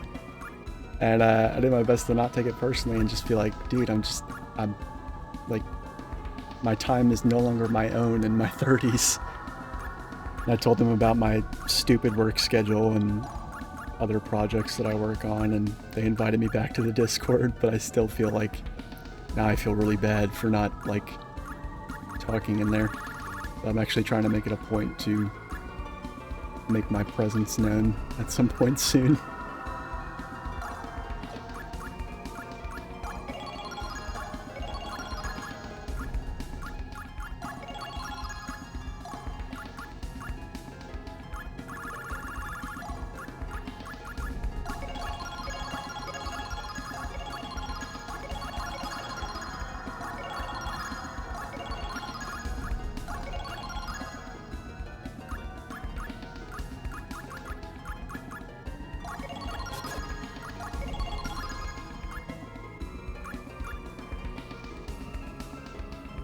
Yeah, I mean, there's, to be fair, like, half the Discords I'm in are the kind of Discord that just kind of, like, they're like public and they just accept anybody. Like, I'm in a Disgaea Discord that I maybe posted in once and have been in for, like, over a year now, and I don't think said anything else. And same thing with, like, stuff like Final Fantasy XIV's The Balance and stuff like that. Nice. Yeah, I should make that kind of a resolution to use more of the Discords I'm in more consistently.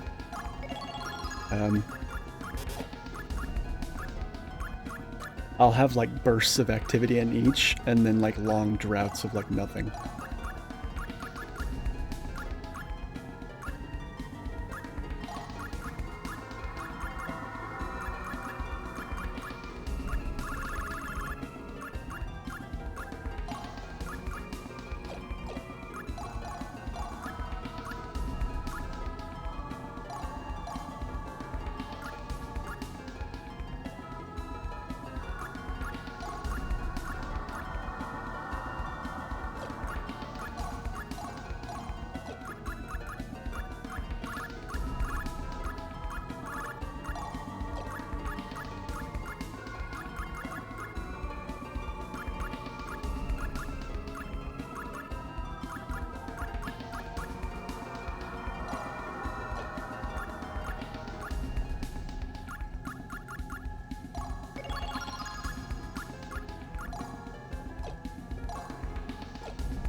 I really need to go in here and teach Gondar heal. That's like the one thing that really every single one of my casters needs to know.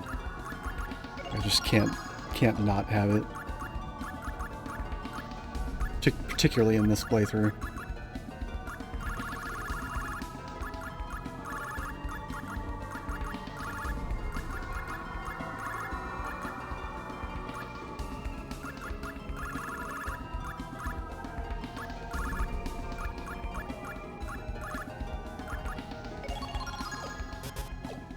Interesting, what was new? I also got a whole bunch of Might Reinforce spellbooks, and I'm pretty sure those transmute into something good.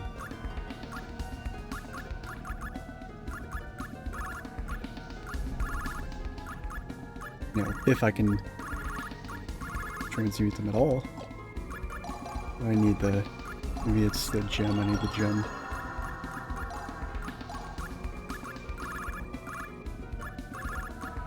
No, okay, apparently those don't transmute. That's weird. Did not realize that.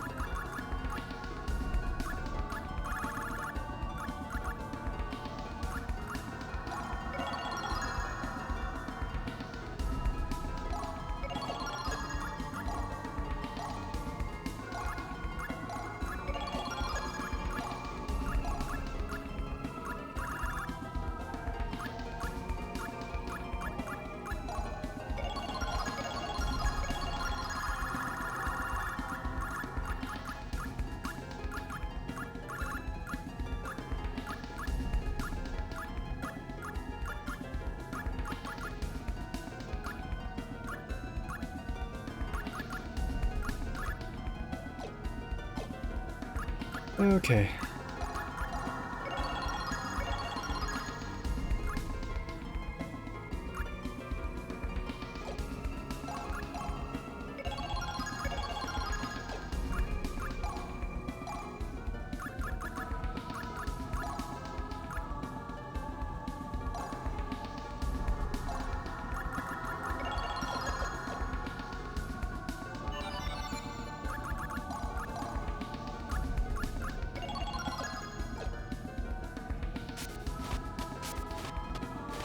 Alright, what room am I in? I've completely forgotten.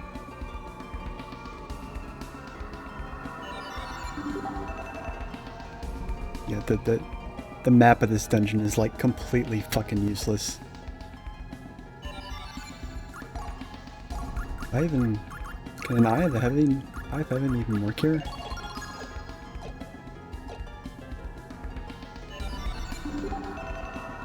Yeah, okay. Alright, yeah, there's like half... Oh, wow.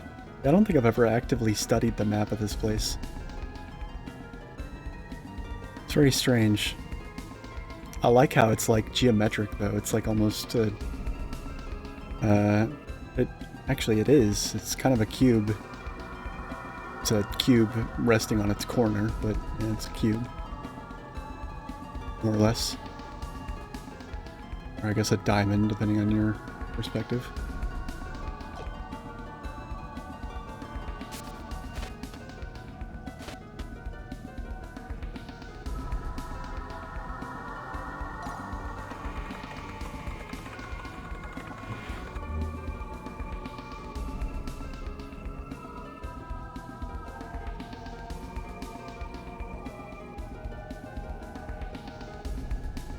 That would take me to room 21. So this... That's room 14, which we've already been to.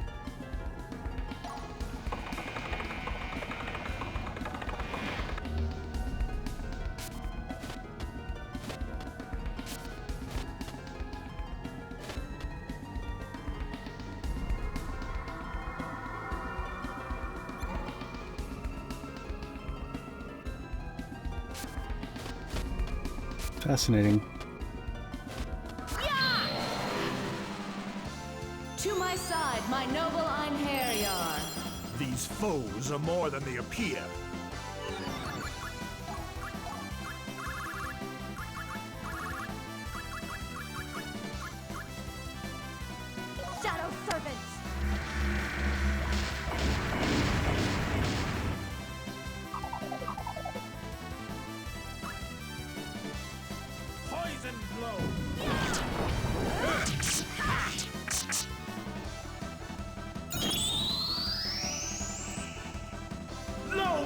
shall look upon the calamities of heresy with beclouded eyes. That's the other nice thing about Gondar is when he does big magic attacks, it's a lot easier to understand what's being said.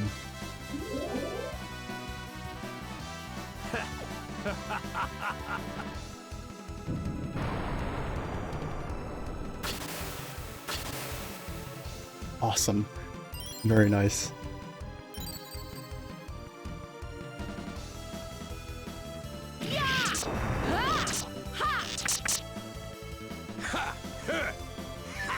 Oh my god, Arngrim, are you serious? Way to just miss. Like... I was trying to parse out some creative way to exaggerate that, but there wasn't really one that was more effective than simply seeing what happened. There we go.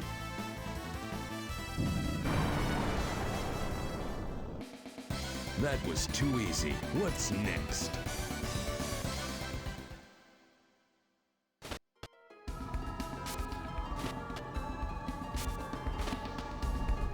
I've never really explored this dungeon. I've always just followed grabbed a walkthrough and just gone through the numbers and order of rooms as efficiently as possible. So there's rooms in this dungeon that I don't think I've ever set foot in.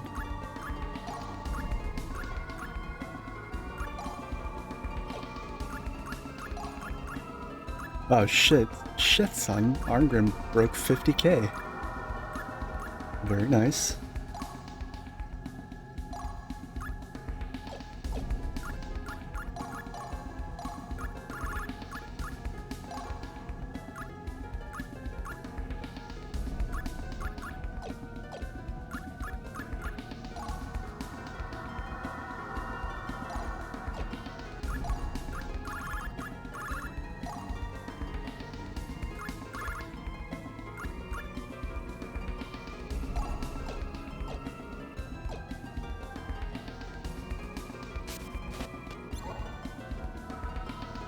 Whoa, hey now. To my side, my noble Einherjar. These freaks look like trouble.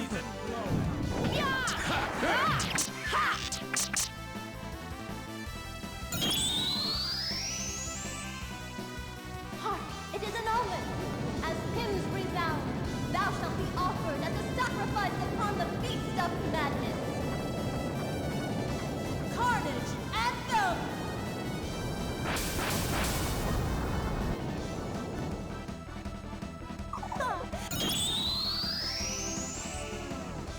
Lo, ye shall look upon the calamities of heresy with beclouded eyes. Hetero disruption!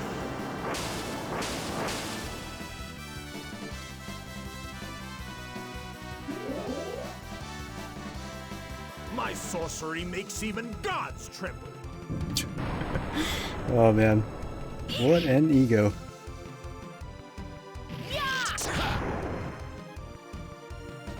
That was too easy. What's next? What's next?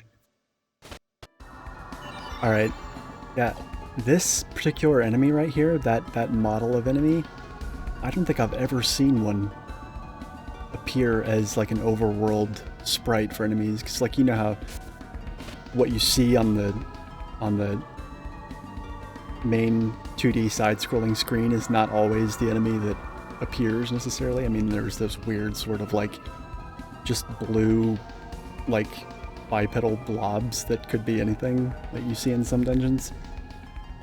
Yeah, never seen that before. So I'm kind of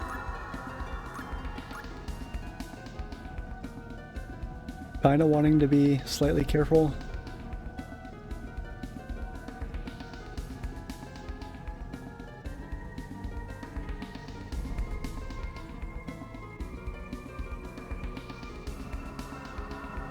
Interesting.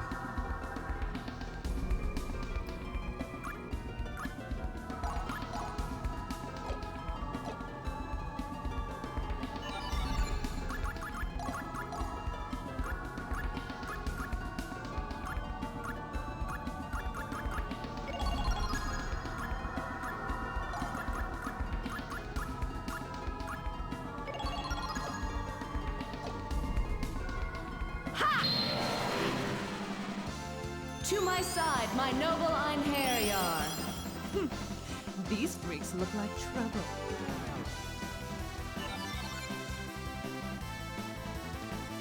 Yeah, okay. I was not expecting 4 or 3 of these.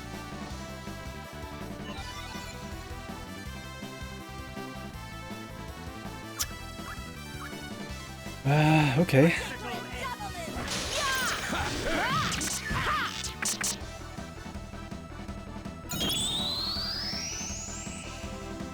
Ye of detestable name and virtue, false apostle. Sorry about the audio cutout. I need to click on something.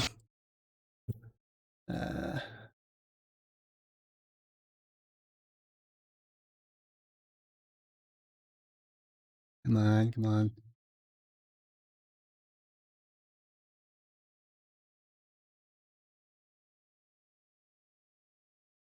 Alright. Sorry about that.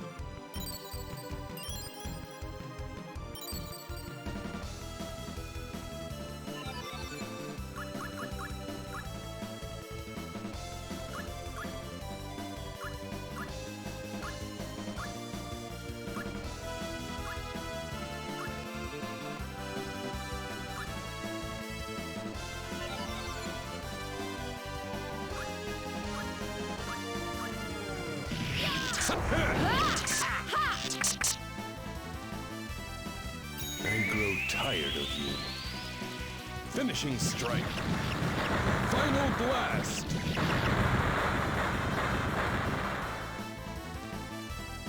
You want more? Well, that's not good. Obviously, I need to change swords again.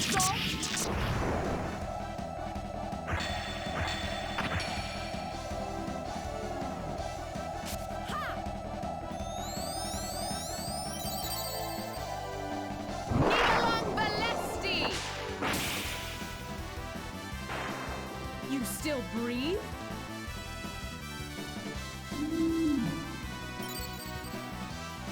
Oh yeah, that's the other thing. They can fucking heal themselves. I'm pretty sure these demons also have an attack called Death Wish, which basically reduces, like, I think it's kind of inaccurate, but if it hits, if they use Death Wish and it hits, it'll actually reduce a character immediately to, instantly reduce a character to 1 HP. That's always a little bit scary. I think, though, yeah, I have a Demon Slayer, and I think it works on these things. So I'm gonna try using it.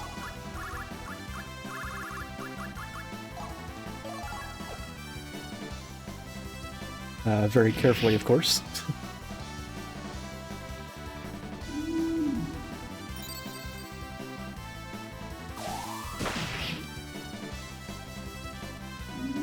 Yep, there it is. Oh, nope, missed. Ah. Alright. Okay, I was hoping to kill it in one hit and not a full combo, but okay.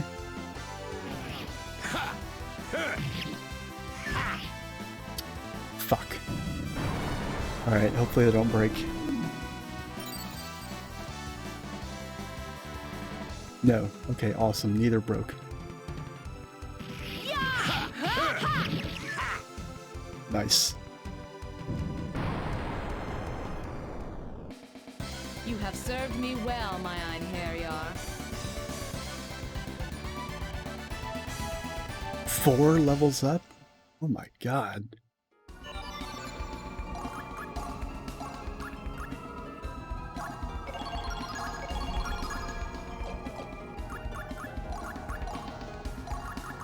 I'm pretty sure I can switch this out now. What does that do? Okay.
Oh, nice. This is another skill I don't think I've really used much.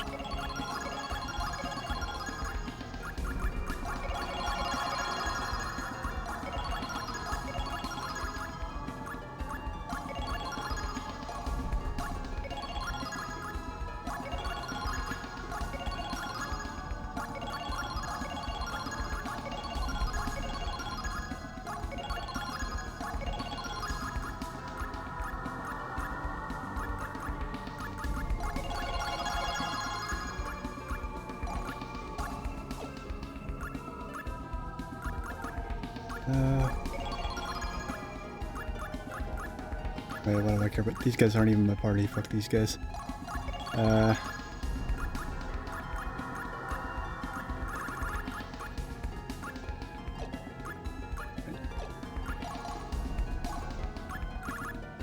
make sure to get rid of these demon slayers so I don't break them.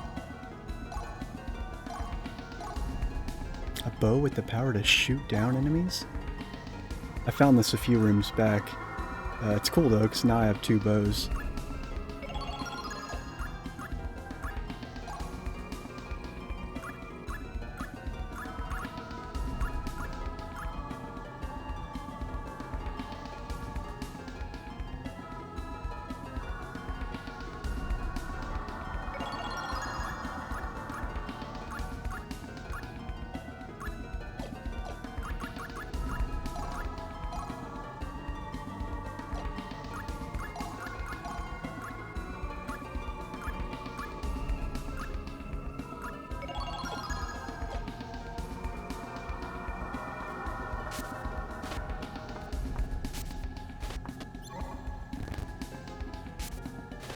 Oh, it just teleports me back to the beginning.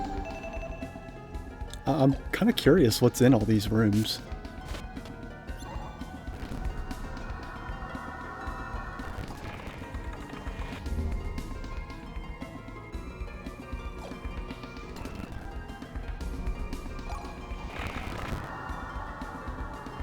I haven't been to room 5. Oh look, another one of these fucking things.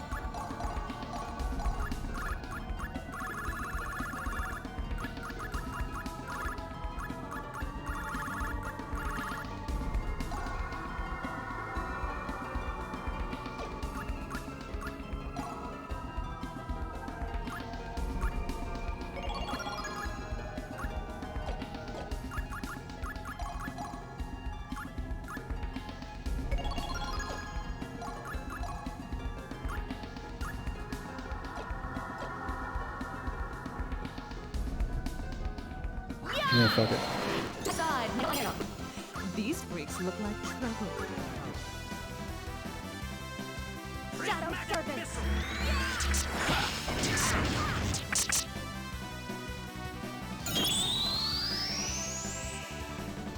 No mercy for the dead. Thus thou hast no escape from the grasp of catastrophe. Meteor Swarm!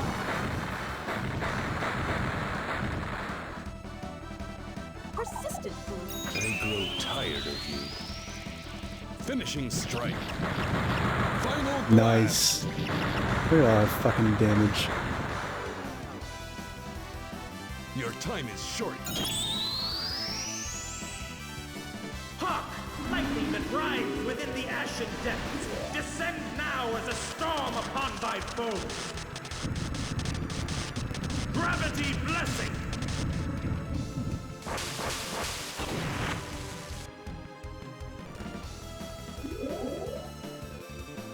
Bad little one!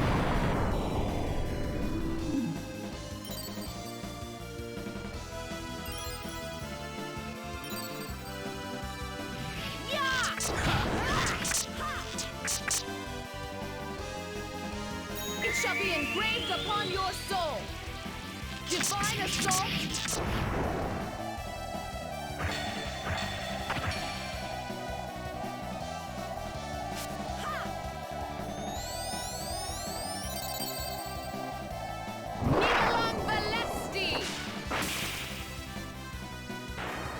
I see this foe will not fall so easily.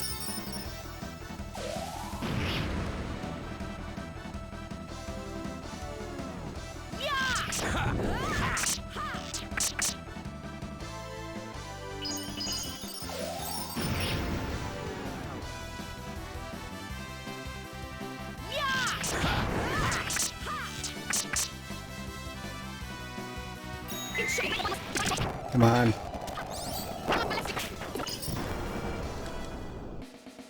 A decent performance, I suppose.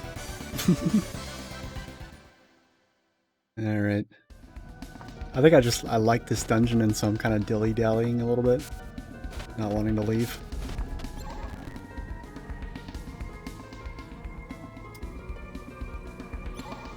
Alright. Well, this is like one room before the end, so...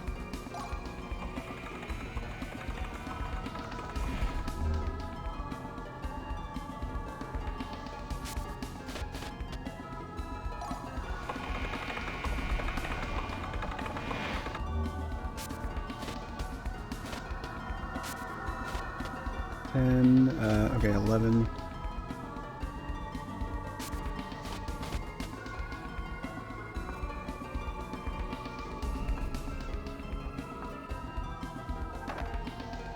This should have a flame jewel. Ouch. Yeah.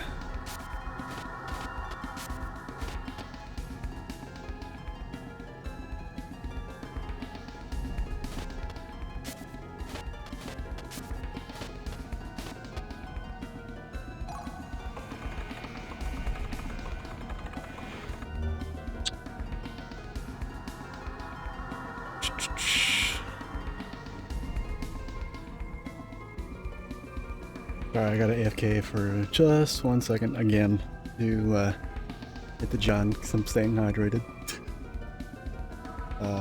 Yeah, I will be right back.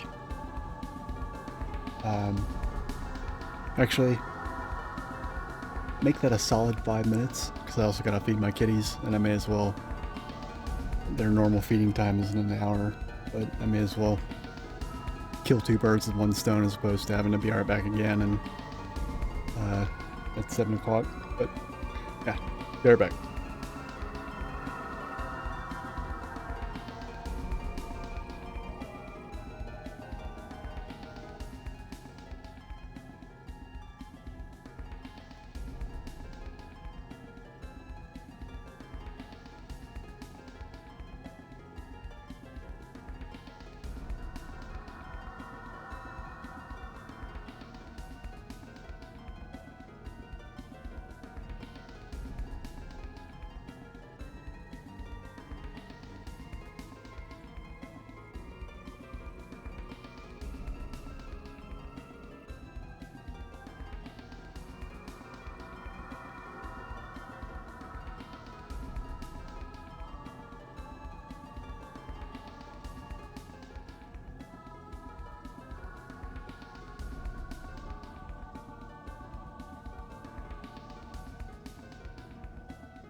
Okay, sorry about the wait, everybody. And many thanks to the 4 people still chilling. If I ever sound winded when I come back from a break, especially if I said that I'm feeding my cats, it's because I went up and down 2 flights of stairs to do it. And I'm usually hurrying to get back. Yeah, my cats eat on the bottom floor of my house, and I stream on the top floor.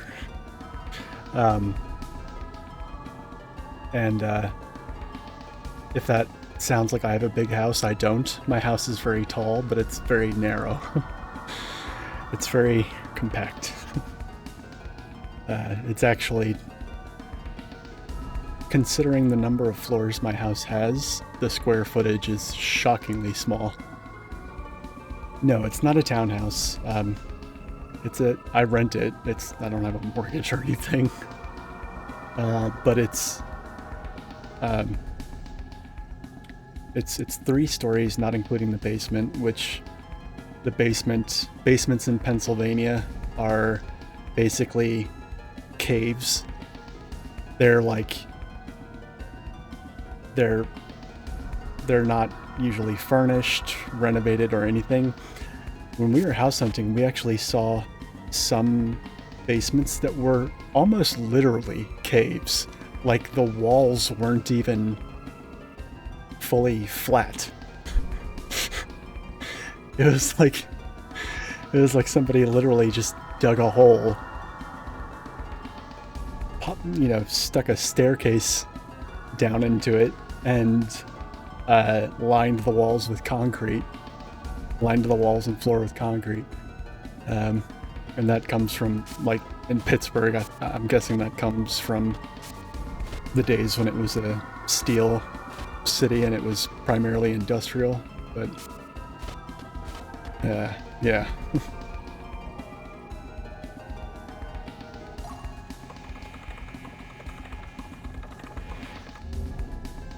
Three and 2. So this is a choice between 10 and 15, but what is this?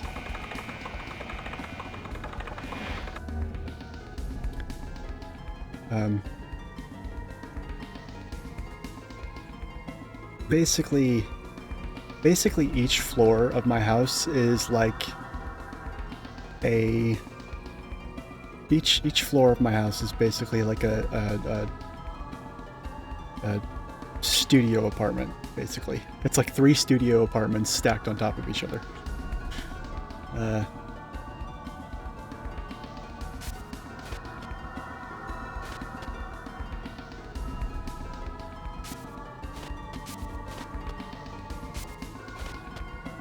So that's... Okay, alright. I need 17. 2 and 15. Okay, there we go.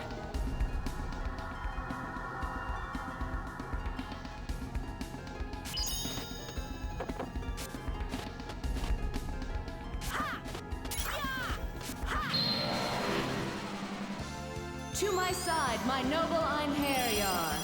No mercy.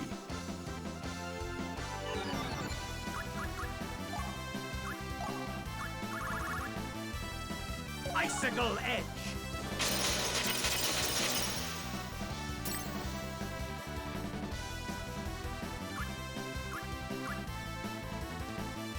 Shadow Servant!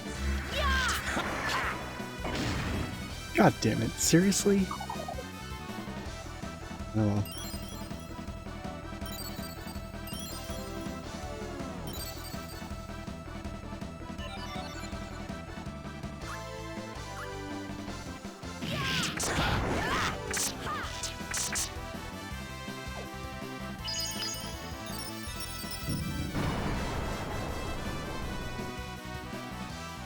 Yeah, houses in the northeastern United States are usually very, like, compact. They have a tendency to expand up and not out.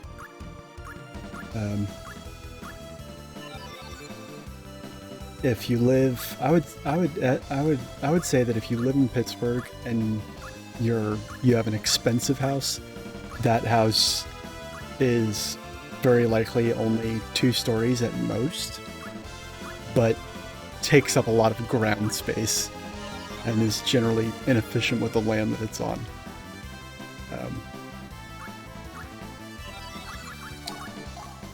But yeah.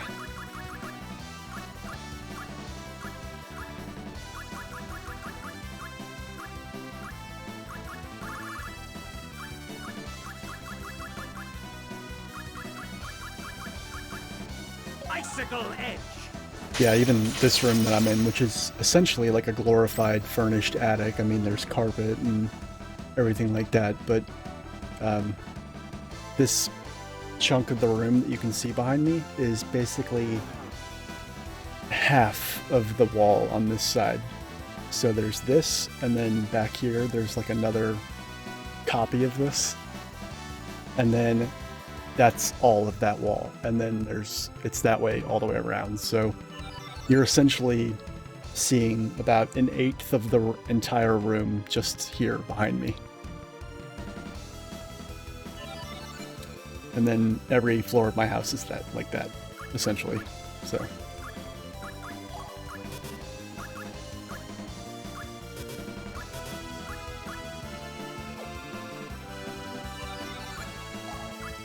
Did that really not finish these fucking things off? God damn.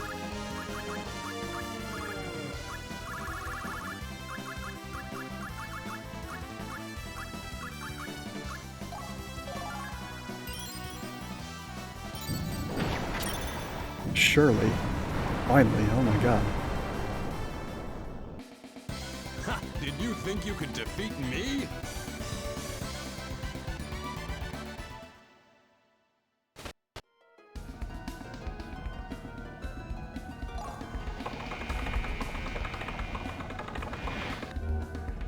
Alright, so this next boss is definitely one of the harder ones. Certainly one of the harder ones in the main game. And basically, the reason it's as hard as it is because there's a boss and then 2 ads. The boss himself is difficult because, first of all, he has a fucking gigaton of HP. He has more HP, I think, than any boss fought so far. Most of the bosses that we've fought so far have been between... yeah, I think the most HP we've seen on a boss so far was Akitamen in the Tombs of Amenti, and he was 130,000. The boss of this place has 415,000 plus 2 ads, and those ads themselves have 70,000, which is more than most bosses up to chapter 4. And those ads, if you kill both of them, the boss, and thereby move the boss up into the front row, the boss will basically spam a party-wide attack on you until you die. He won't use anything else. He'll just, it's called Insanity Blow.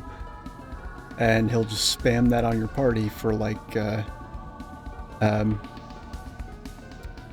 really, I don't know how much damage it does, but if I remember correctly, it does at least like 20,000 damage to the entire party, and he just spams it over and over. I think it's more than that, actually. So basically what you have to do is you have to kill one of the ads but leave the other alive and let it pelt on you while you chip away at the boss's HP. The reason I'm explaining all this is because we're about to take Arngrim out of the party, and we're about to take Arngrim out of the party in favor of going with a full caster setup plus Valkyrie. Because that's the only way to get a completely ranged party, is to which you would need in order to focus on killing something in the back before killing everything in the front.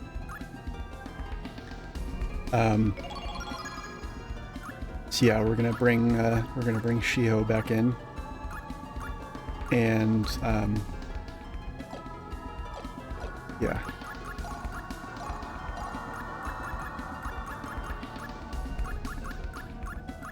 Yeah, so you do that, and then you give Valkyrie a bow, and then at that point you're pretty much set.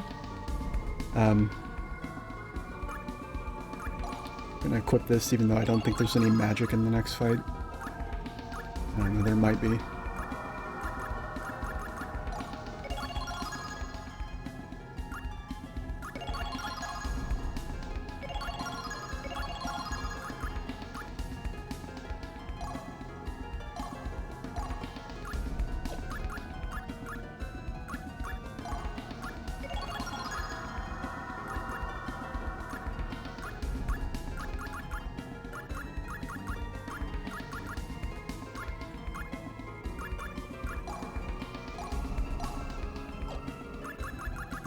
Okay.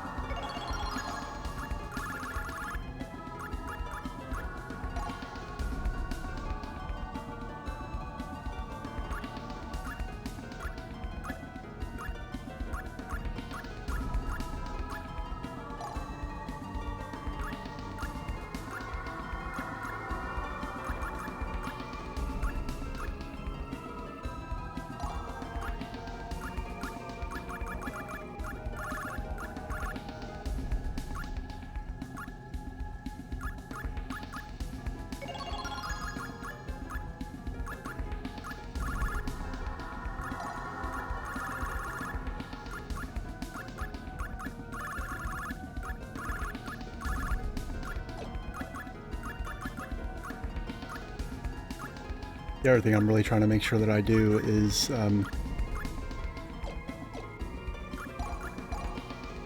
make sure that I can act effectively. So basically I'm going to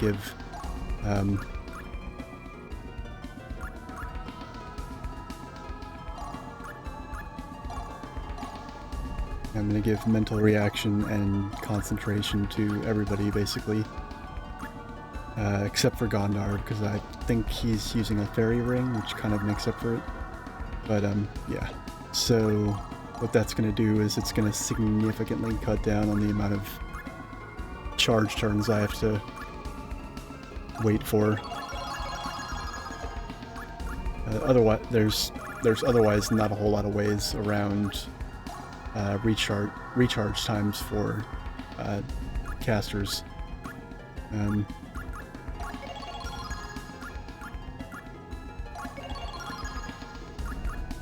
You know, you're kind of just stuck with them.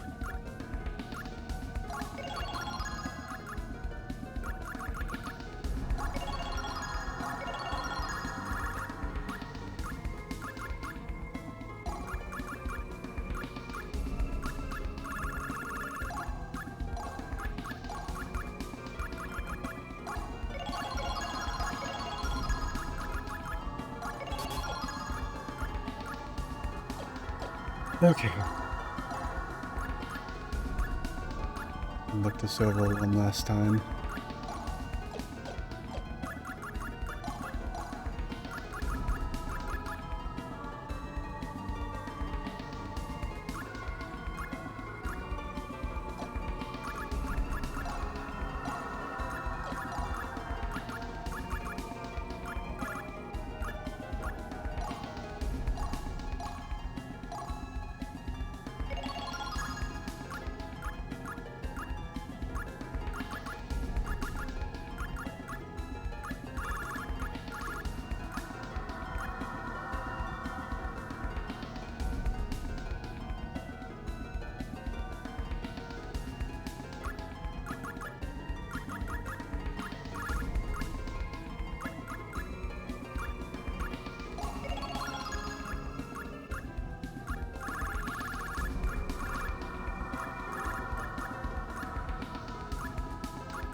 whoops, didn't mean to transmute those.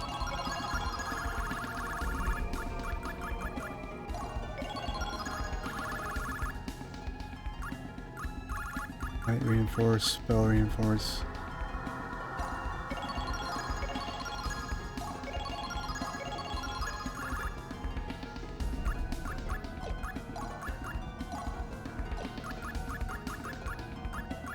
Okay, cool. Like everybody knows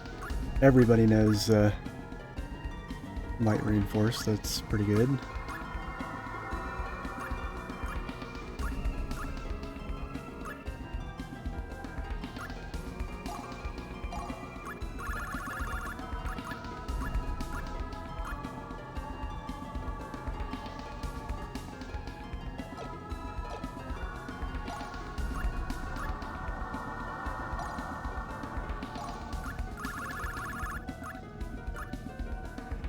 Let's see.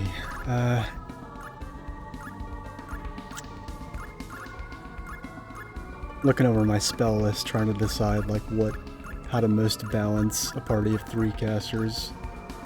Make sure that there's as little possible overlaps. This is Sap Guard, might reinforce.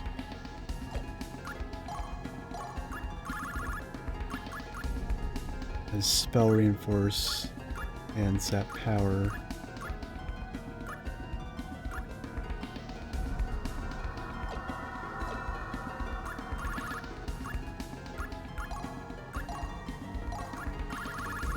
She has Might, Guard, and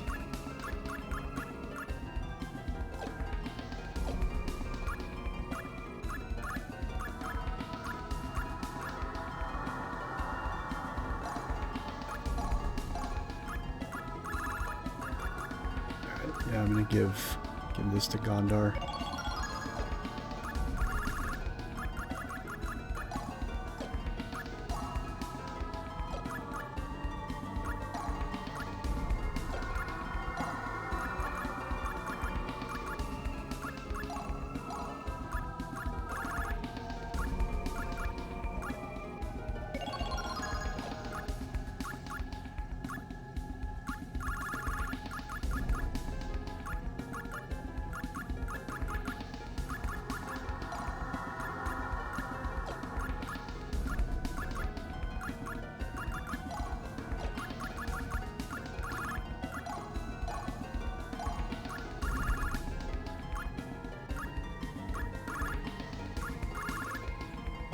I'm actually going to swap heal for Invoke Feather on him, just because that's a little more important.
I'll give Mystina, Mystic Cross, Gondar, Shadow Servant, that way they both have 7-hit big magics. With Shiho, I think we'll keep, we'll use Prismatic Missile. Or actually, hold on.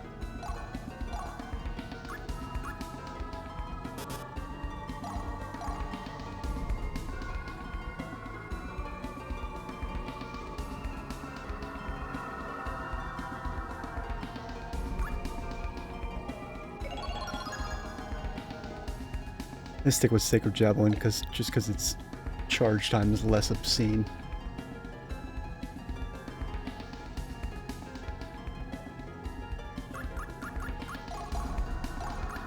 And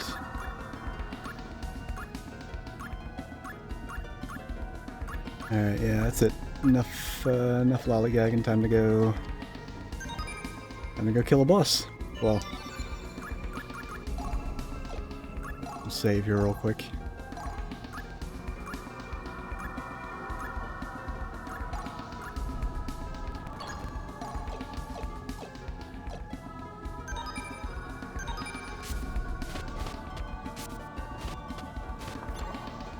Alright, here we go.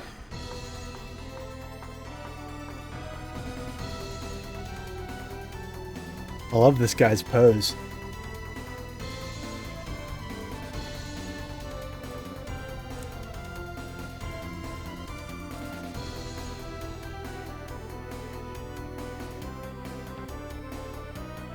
The world of men, Lenneth? Really?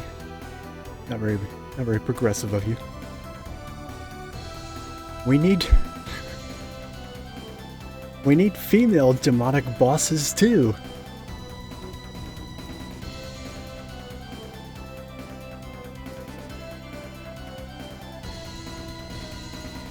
I'll never forget what. How sweet, how gloriously sweet is the taste of the human soul. I love how there's so many bosses that just like eat human souls and describe the actual taste of them.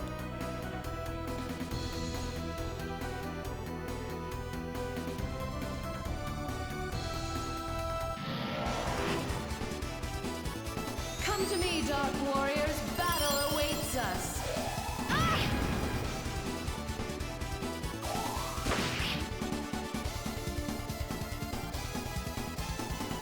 All right.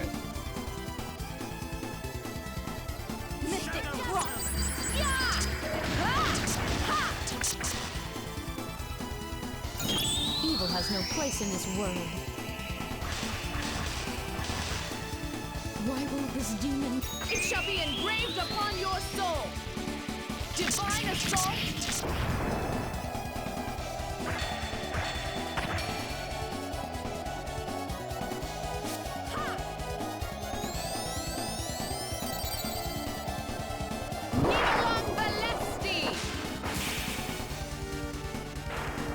You still breathe?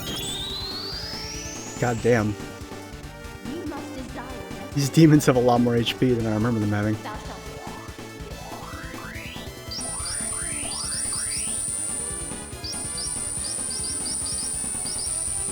celestial star.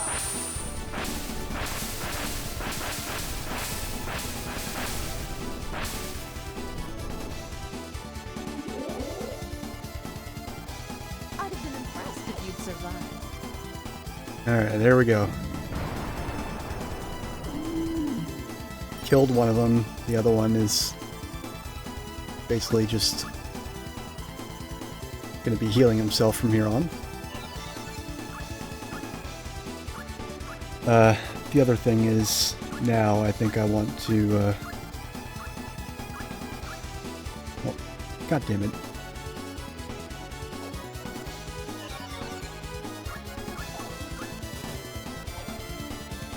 I need to change out the equipment because I don't want to have two people using big magic now. I only need one.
Yeah, as long as we leave one of these guys alive, this guy won't attack, and we don't want him attacking because he hurts a lot.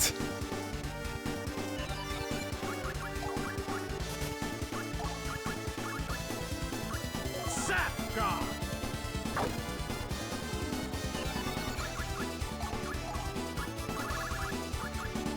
Might reinforce.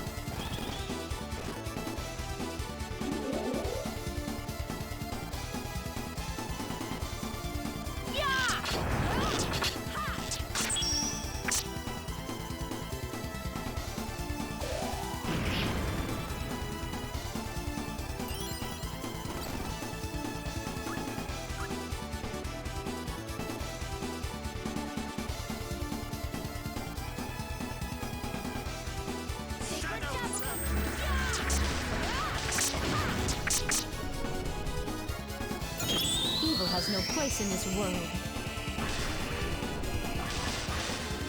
These fiends are... It shall be engraved upon your soul! Divine assault! There we go. Now we're doing damage.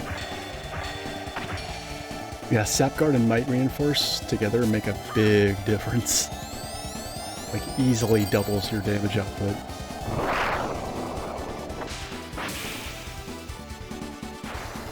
I see this foe will not fall so easily.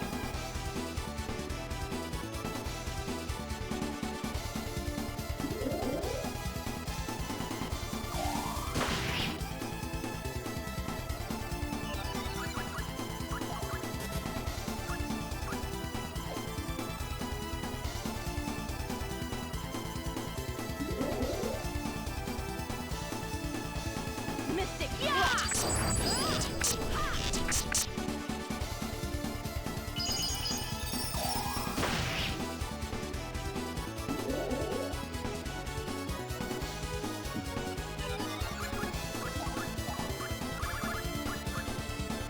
Spell reinforced. Sacred javelin.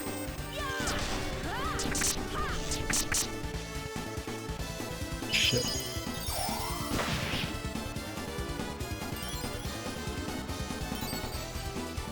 Sacred javelin.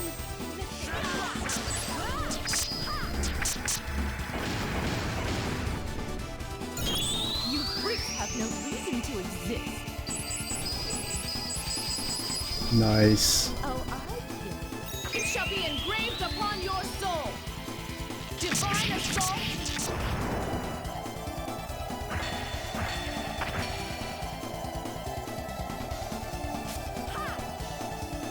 I might be able to take him out this turn.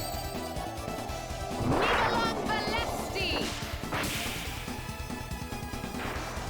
Surely you realize Evil has no place in this world. If she fills the gauge, I'm going to try using Meteor Swarm. Why won't this... No mercy for the dead. Thus Made a now, save state like a few no seconds escape ago so I can from reload attack. if this doesn't work. Meteor swarm.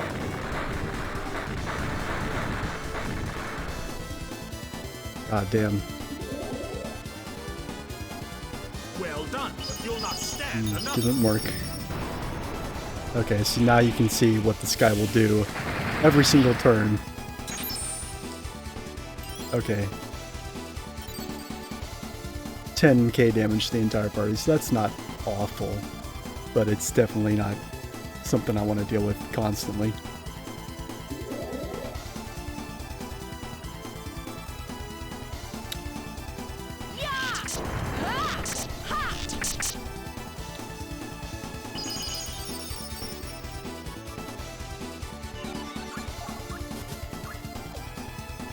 Although I think... Yeah, I've still got that save state in my back pocket, but I'm pretty sure if he uses Insanity Blow again, unless Mestina and Gondar get guts, somebody's dead. Oh wow. That's... I've never seen him not just spam Insanity Blow. Okay. Cool.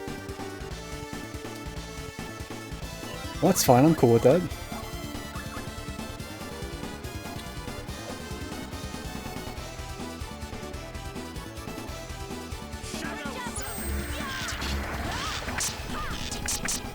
Nice. Alright, cool. Done. Our work here is done. Let's go. Jesus Christ, it's a lot of fucking experience. Well, now we have 2 of those.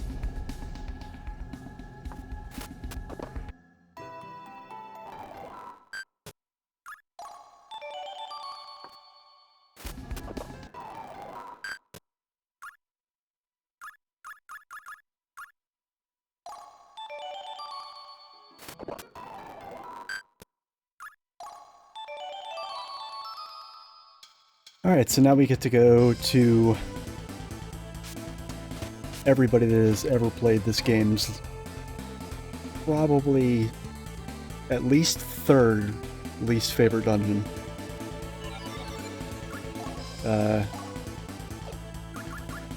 And the reason nobody likes this next dungeon is because there's an entire set of rooms where there is no floor, and if you fall, for instance, from opening a treasure chest that has an explosion trap in it and getting knocked off, if you fall, you're back on the world map.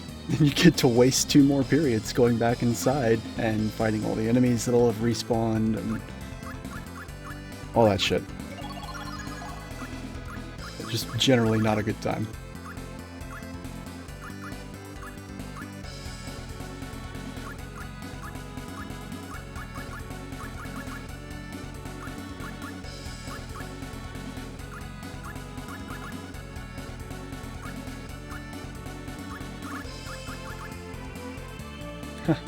Yeah, it's actually, yeah, one thing I could do is I could use 2 archers now and give Valkyrie a sword, and that could be fun.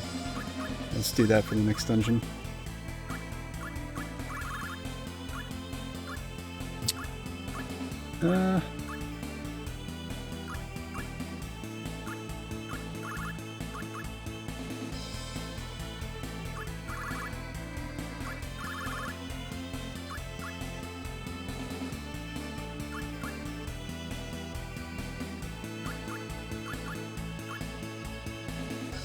And I'll stick with Gondar for now as my caster.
Forget what Yanis's element is.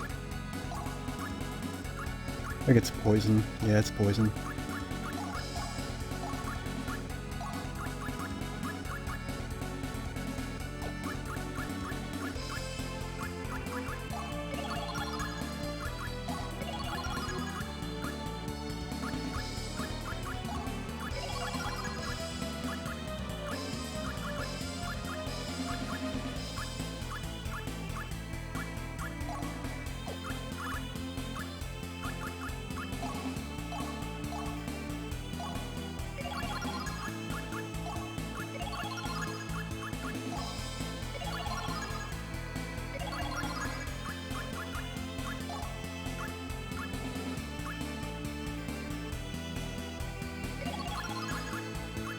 Mm-hmm.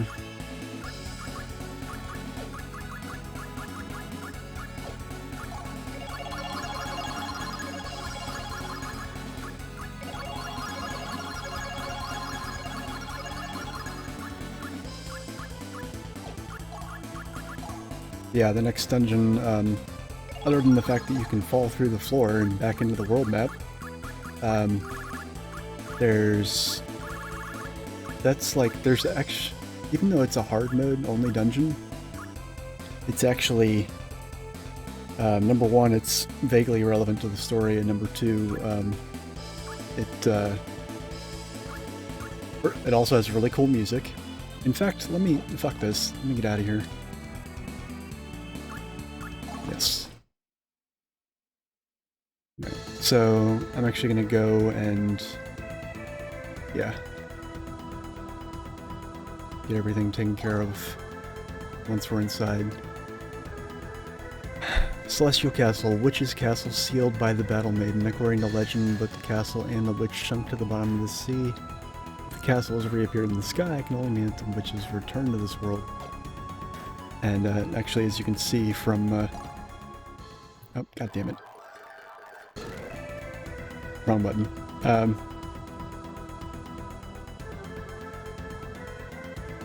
What? Okay, hold on. There we go. Yeah, you can actually see the castle is actually elevated in the sky. Well, kind of. It's hard to tell unless you move far away from it. Yeah, you can see it right there. So it's actually, it is in fact actually in the sky.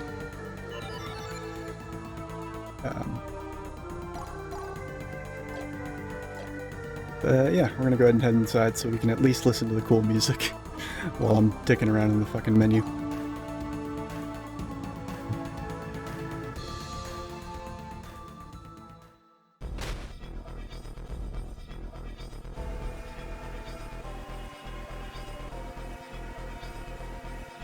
I like that dark.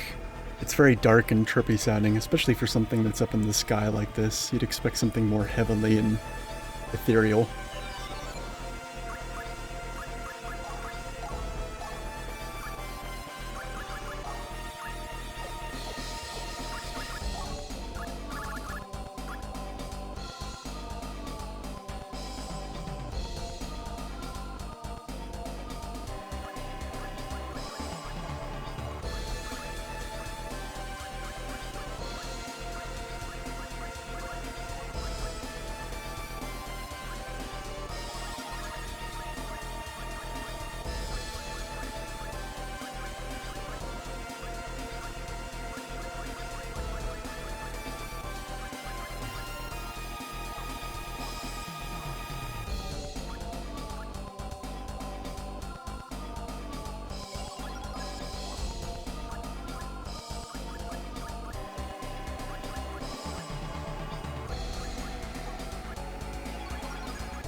Yeah, I really dig this music. It's like probably in my top favorite tracks in the game. Probably in like the top, maybe not top 5, but definitely top 10.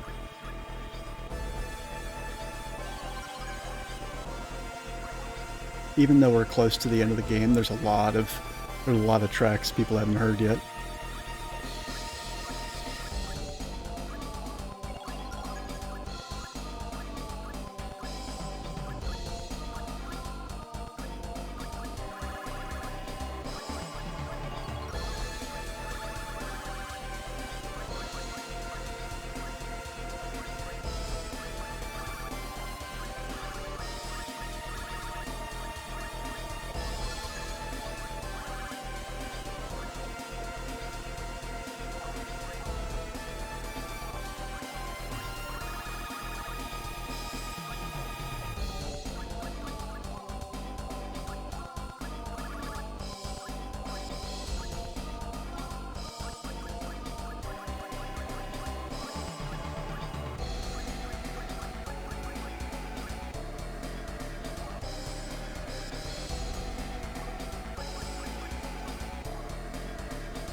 Hold on 1 second, guys.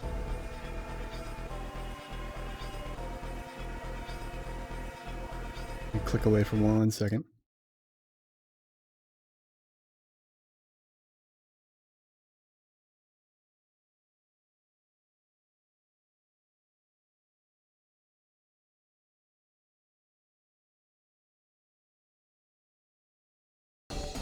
Alright, sorry about that.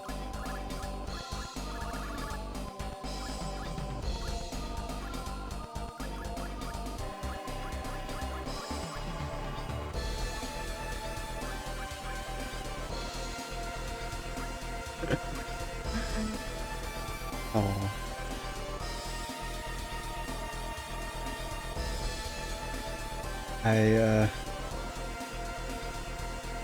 I appreciate the tolerance. I do still apologize for it because I know that, like, if it's annoying for me, I'm assuming that, I mean, I'm not anticipating anybody's actually going to be an asshole about it, but I know it, like, irks me a little bit, and so, knowing that, I assume that it probably irks some people at least a little bit.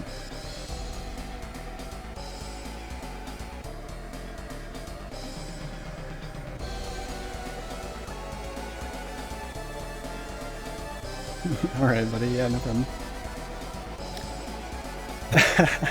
Nice. Nice. What color?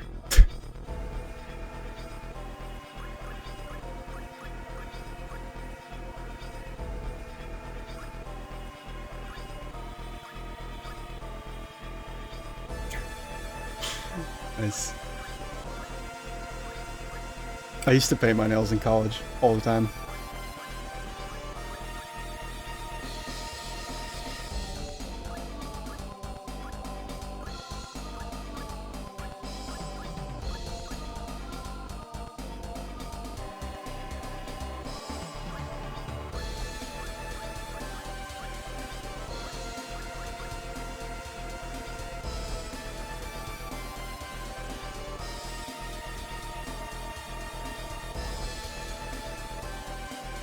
Jesus.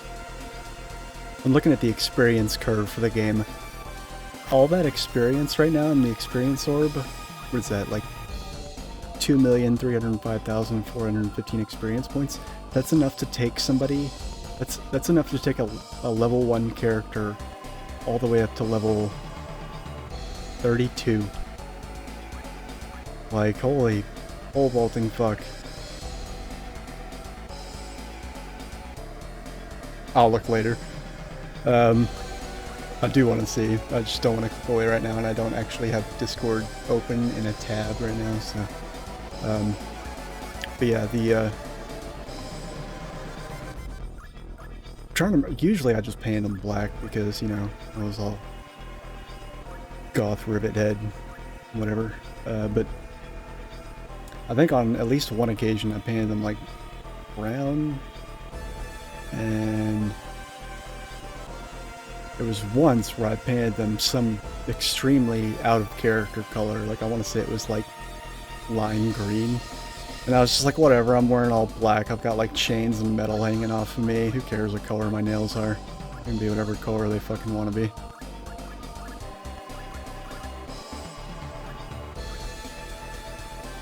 And I'm pretty sure on at least one occasion as well, I also did like stripes, where like you paint the nail and then you do like a vertical stripe up. No idea why. Couldn't tell you.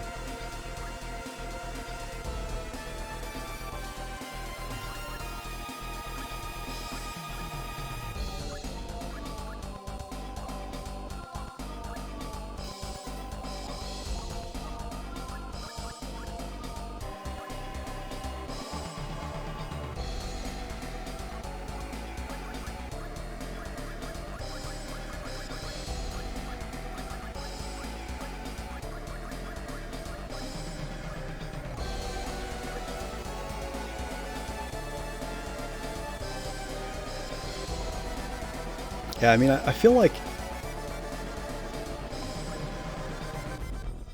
it's one of the nice things about, like, being, like, being a part of the whole like goth industrial subculture is that like even if you've got like shit like even if you've got like bright neon nail polish on, because you're wearing all black and you know, whatever other paraphernalia hanging off of you, like people still tend to kind of leave you alone most of the time. I realize there's been exceptions to that, like you know, I'm pretty sure in England several years ago, and by several years I mean probably more than 10, there was like some girl in England that actually got assaulted and murdered, like because she was goth, and it was like it sparked so much outcry that they actually had to extend. I shouldn't say had to, because that makes it sound like it's stupid that they did it. I would say that it wasn't stupid. It shouldn't have been necessary, but I guess it was, because they literally like beat the crap out of and killed this girl because she was goth, essentially. So they had to extend to hate crimes to cover subcultures in England.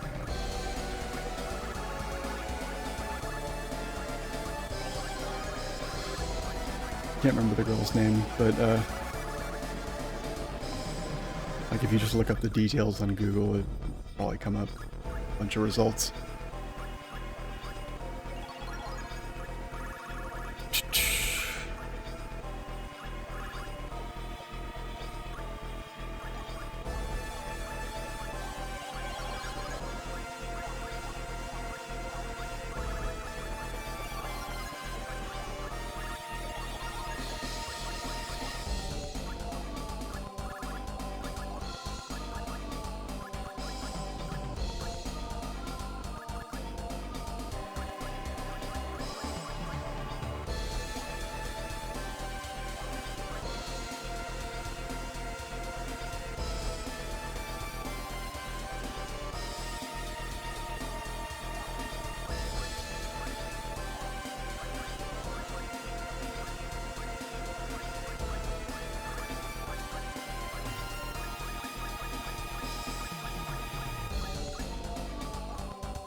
Where is it? Gem of Creation. Okay, cool.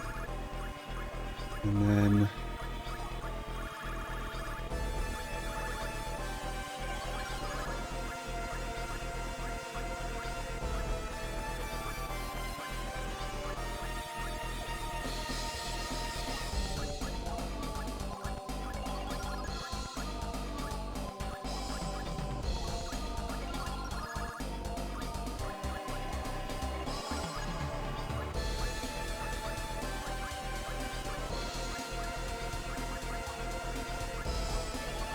alright.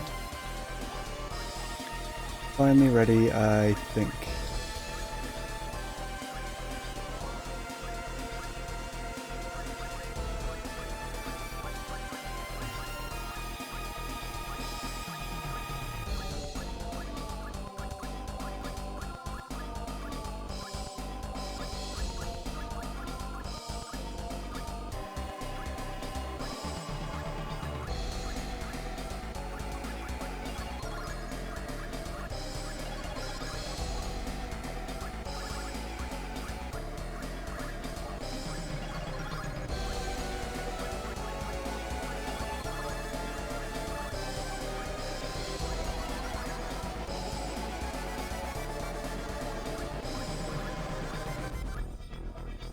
Alright, good to go.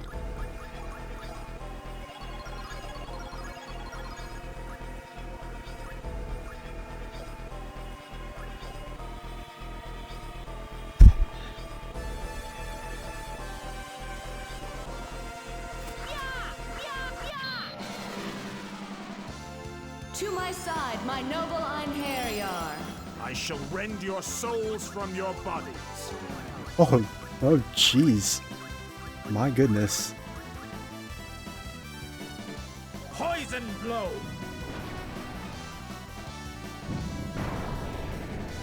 Prismatic missile.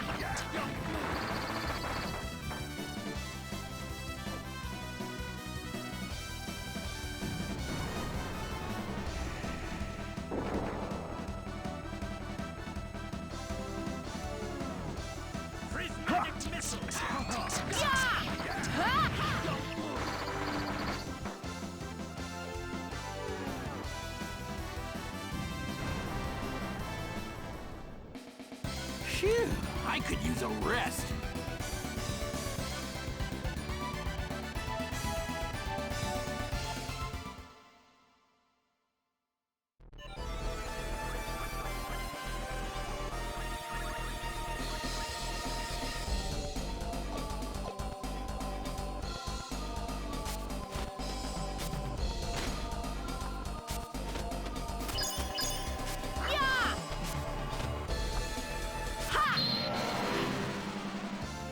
To my side, my noble Einherjar. I shall rend your souls from your bodies. God damn, again? Poison blow.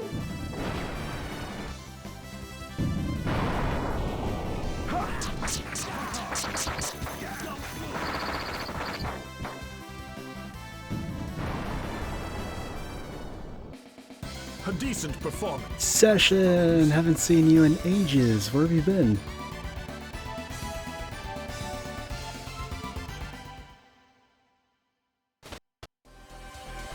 Feels like I haven't seen you in ages.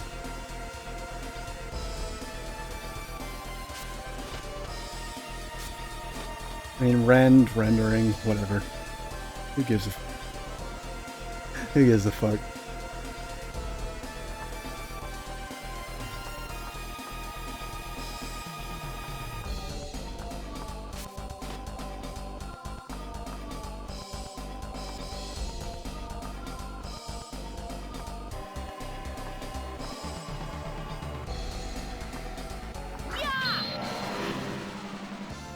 To my side, my noble Einherjar. Fair enough. These foes are more than they appear.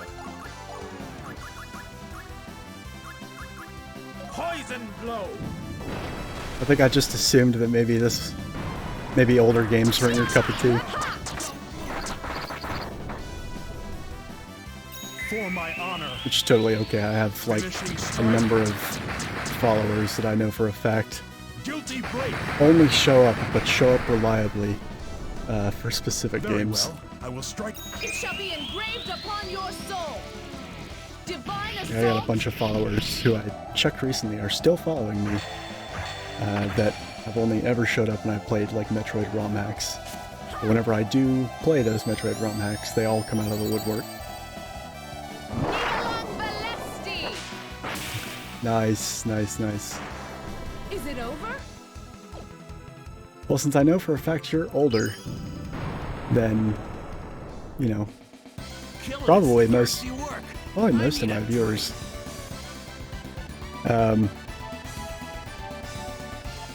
maybe this will actually be something you can appreciate more since it's an older game.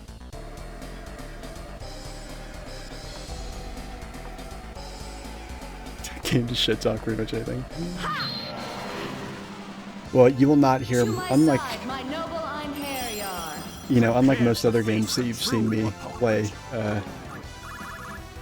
where even like really good ones like Horizon Zero Dawn, like that was a really fucking good game.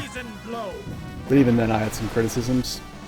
You're not going to hear much criticism from me about this game, just because it's a cult classic and I fucking really, really love this game. Just in general. Death blow. Sphere strike. What? You're still for my honor. Finishing strike. Guilty break. Now, if you've ever seen the original Pokemon anime, It shall be all the same engraved voice upon actors in your soul. the voiceovers for this game.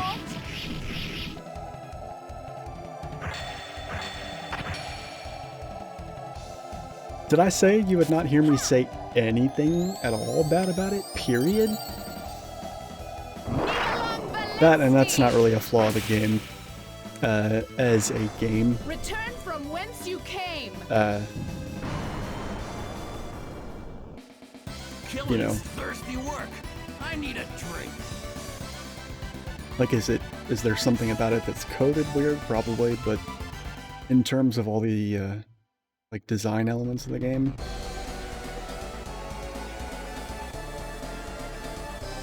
Oh, no. That's Disgaea. That I don't know if I'm ever going to stream, just because that is a game that,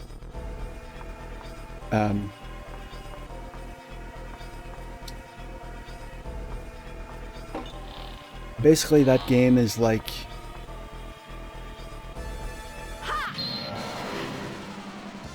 To my side, my noble Einherjar.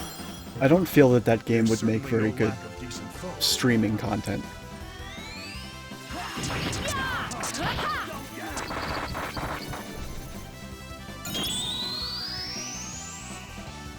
That game is Disgaea, and yeah, that's the game that, like, literally, once you get into post-game content, the damage numbers are just abbreviated with, like, it'll say 150M or like 150G instead of 150 million or 150 billion.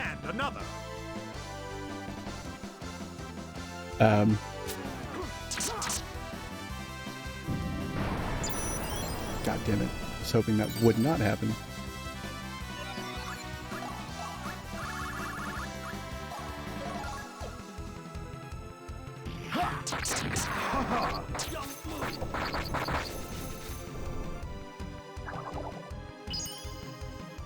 What are you doing?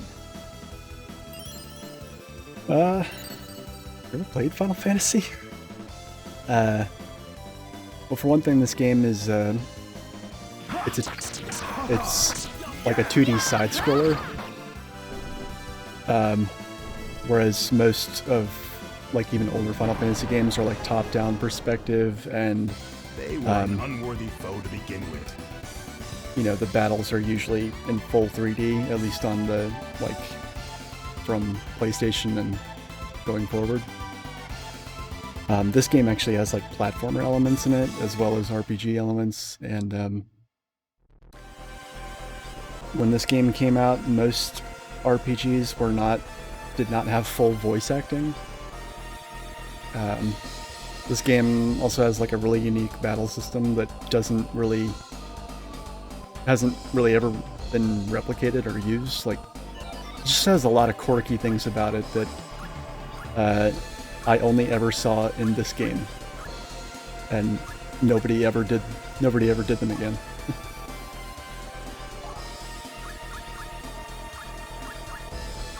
Yeah, and there's, like, I mean, not the previous dungeon, but the dungeon before that, there was, like, a big jump puzzle at the end. So yeah, there's platforming elements, there's a lot more puzzles. Even though that's one thing I feel like JRPGs sorely lack, is puzzles. I mean, there are some, but they're very few and far in between.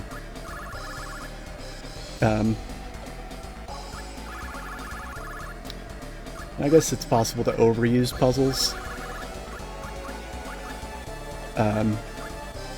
But like in Final Fantasy, for instance, whenever there's a puzzle in a Final Fantasy game, it's usually like, oh, a puzzle, neat. Haven't seen one of these in ages, and then it will usually turn out to be really easy. So, eh.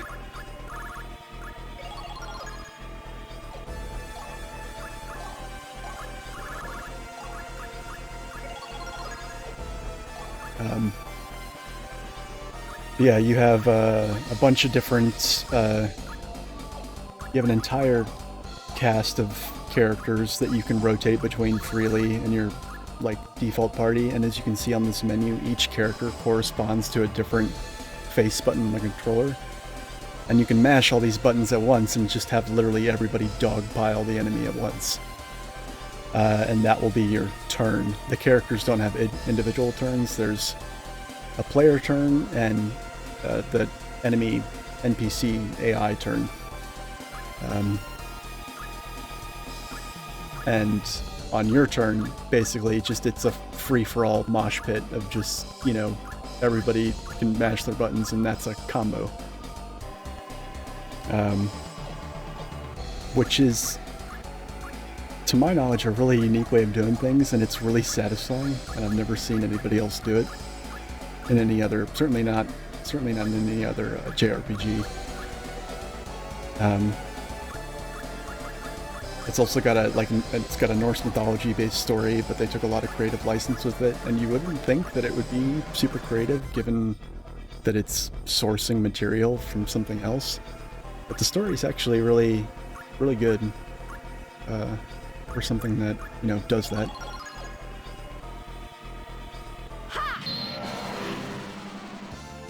To my side, my noble Einherjar. Prepare to face a true opponent. Yeah, you can kind of see it here. Watch.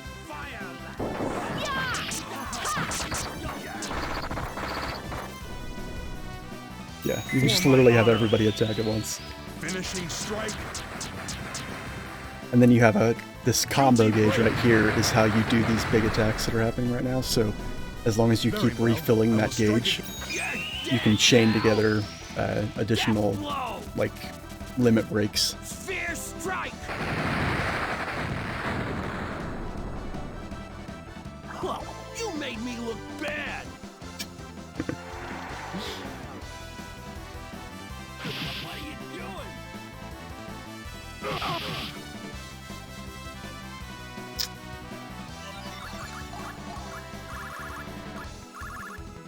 Poison blow.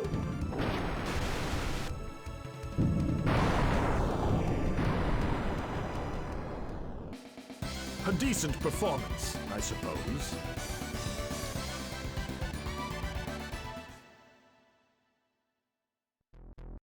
It's also got, I hope that people show up for the next stream, or not the next stream, but whenever whenever I'm able to fit in the post-game dungeon, really, really hope people show up for that, because that's the one stream, or not stream, that's,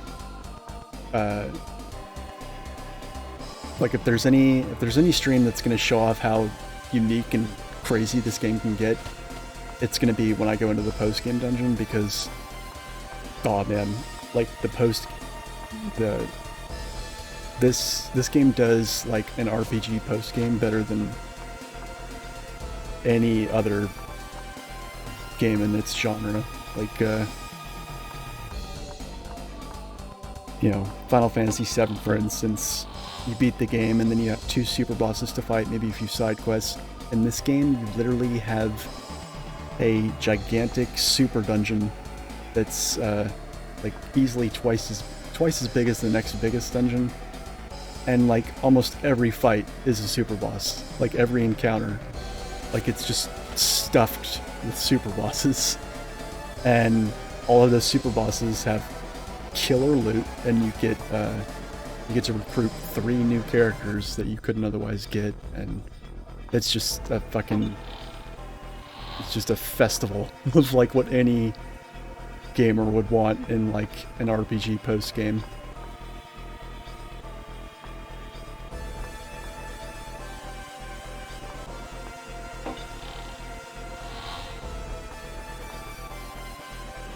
And you get different rewards every single time you clear it. So the game, you actually get, like the first 8 times you clear it, after you clear it the 8th time, I think, you start getting like just stupid overpowered weapons every single time you clear it.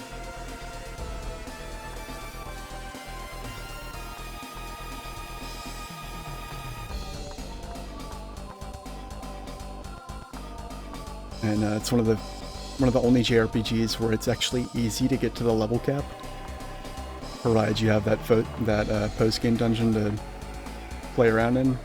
You can only get to it by playing on hard mode. There's these items called flame jewels that I've been collecting in the hard mode dungeons. There's 8 of them. And you can go to the post-game dungeon without them, but you'll only have access to like a couple of initial areas, and then you'll have locked doors that you can't get past without those flame jewels.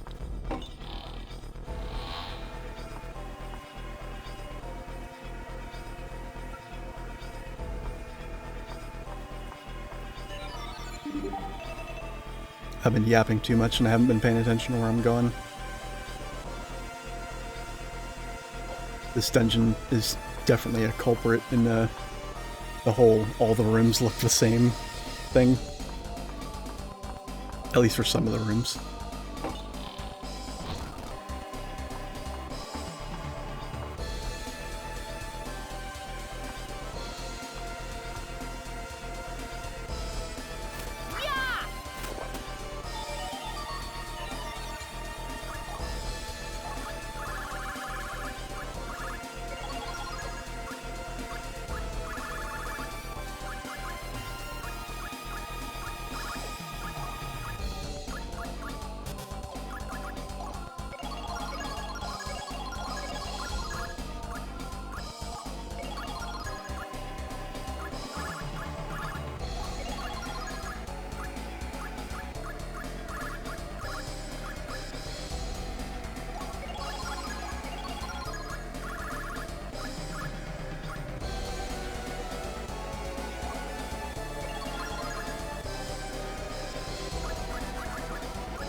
I meant to check out that Shadzard sword or whatever it is. Oh, very nice.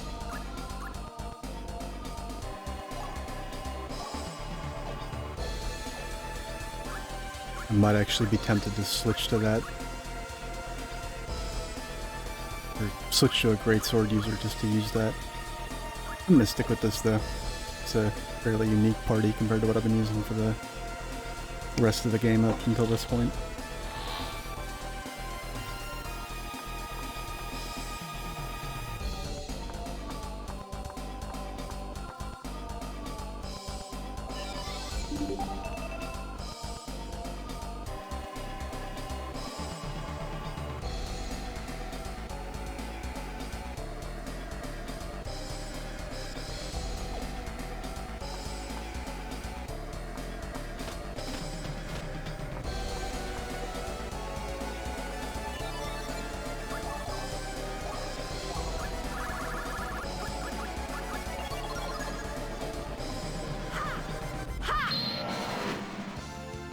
My noble Einherjar.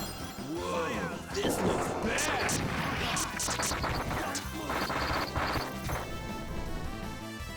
For my honor. Finishing strike. God damn it. Guilty break. Okay, apparently this thing has really high defense. Impossible. It shall be engraved upon your soul. Divine assault. Here we go. Nibelang Valesti. Is it over?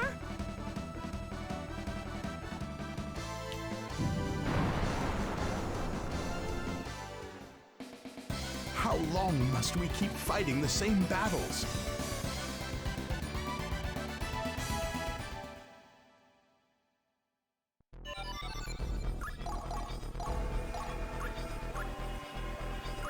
Other thing that's really cool about this game session is the music. Like, I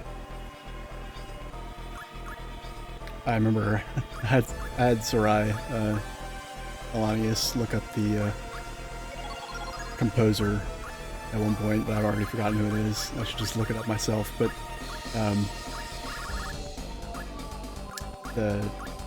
in my opinion, the music in this game is really, really unique.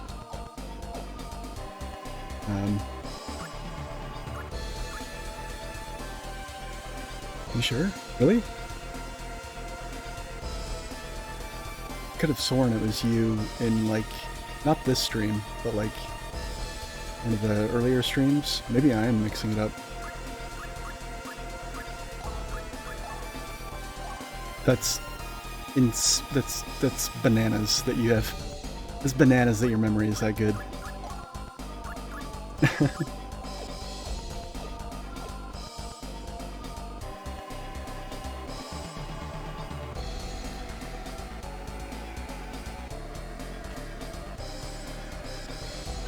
Yeah, the entire game soundtrack is available in the game for you to listen to, like the sound test menu on the main menu. Like, you can listen to every single track in the game. You can also listen to all the voice samples in the game. So it's, and there's even a fucking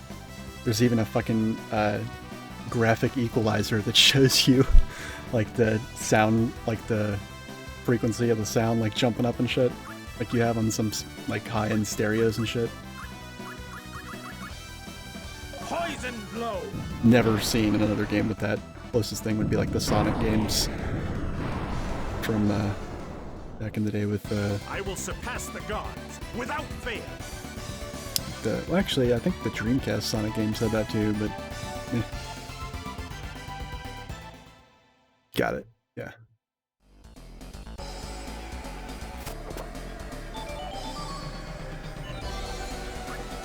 I'm fairly certain that is, yep, 8 flame jewels. And we could go to the Seraphic Gate right now with that, but we'll hold off on doing that. To my side, my noble Einherjar. These creatures are less than pathetic. Poison blow.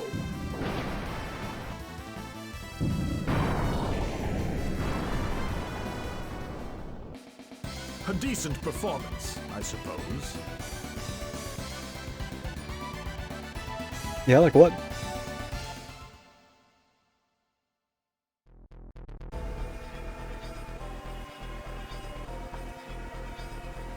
Just crazy, because I've played one or two of the Tales games, and I've played like one or...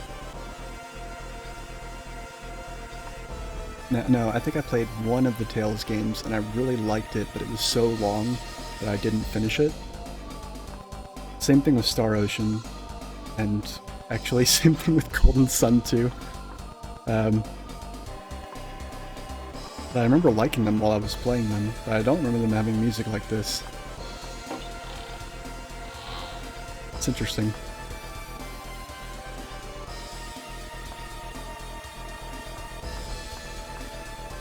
I forget which Tales game I played. I want to say it was Tales of Destiny 2 or 3. Whichever one it was, I remember it being good, and I remember liking it to the point where I binge played it all the way up until the end, and then by the time I got to the end, I was like... The thing is, all those games you mentioned were games that I played between the end of high school and the end of college. And that was a period that was really iffy for me with video games. I played a lot of stuff in that period that I just couldn't finish because I didn't have time. And I had other shit going on that, at the time, I was actually more interested in. I do not remember liking Star Ocean as much as Tales. But again, I've only played one game from like each of these series. I think the Golden Sun game I played was on Game Boy Advance, I think. And I remember thinking it was awesome. But, I don't know, I think my Game Boy Advance broke and just never finished it. To my side, my noble Einherjar. I'll take you all on. Poison blow. Everything here is weak against poison, my god.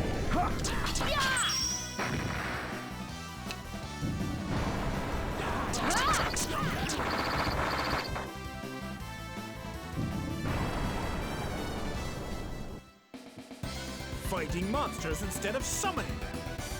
How ironic.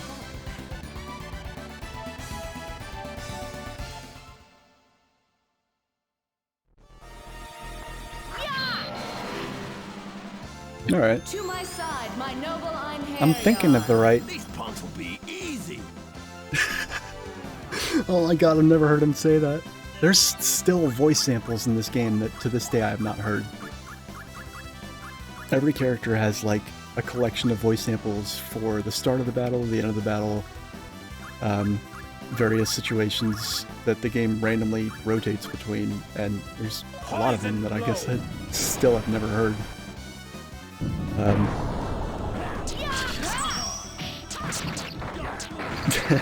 Nice. Yeah, Zorai, was Golden Sun... Was it on the Game Boy Advance? I can't remember if there was more than one game in that series, or if it was a standalone. Because if it was just the Game Boy Advance that I remember, and that's all there was, that's awesome, because that means I can very, very, very easily emulate it.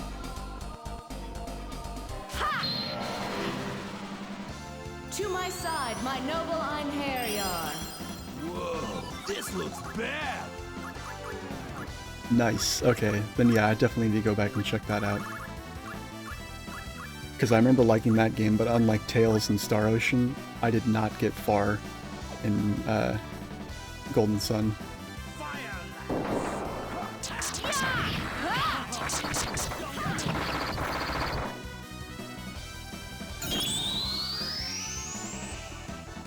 The time of exorcism is at hand.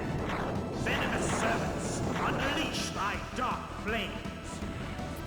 Calamity blast!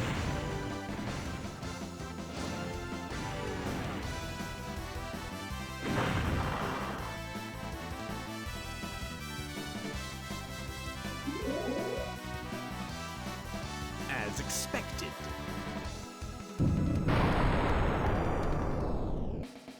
How long must we keep fighting the same battles?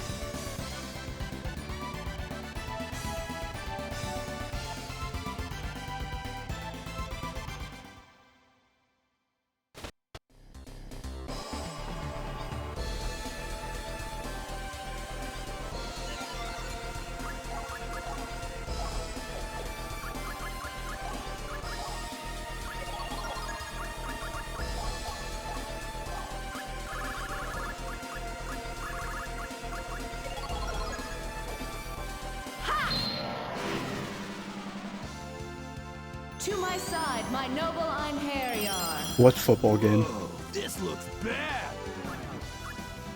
Also, you're talking to two people that live in America. Are we... Which football are we talking about?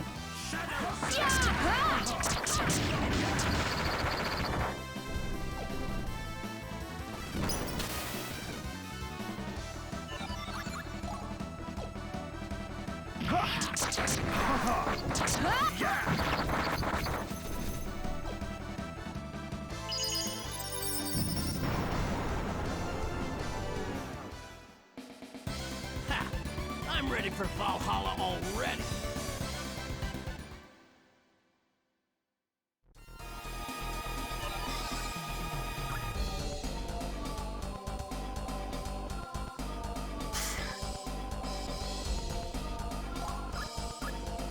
It's still... Okay, so normally I don't give a single continental fuck about sports ball, but like, it blows my mind that, like, in America we're still doing shit like the Super Bowl. Like, haven't any football players died of COVID yet? Like, because obviously that's what it'll take for anybody to... for the population at large to give a shit.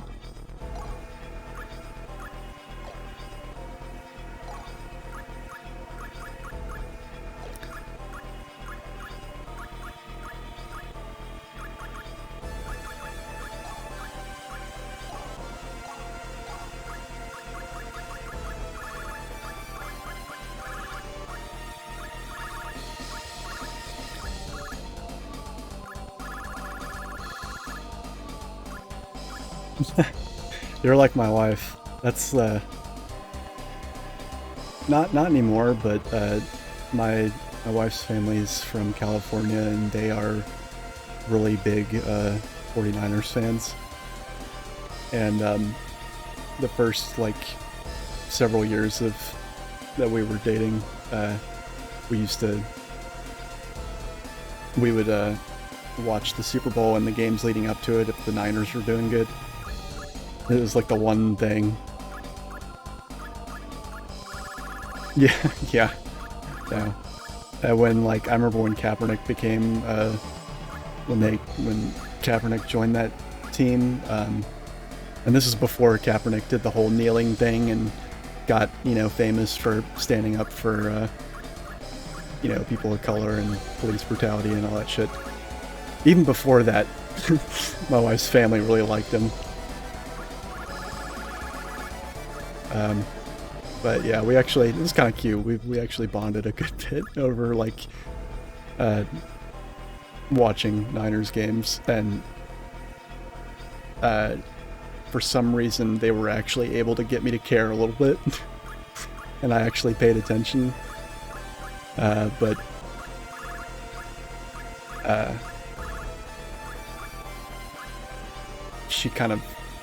Amanda kind of lost interest in football after a few years, and so then I did too.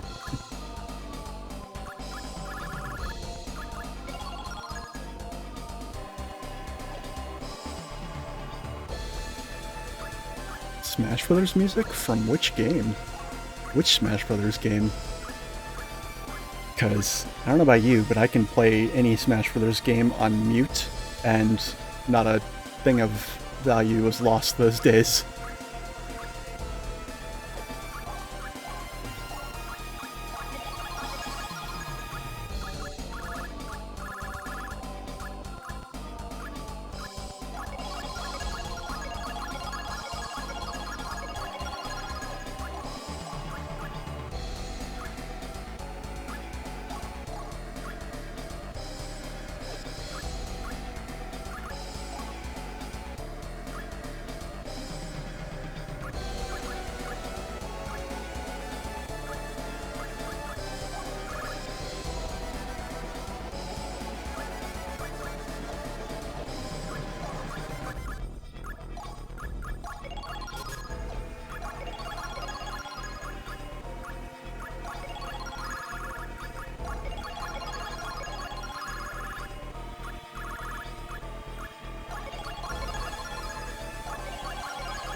Right?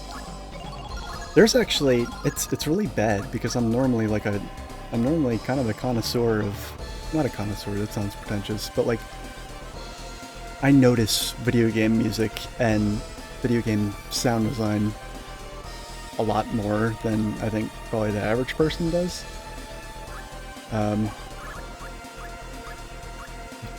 But at the same time, like, if a game doesn't immediately grab me with its music or its sound design, I'll just play it with no sound at all. I'll just mute it completely, and from which it will never return. Doesn't mean I won't enjoy it, it's just, you know. Wow, really? That's a little mind-blowing.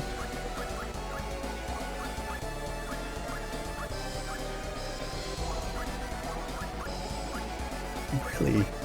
I wonder if maybe he had like a larger hand in composing the music for this game. Like maybe, did he compose the music for this game like alone? You know, maybe he wasn't working with other composers. Because the music in this game is so unique, I have to feel like there was something different about either how it was composed by him or who he composed it with. Or like maybe, was it the first soundtrack he ever composed?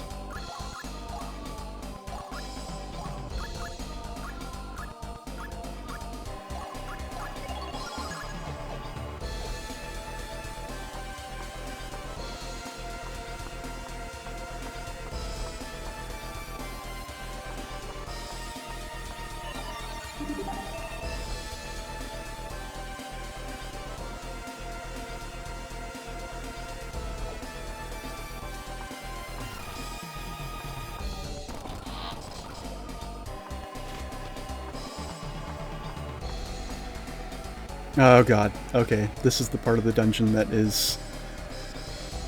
has been known to make people break controllers, so I'm just gonna be very, very careful.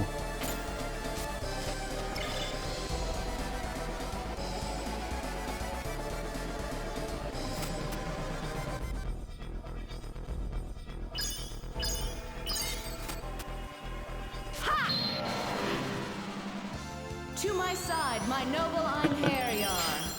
Whoa, this looks bad. I don't know. I don't think I could fight you on that because I've never played it. Icicle Edge.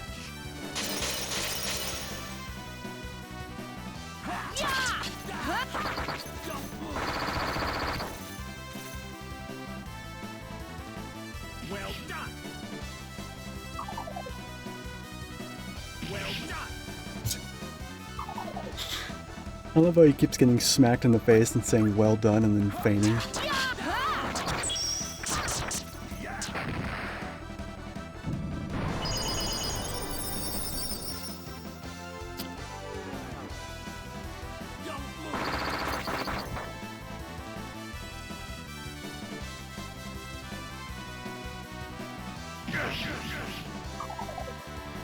Okay, they really love attacking the back row, apparently.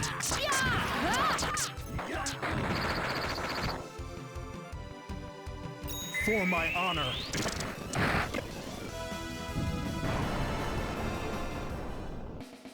They were an unworthy foe to begin with.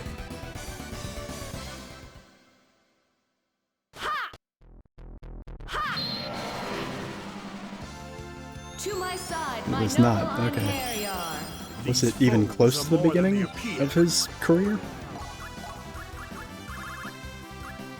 Or, you know, did he compose it alone?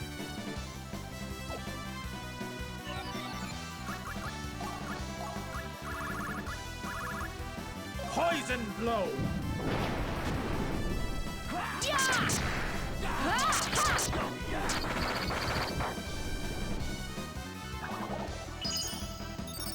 Curses! My life's ambition reduced to nothing. God damn it.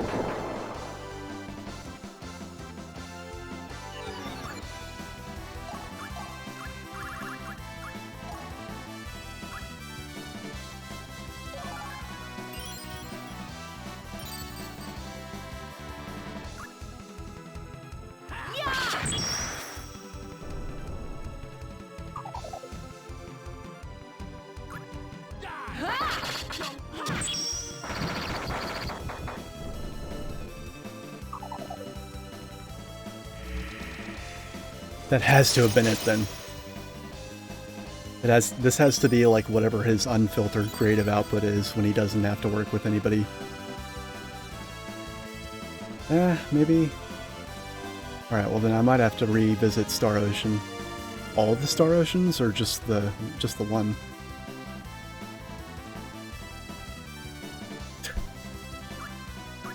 What the fuck? Dude's gotta be... Hopefully he has a nice retirement. Like, holy fuck.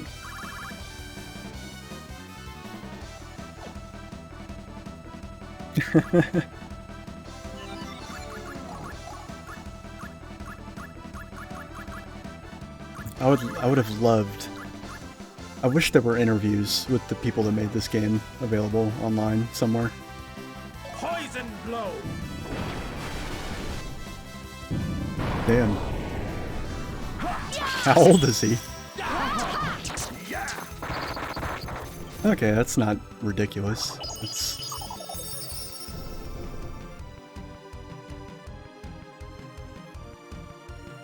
So, yeah, he's still in his, yeah,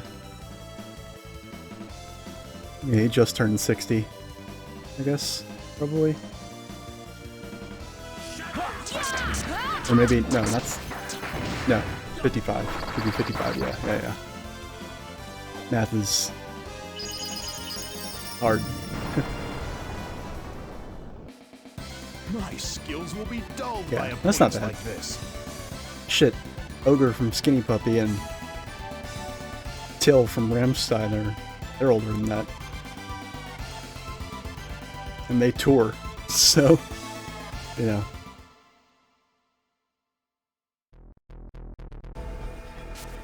Actually, it breaks my heart, but Skinny Puppy's probably done, just because I think Ogre's like 58. He can't exactly...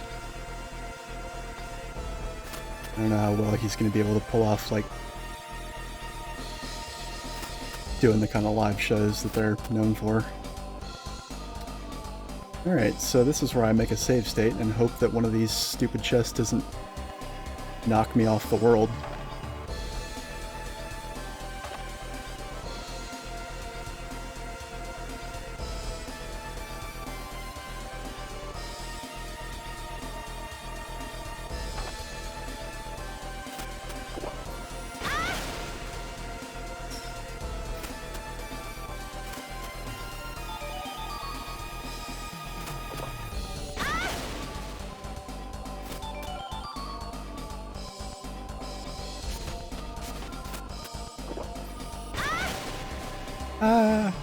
Oh my god.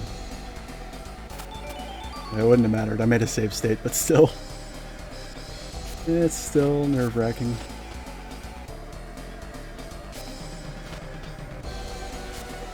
Alright, so now the really rough part is getting back up here.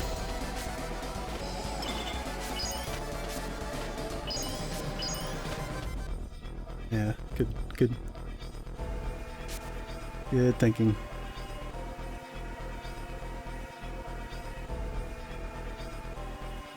Ugh. I hate having to just eat an encounter, but... Oh wow. Okay. I was expecting one of those birds would fly up and bite me, but... Fuck. To my side, my noble Einherjar. I shall rend your souls from your bodies. The way I was falling, I'm pretty sure I'm going back to the world map once I clear this battle, but...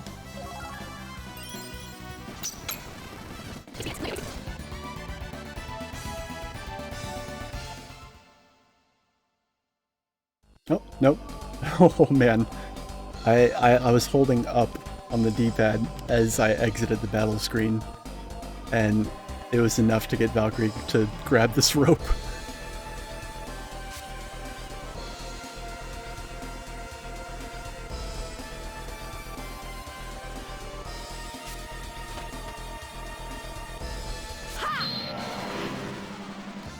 To my side, my noble Einherjar.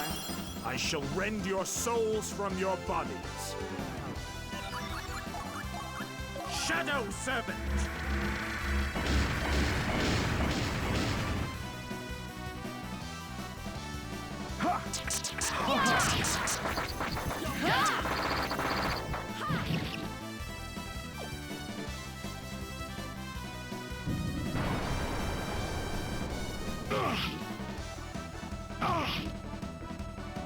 These bird enemies are like among my least favorite in the game. They suck. And that's probably like the only time one of them hasn't caused me to faint.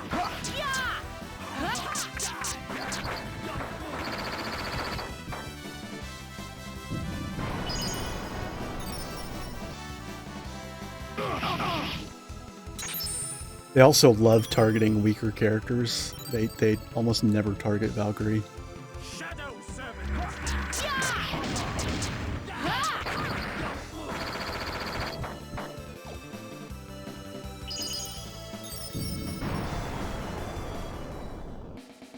A decent performance, I suppose.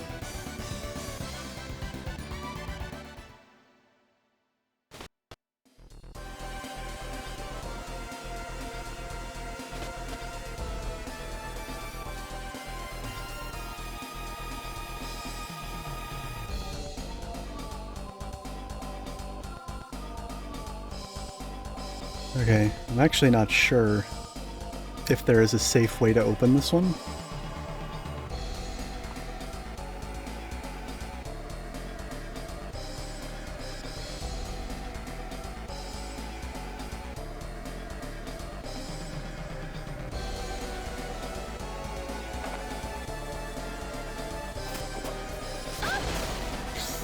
Oh my god.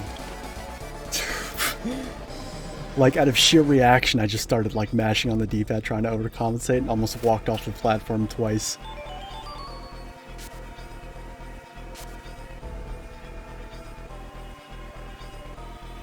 Yeah. Yeah, you mentioned that. That was... That's how I feel about the Persona games more than either of those two. Am I missing something?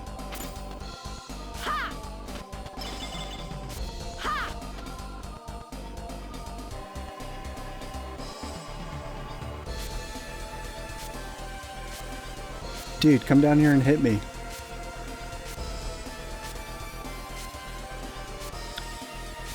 What a stupid fucking harpy. What do I have to do? Paint a bullseye on the crown of Valkyrie's head? Come down here and fight me.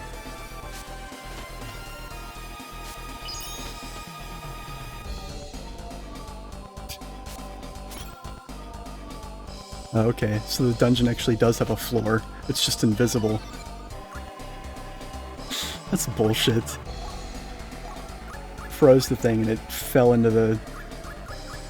You know, it went on what should have been a terminal velocity fall to the cold hard ground, and yet just unfreezes, pops back up, doesn't give a single solitary fuck.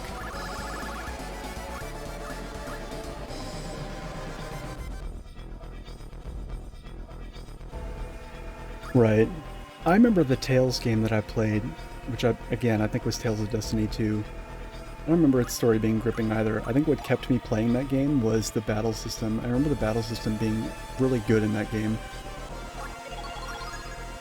There was something really good about it that, like, I can't remember right now. But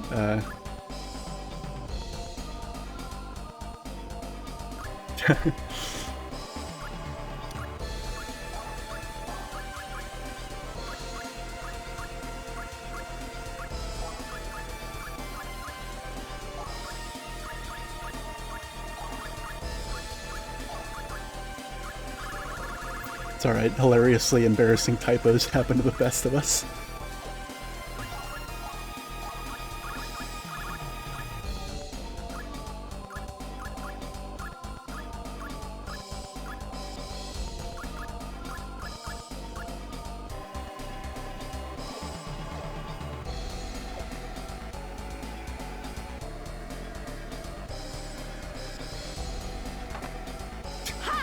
I throw a box at you. To my side, my noble Einherjar. These foes are more than they appear. Are they, though? Are they really? Shadow Sermon.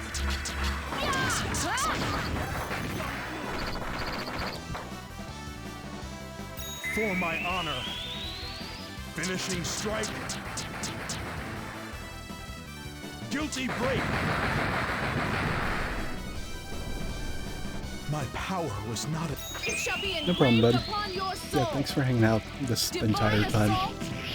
It's good to gab with you some more.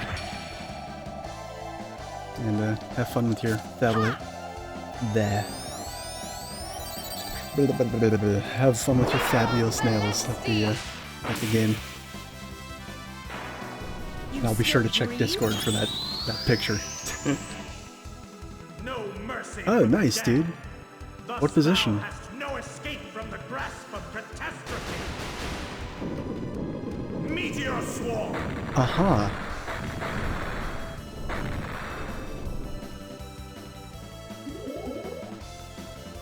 Is this going to be a thing that could potentially lead you to... Could potentially be leading you to seek out a I suppose. night shift friendly raid static in Final Fantasy?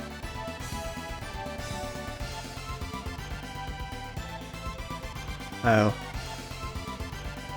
Yeah, that is super bullshit. But still, night shift is definitely the time when I would want to have a job like that.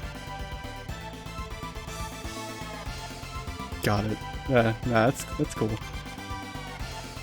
If you hang on to the job and you like it though, and you want to get into raiding again, hit me up and we will storm the recruitment Reddit and find something. Because that, us both working night shift would be the perfect excuse for me to look at trying to find a static with another person that also works night shift that's friendly to that schedule, so. Right, yeah.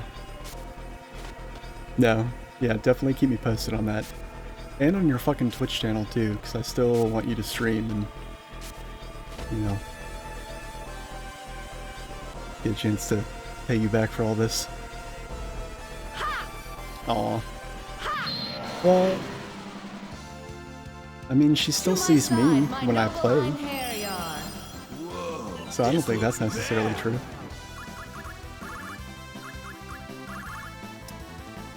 We'll see. You go to bed.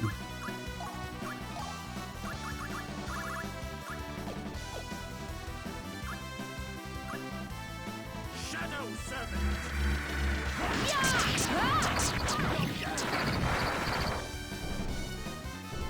For my honor. Finishing strike. No problem, bud. Guilty break. If you need any help setting up the technical side of things, It shall be engraved upon your soul. make use of me. I will.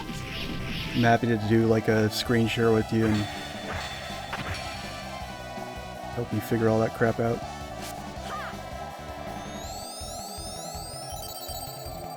For sure. Celesti. Return from whence?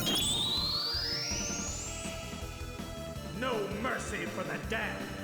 Thus thou hast no escape from the grasp of catastrophe. Meteor Swarm!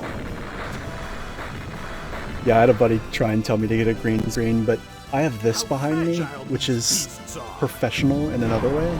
It's like, hey, like I don't have a green screen, but at least I have sound dampening behind me. I will surpass the gods without fail.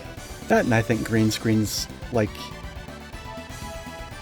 yeah, a green screen is, it does things, but the whole like green screen fuzz that appears around people, I hate that. I think it looks so bad. I don't know, I've always thought it looked silly.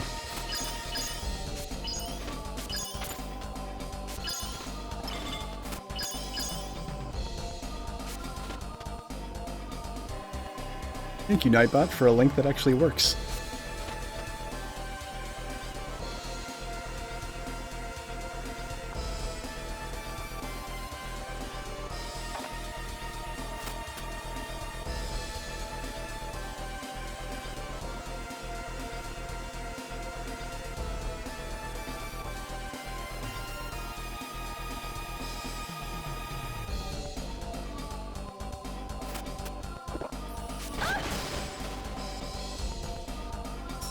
Wow.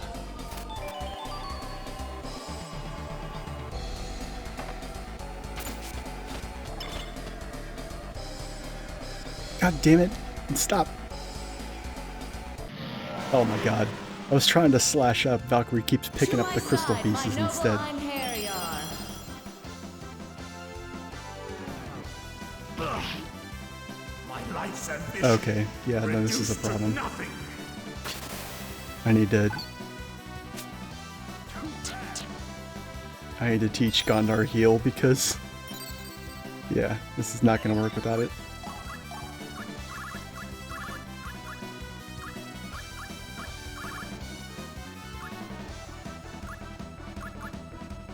Oh, fuck it. Thanks, buddy. I'll see you around.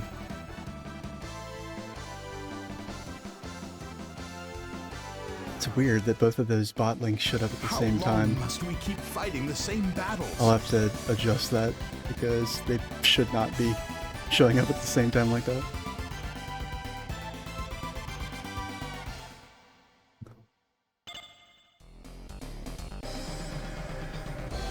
Oh my god, Nightbot, what the fuck? Sorry, anybody that's in chat right now. Those are supposed to be like separated by at least 30 minutes. Yeah, I have Nightbot set up to shamelessly self-promote for me when there's people in chat. And it's basically like after the chat has incremented a set number of lines, and also after a set period of time. And that period of time and the number of chat lines is different for each one of those. I don't know how they all lined up. People must have showed up and started chatting at precisely the right amount of time apart. Yeah.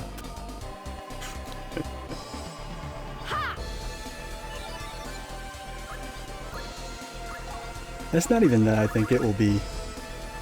Dude, Nightbot, what the fuck? Okay, do I need to click away and like go fucking... Yeah, sorry about this emulator. If it loses focus, it cuts the sound. I don't know why. But every time I have to click away, I constantly apologize. I am just going to...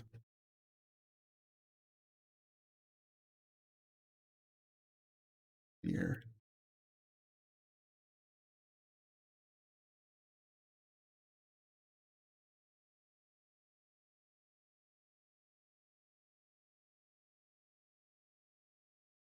I'm just going to disable these until I can figure out what the fuck happened there.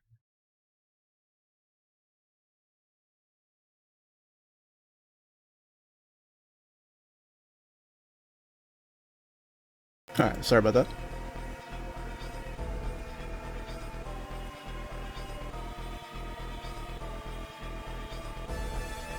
Right, yeah, well, what's supposed to happen is basically, it's like one of them is half an hour, and then at half an hour it checks the chat to see if there's been more than like 5 lines of chat. And if there has, it posts a link, and the other one is like an hour, but it checks for less lines of chat, and then the other one is like 90 minutes that checks for like 1 line of chat. I don't know, obviously I need to adjust. I did not think it would, you know, I wanted them to show up at about the same frequency. Like, I didn't want it to post a link to my YouTube more often than it posted a link to the Discord. But I wanted them to be at different times, so I just need to tweak it.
I just let it run into me because I knew if I tried to slash it, I would wind up picking up the chest instead.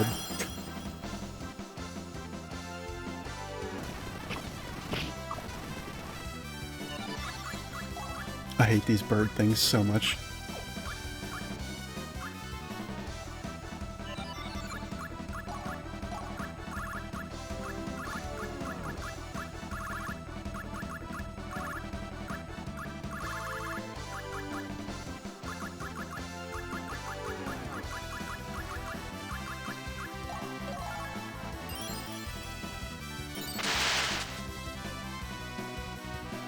Alright.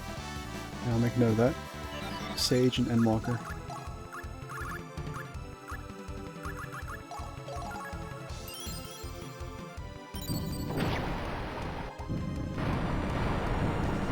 Whoa, whoa, whoa, whoa, whoa. There's a new... Wait, is this Final Fantasy XIV? What?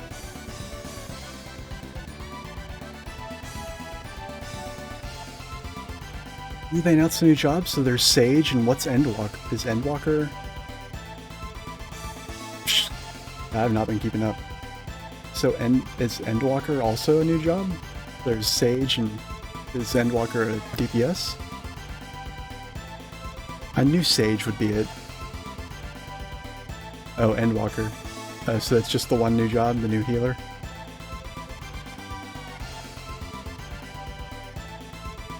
Yeah, I totally expected it to be Sage. I was like, that's the only thing I can think of that they haven't done yet.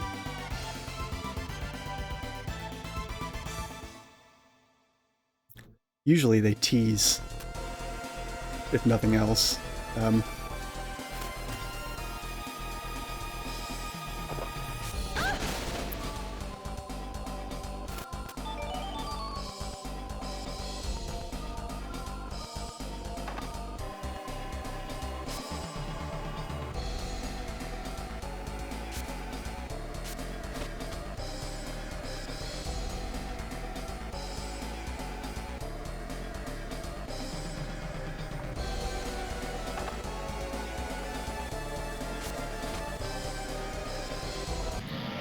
Oh my god.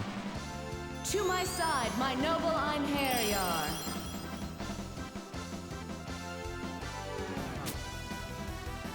Oh, okay. Well, I hope they balance tanks by doing something not fucking stupid. Finally. Because I don't know what they got right now, but it's like...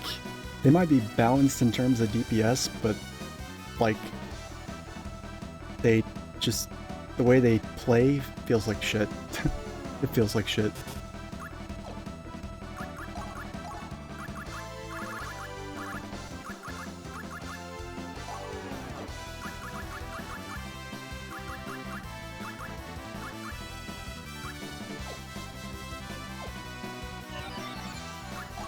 I'm so sick of these fucking bird things. I'm just gonna start spamming tomes. I don't even care. Totally unnecessary. But I'm doing it anyway.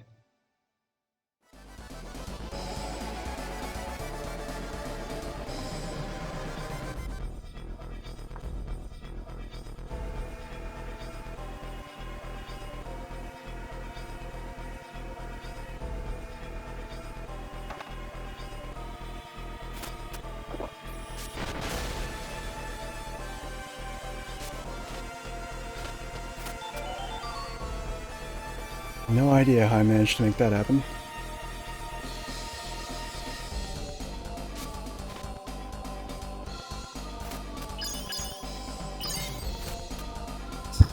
Oh man.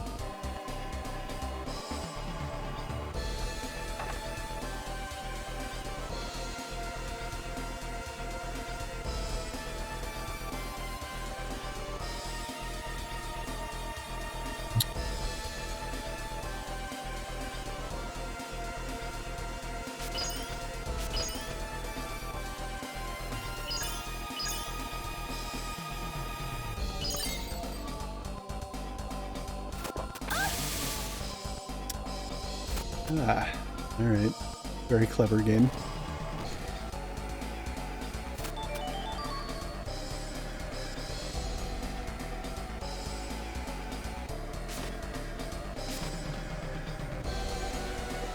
Actually not sure how I'm supposed to get back up from here.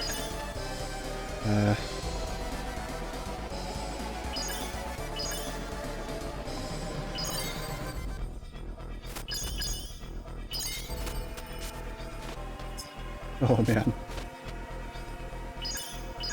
This is some troll-ass jump puzzle stuff happening here.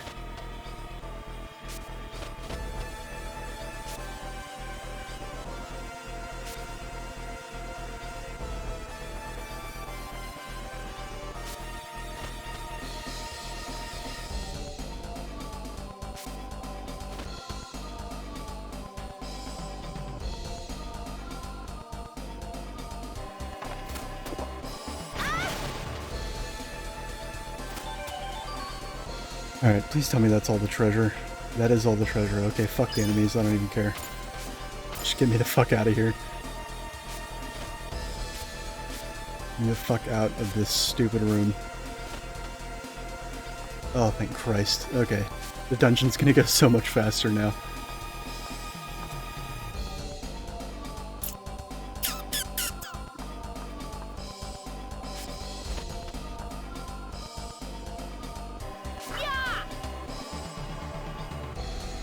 Does this room work again? Can't remember.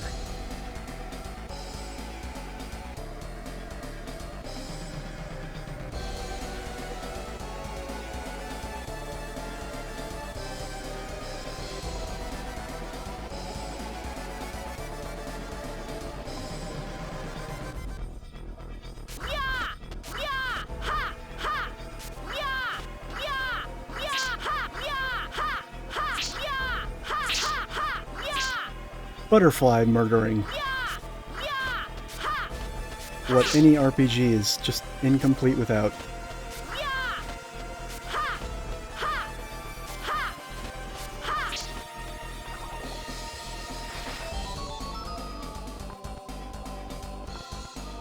Fascinating. Ah, what the fuck?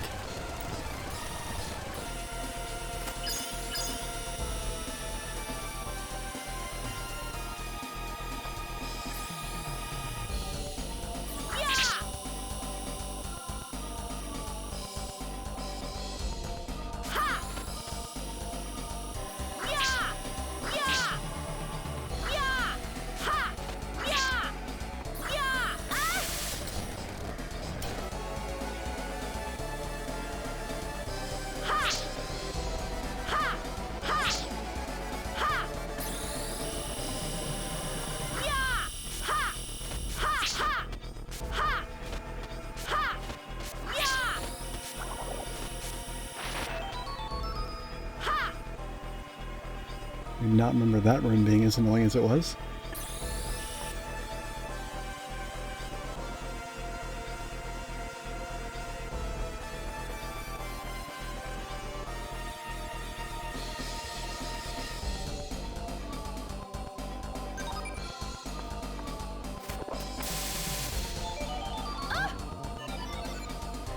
Sword of Sylvans? I don't remember that. Ah, neat. 10% chance of paralyzing undead? That's pretty cool. Significantly more powerful overall than that. Yeah, I'll take it.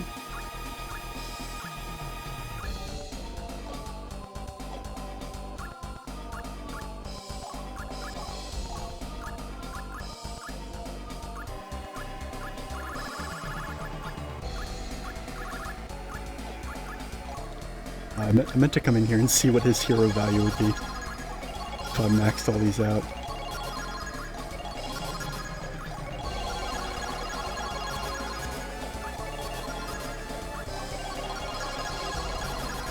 Okay, yeah. He would not meet, like, this chapter's hero value requirements or the previous 2 or 3 chapters, I think. That's really bad.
Oh, sick.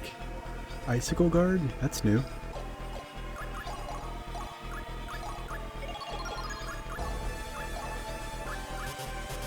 Nice. Alright. Cool. I'm taking that.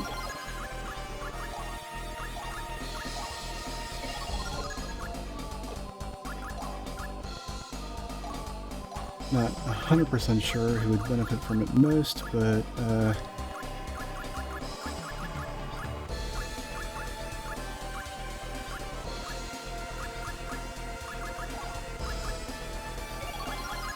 go with that.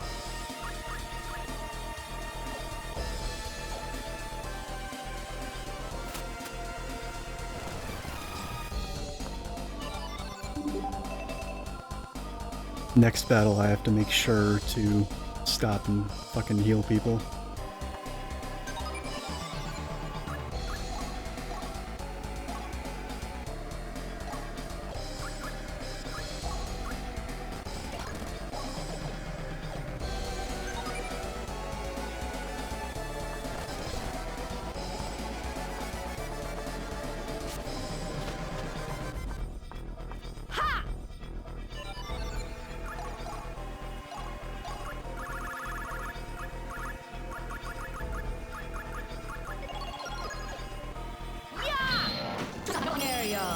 Whoa, this looks bad.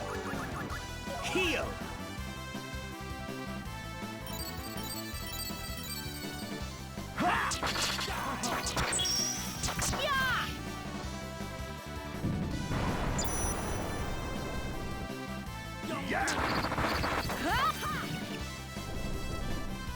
Aw, for fuck's sake.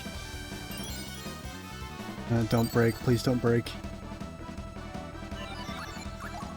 Didn't hear it break. Okay, cool.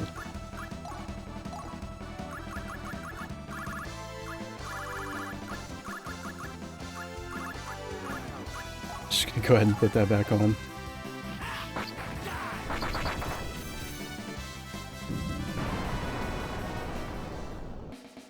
Killing is thirsty work. I need a drink. Reminds me of a youth session. Killing his. I need a drink.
Oh my god. To my side, my noble Overshot it on the Aryan. jump. Landed on its head. Certainly no lack of decent Didn't get the first strike. Rip.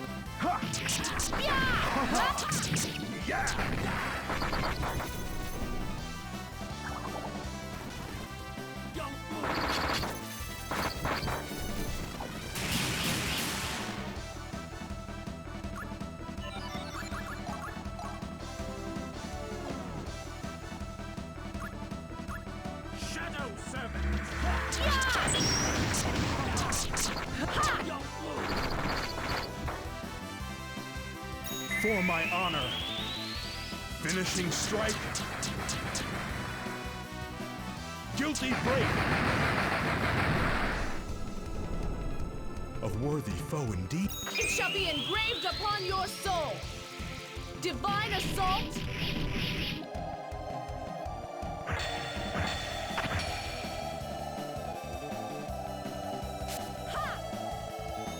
Oh man, finally a sword that has this particular stage of the attack. Different weapons for Valkyrie unlock. There's actually 3 different versions of it. Each one is more progressively powerful. We've only seen the first 2 stages. Most of the weapons that we've had access to have only had the first stage. We won't see the last stage until like the very end of the game and the post game. My sorcery makes even gods tremble. Fighting monsters instead of summoning them. How ironic.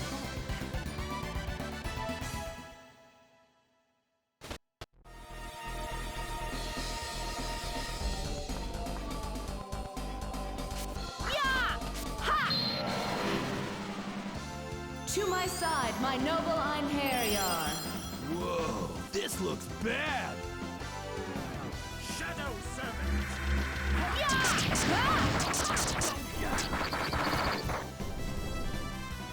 You're dead, pal. Death Flow. Sphere Strike.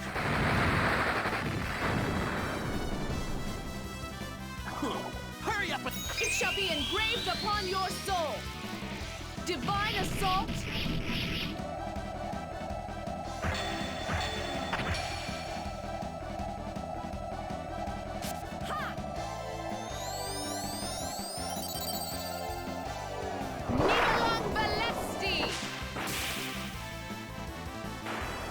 You have no hope of survival. For my honor. Finishing strike. Guilty break. Who shall fall next? No mercy for the dead. Thus thou hast no escape from the grasp of catastrophe. Meteor Swarm.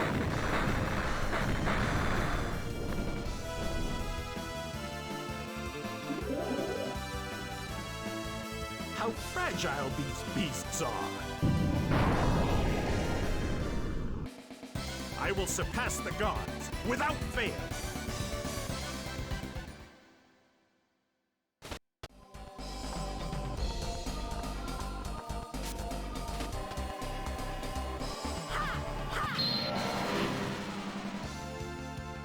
To my side, my noble Einherjar. Hey, can I sit this one out? Shadow Servant! It shall be engraved upon your soul. Divine assault.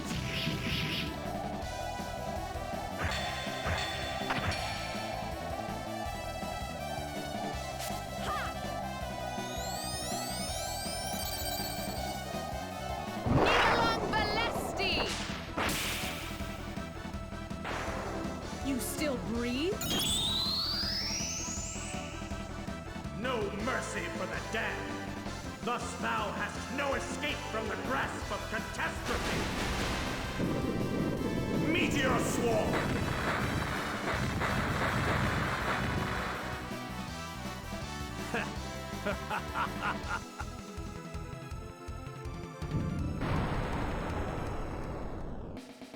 A decent performance, I suppose. So I thought I'd seen the last of those gross things.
side, my noble Einherjar. Whoa, this looks bad. Oh my god.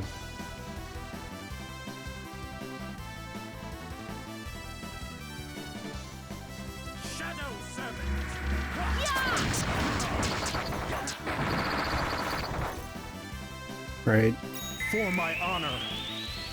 Finishing strike. Guilty. Worthy foe indeed.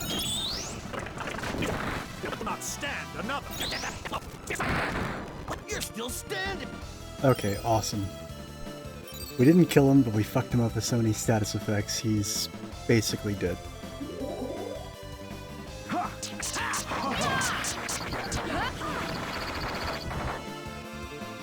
It shall be engraved upon your soul. Divine assault.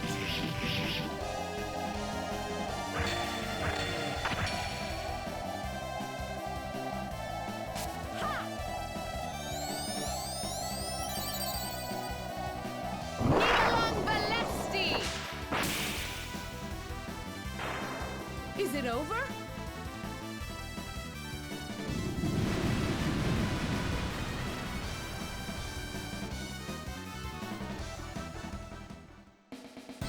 Fighting monsters instead of summoning them.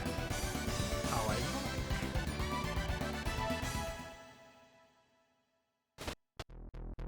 Ha! Yeah! Oh my god, another one? Yeah! Ha! To my side, my noble Einherjar. Oh fuck, are you There's serious? certainly no lack of decent foes.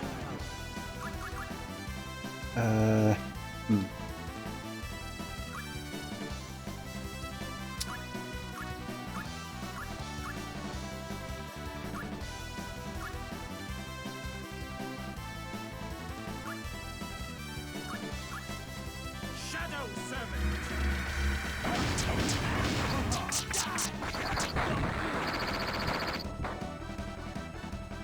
You're dead, pal. What? You're still. For my honor. Okay, we silenced him at Finishing least. strike. Guilty break. My power was not. No mercy for the dead. Thus thou hast no escape from the grasp of catastrophe. Meteor Swarm!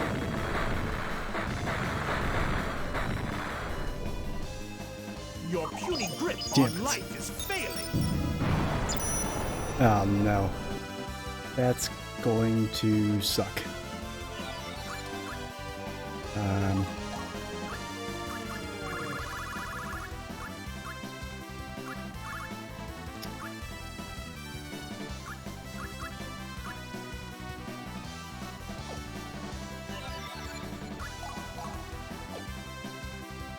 Oh boy. Maybe the Demon Slayer works on these things? I doubt it, but...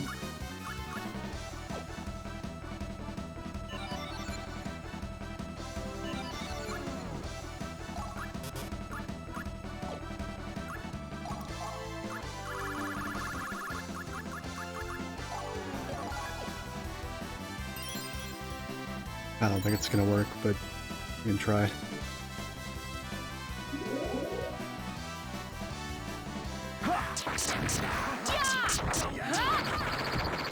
Nope, definitely not.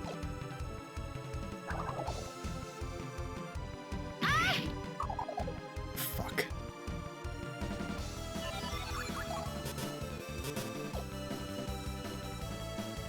Shadow Servant!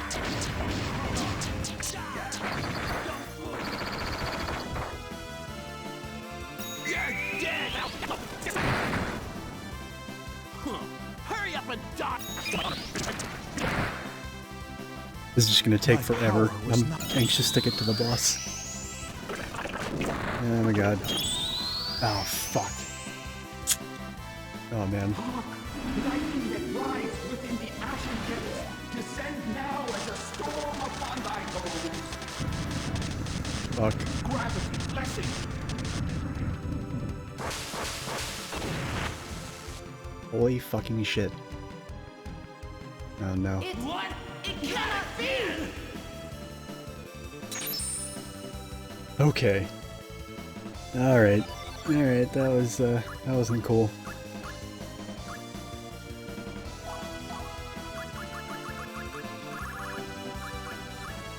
Fuck.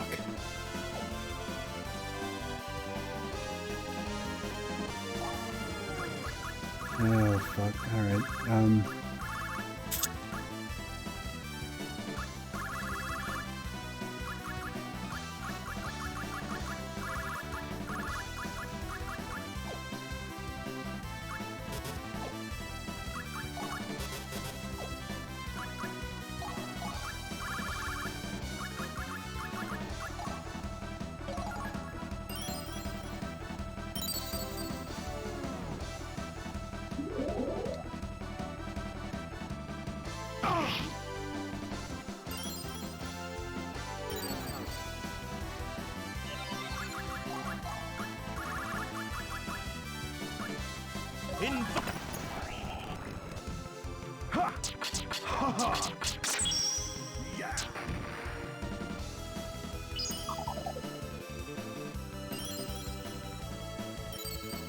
Normally these big enemies that are like palette swaps of bosses you fight throughout the game, normally you can't feint them, so I'm extremely lucky that I can feint these.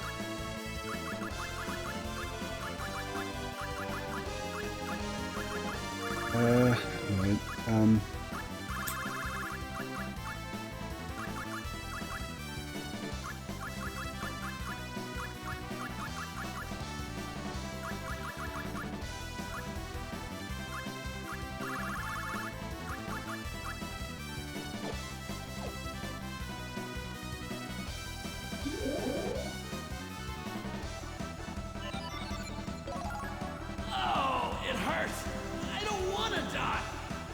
what the fuck? Knight's ambition reduced to nothing.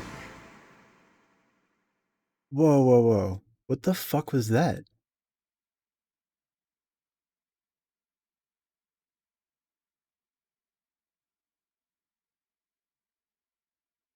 What the fuck?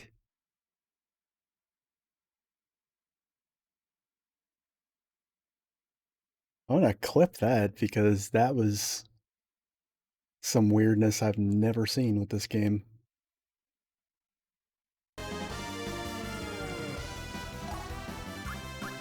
Alright, this isn't worth it. Can I Tome of Alchemy this fucking thing? It's not worth it. Yep, okay, yeah. Fuck off. Don't care. Oh my god. What the fuck was that?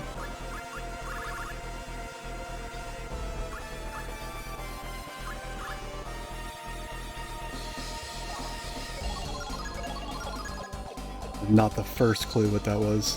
I'm very curious though.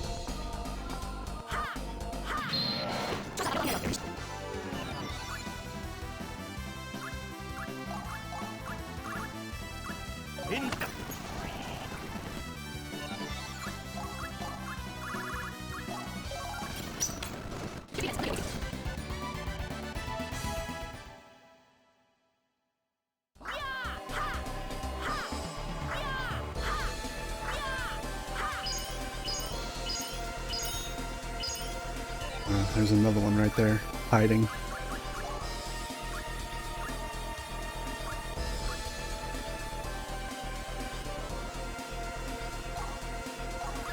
Yeah, I'm gonna bring in...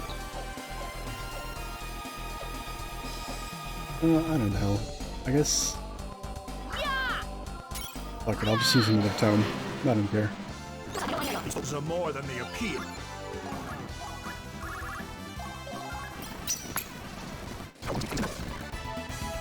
I'm done.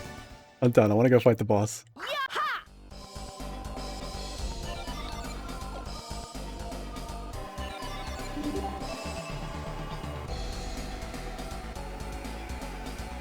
Oh my god, there's still a whole another room of this shit. Okay, there's nothing in this room. Okay, good. Amazing. Oh my god. That was weird, whatever happened in that last fight.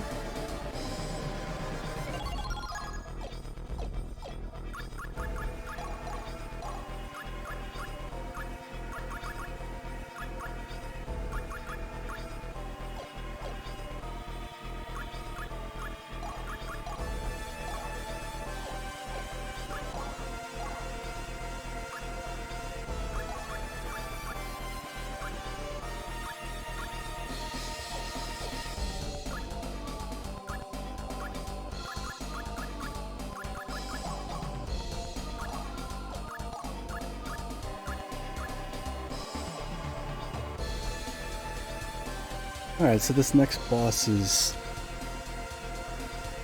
the witch that we briefly fought when we recruited Jail.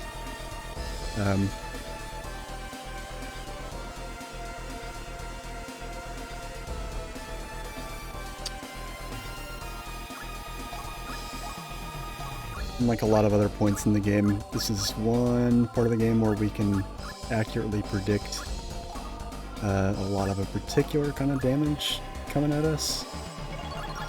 So with that in mind, I'm gonna try and prioritize stuff that protects against darkness and poison. She throws out a lot of that shit.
It's gonna give glare guards to pretty much everybody.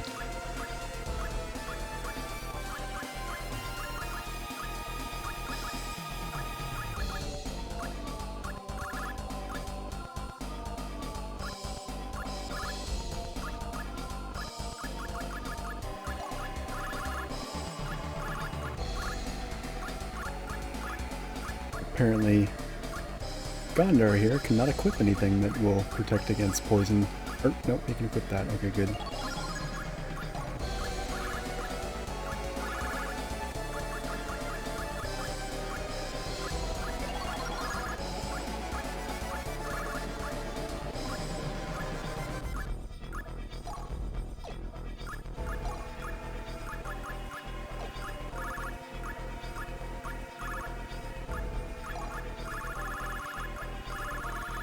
I'm going to give the pressed flower to Badrak here.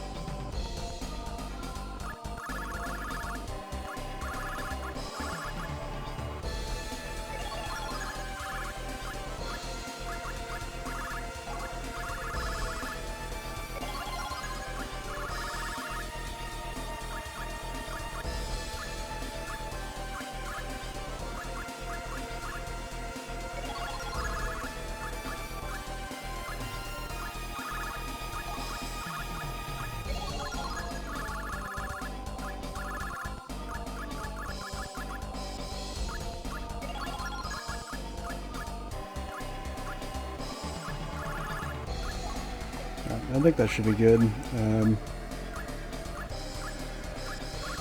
Yeah.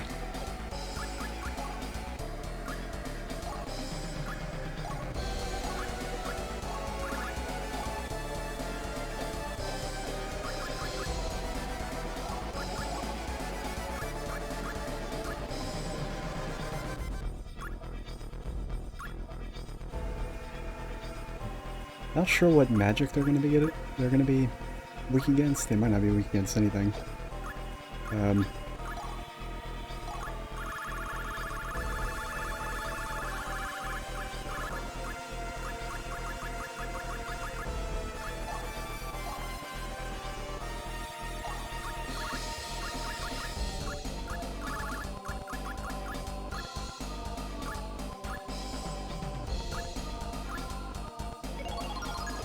Yeah, alright. That's it, I'm done. Time to go fight the boss.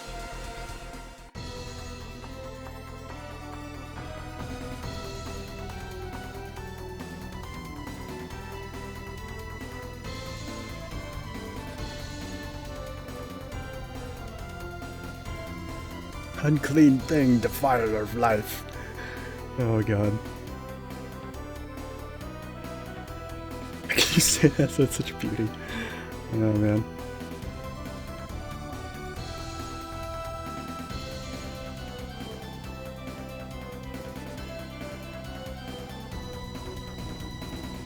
She keeps bringing up Valkyrie's like armor color, and it's like, okay, we get it. We've seen her wrist. It's fine. I guess it's yet another one of those things that hints at the A ending. Warriors, battle awaits us.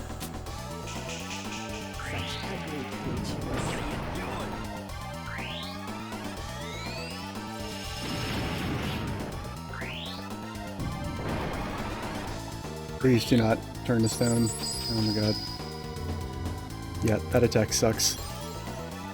Yeah, she has that spell is called Indiscriminate, and it's basically just she spams 4 magic spells back to back to back. And yeah, it's kind of bullshit.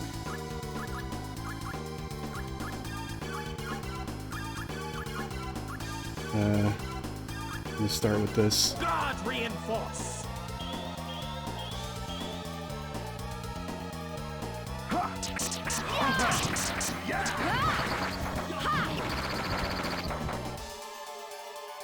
You're dead, pal.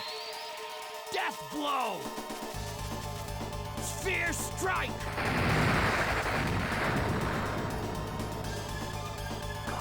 You made me. It shall be engraved upon your soul. Oh my god, the game is really Divine assault. freaking out about the graphics right now. I don't know why. Nibelang Valesti. Oh my god, game. What the hell is... Surely you realize resistance. For my honor. Finishing strike. Guilty break.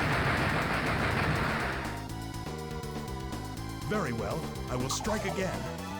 Oh cool, we fainted him.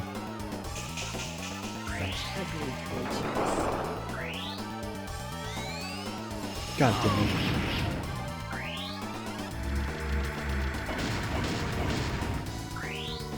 Oh my god. Fucking...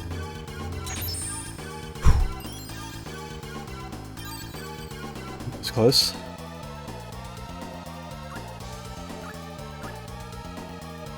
Alright,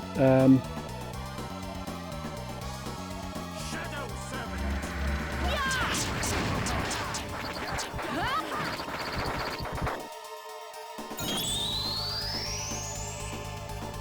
No mercy for the dead. Thus thou hast no escape from the grasp of catastrophe. Meteor swarm. nice. Okay, cool. As expected. Both the Barons are toast.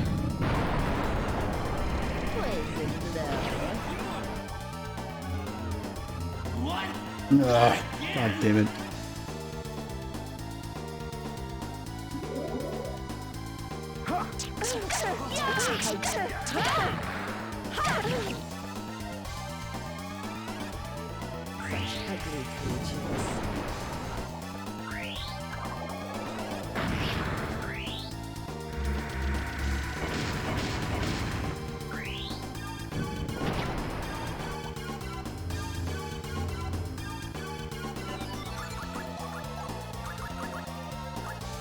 Invoke feather.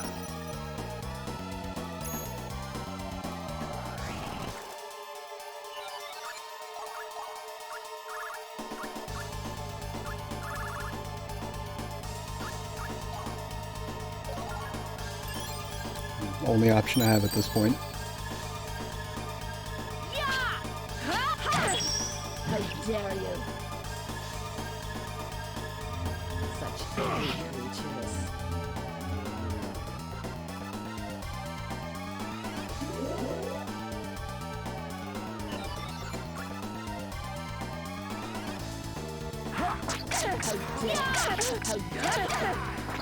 How dare you! For my honor. Finishing strike. Guilty break.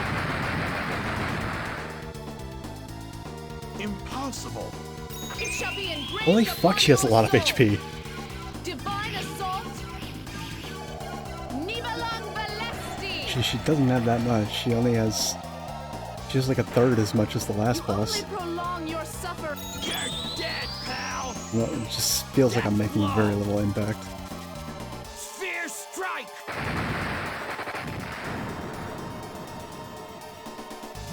You'll die sooner or later. Poison blow.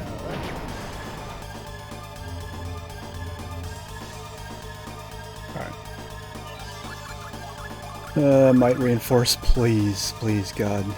Might reinforce.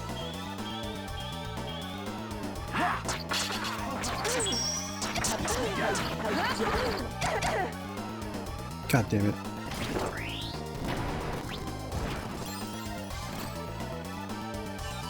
Wait a second. Fuck. Well, that's one problem. I was using the wrong fucking sword this entire time.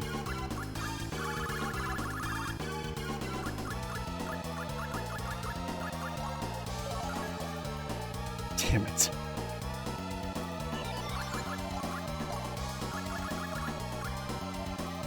Heal.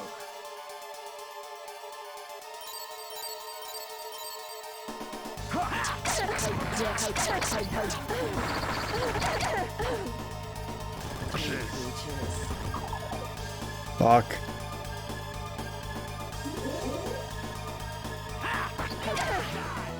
How dare you!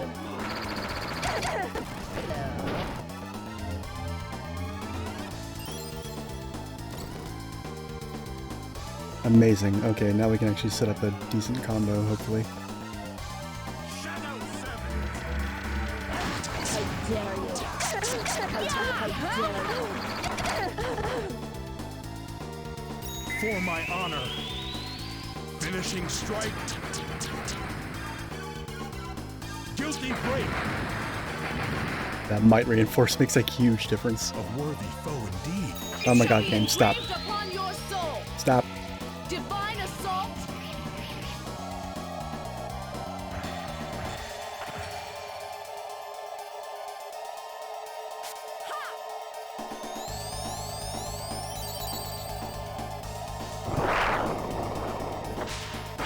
Oh boy. I see this foe will not. No mercy for the dead. Thus thou hast no escape from the grasp of catastrophe. Meteor swarm.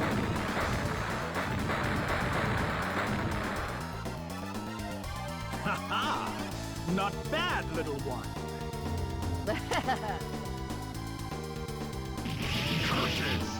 That actually wasn't that bad.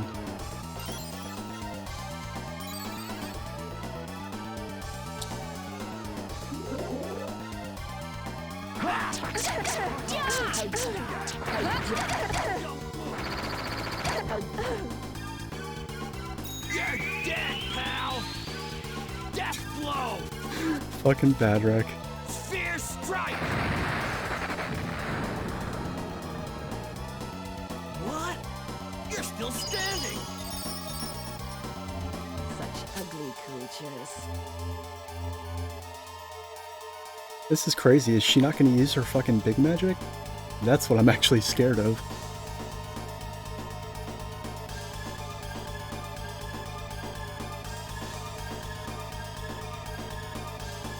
Actually looking for my notes here. I'm looking for the how long guard reinforce lasts, because I feel like it's... I know it's not what the in-game text says. Ah, whatever. Shadow Servant!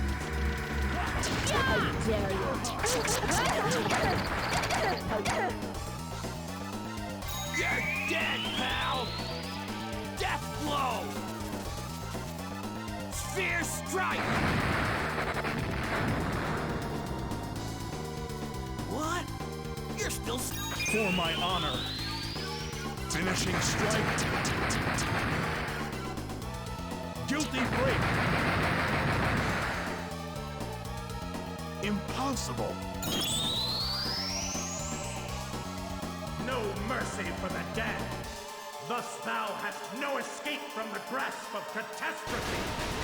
Oh my god, she has a big magic attack and I'm just waiting for her to use it, because it's coming sooner or later. Ha-ha! Not bad, little one. Still? Okay. Oh my god. Also, I'm really fucking sick of the game doing this.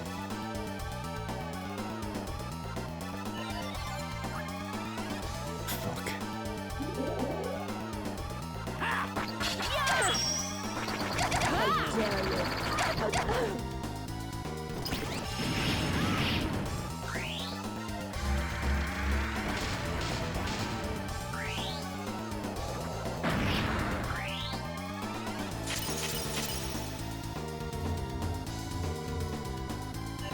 Oh boy.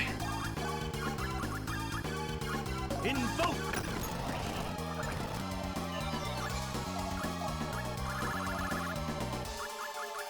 Yeah, okay, maybe if I get really lucky, I can nail her with a holy crystal and that'll be enough.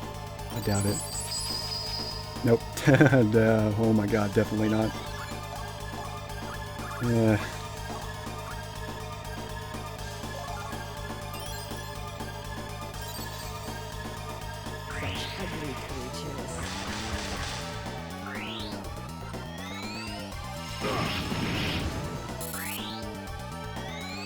Fuck.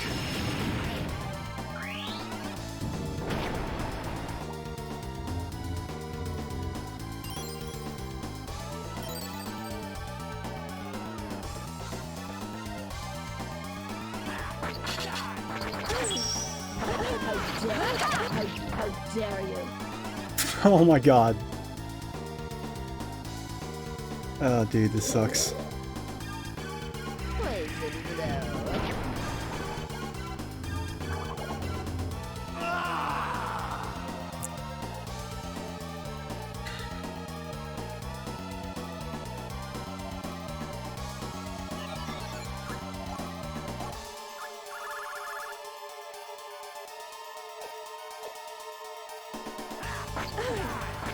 How dare you?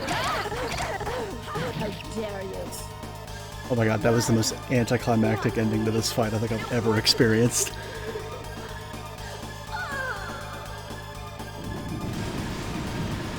Just barely limped through that. This doesn't bode well for some of the Phew, I could use a bosses rest. that are left.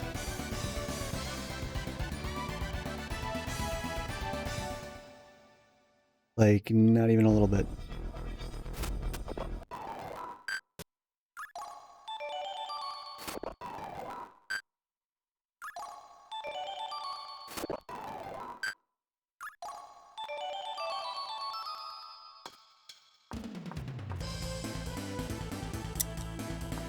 Alright, well,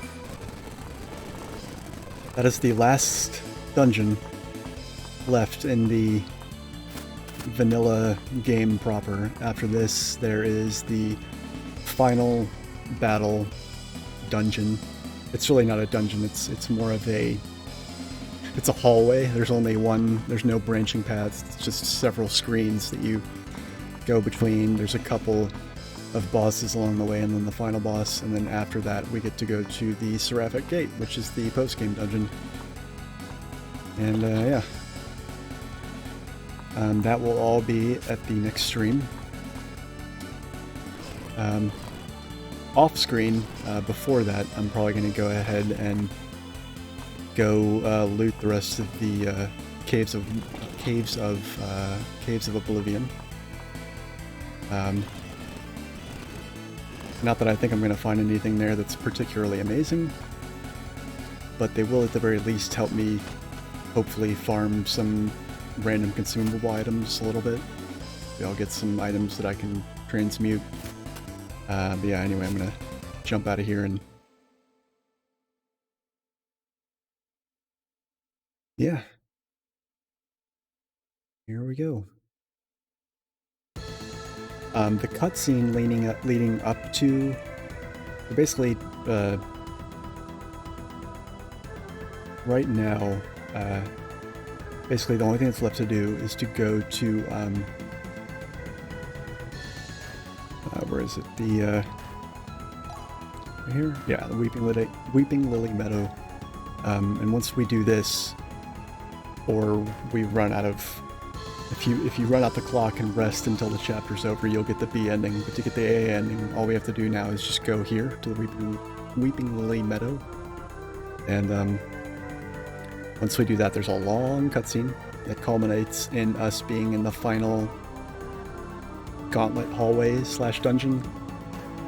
And fight our way through there, get to the final boss, beat the final boss, see the ending, and then we go to the Seraphic Gate. And because that cutscene is such a commitment, I'm going to go ahead and cut the stream here. And yeah, next, I think Saturday probably will be the finale for this. And between then, either Thursday or Friday, possibly both, I'll be doing some more work on the Nuzlocke, which is still going. Haven't game overed yet, but yeah, had a pretty good number of people drop in tonight, so thanks for lurking, thanks for watching, and I'll see you later, comrades.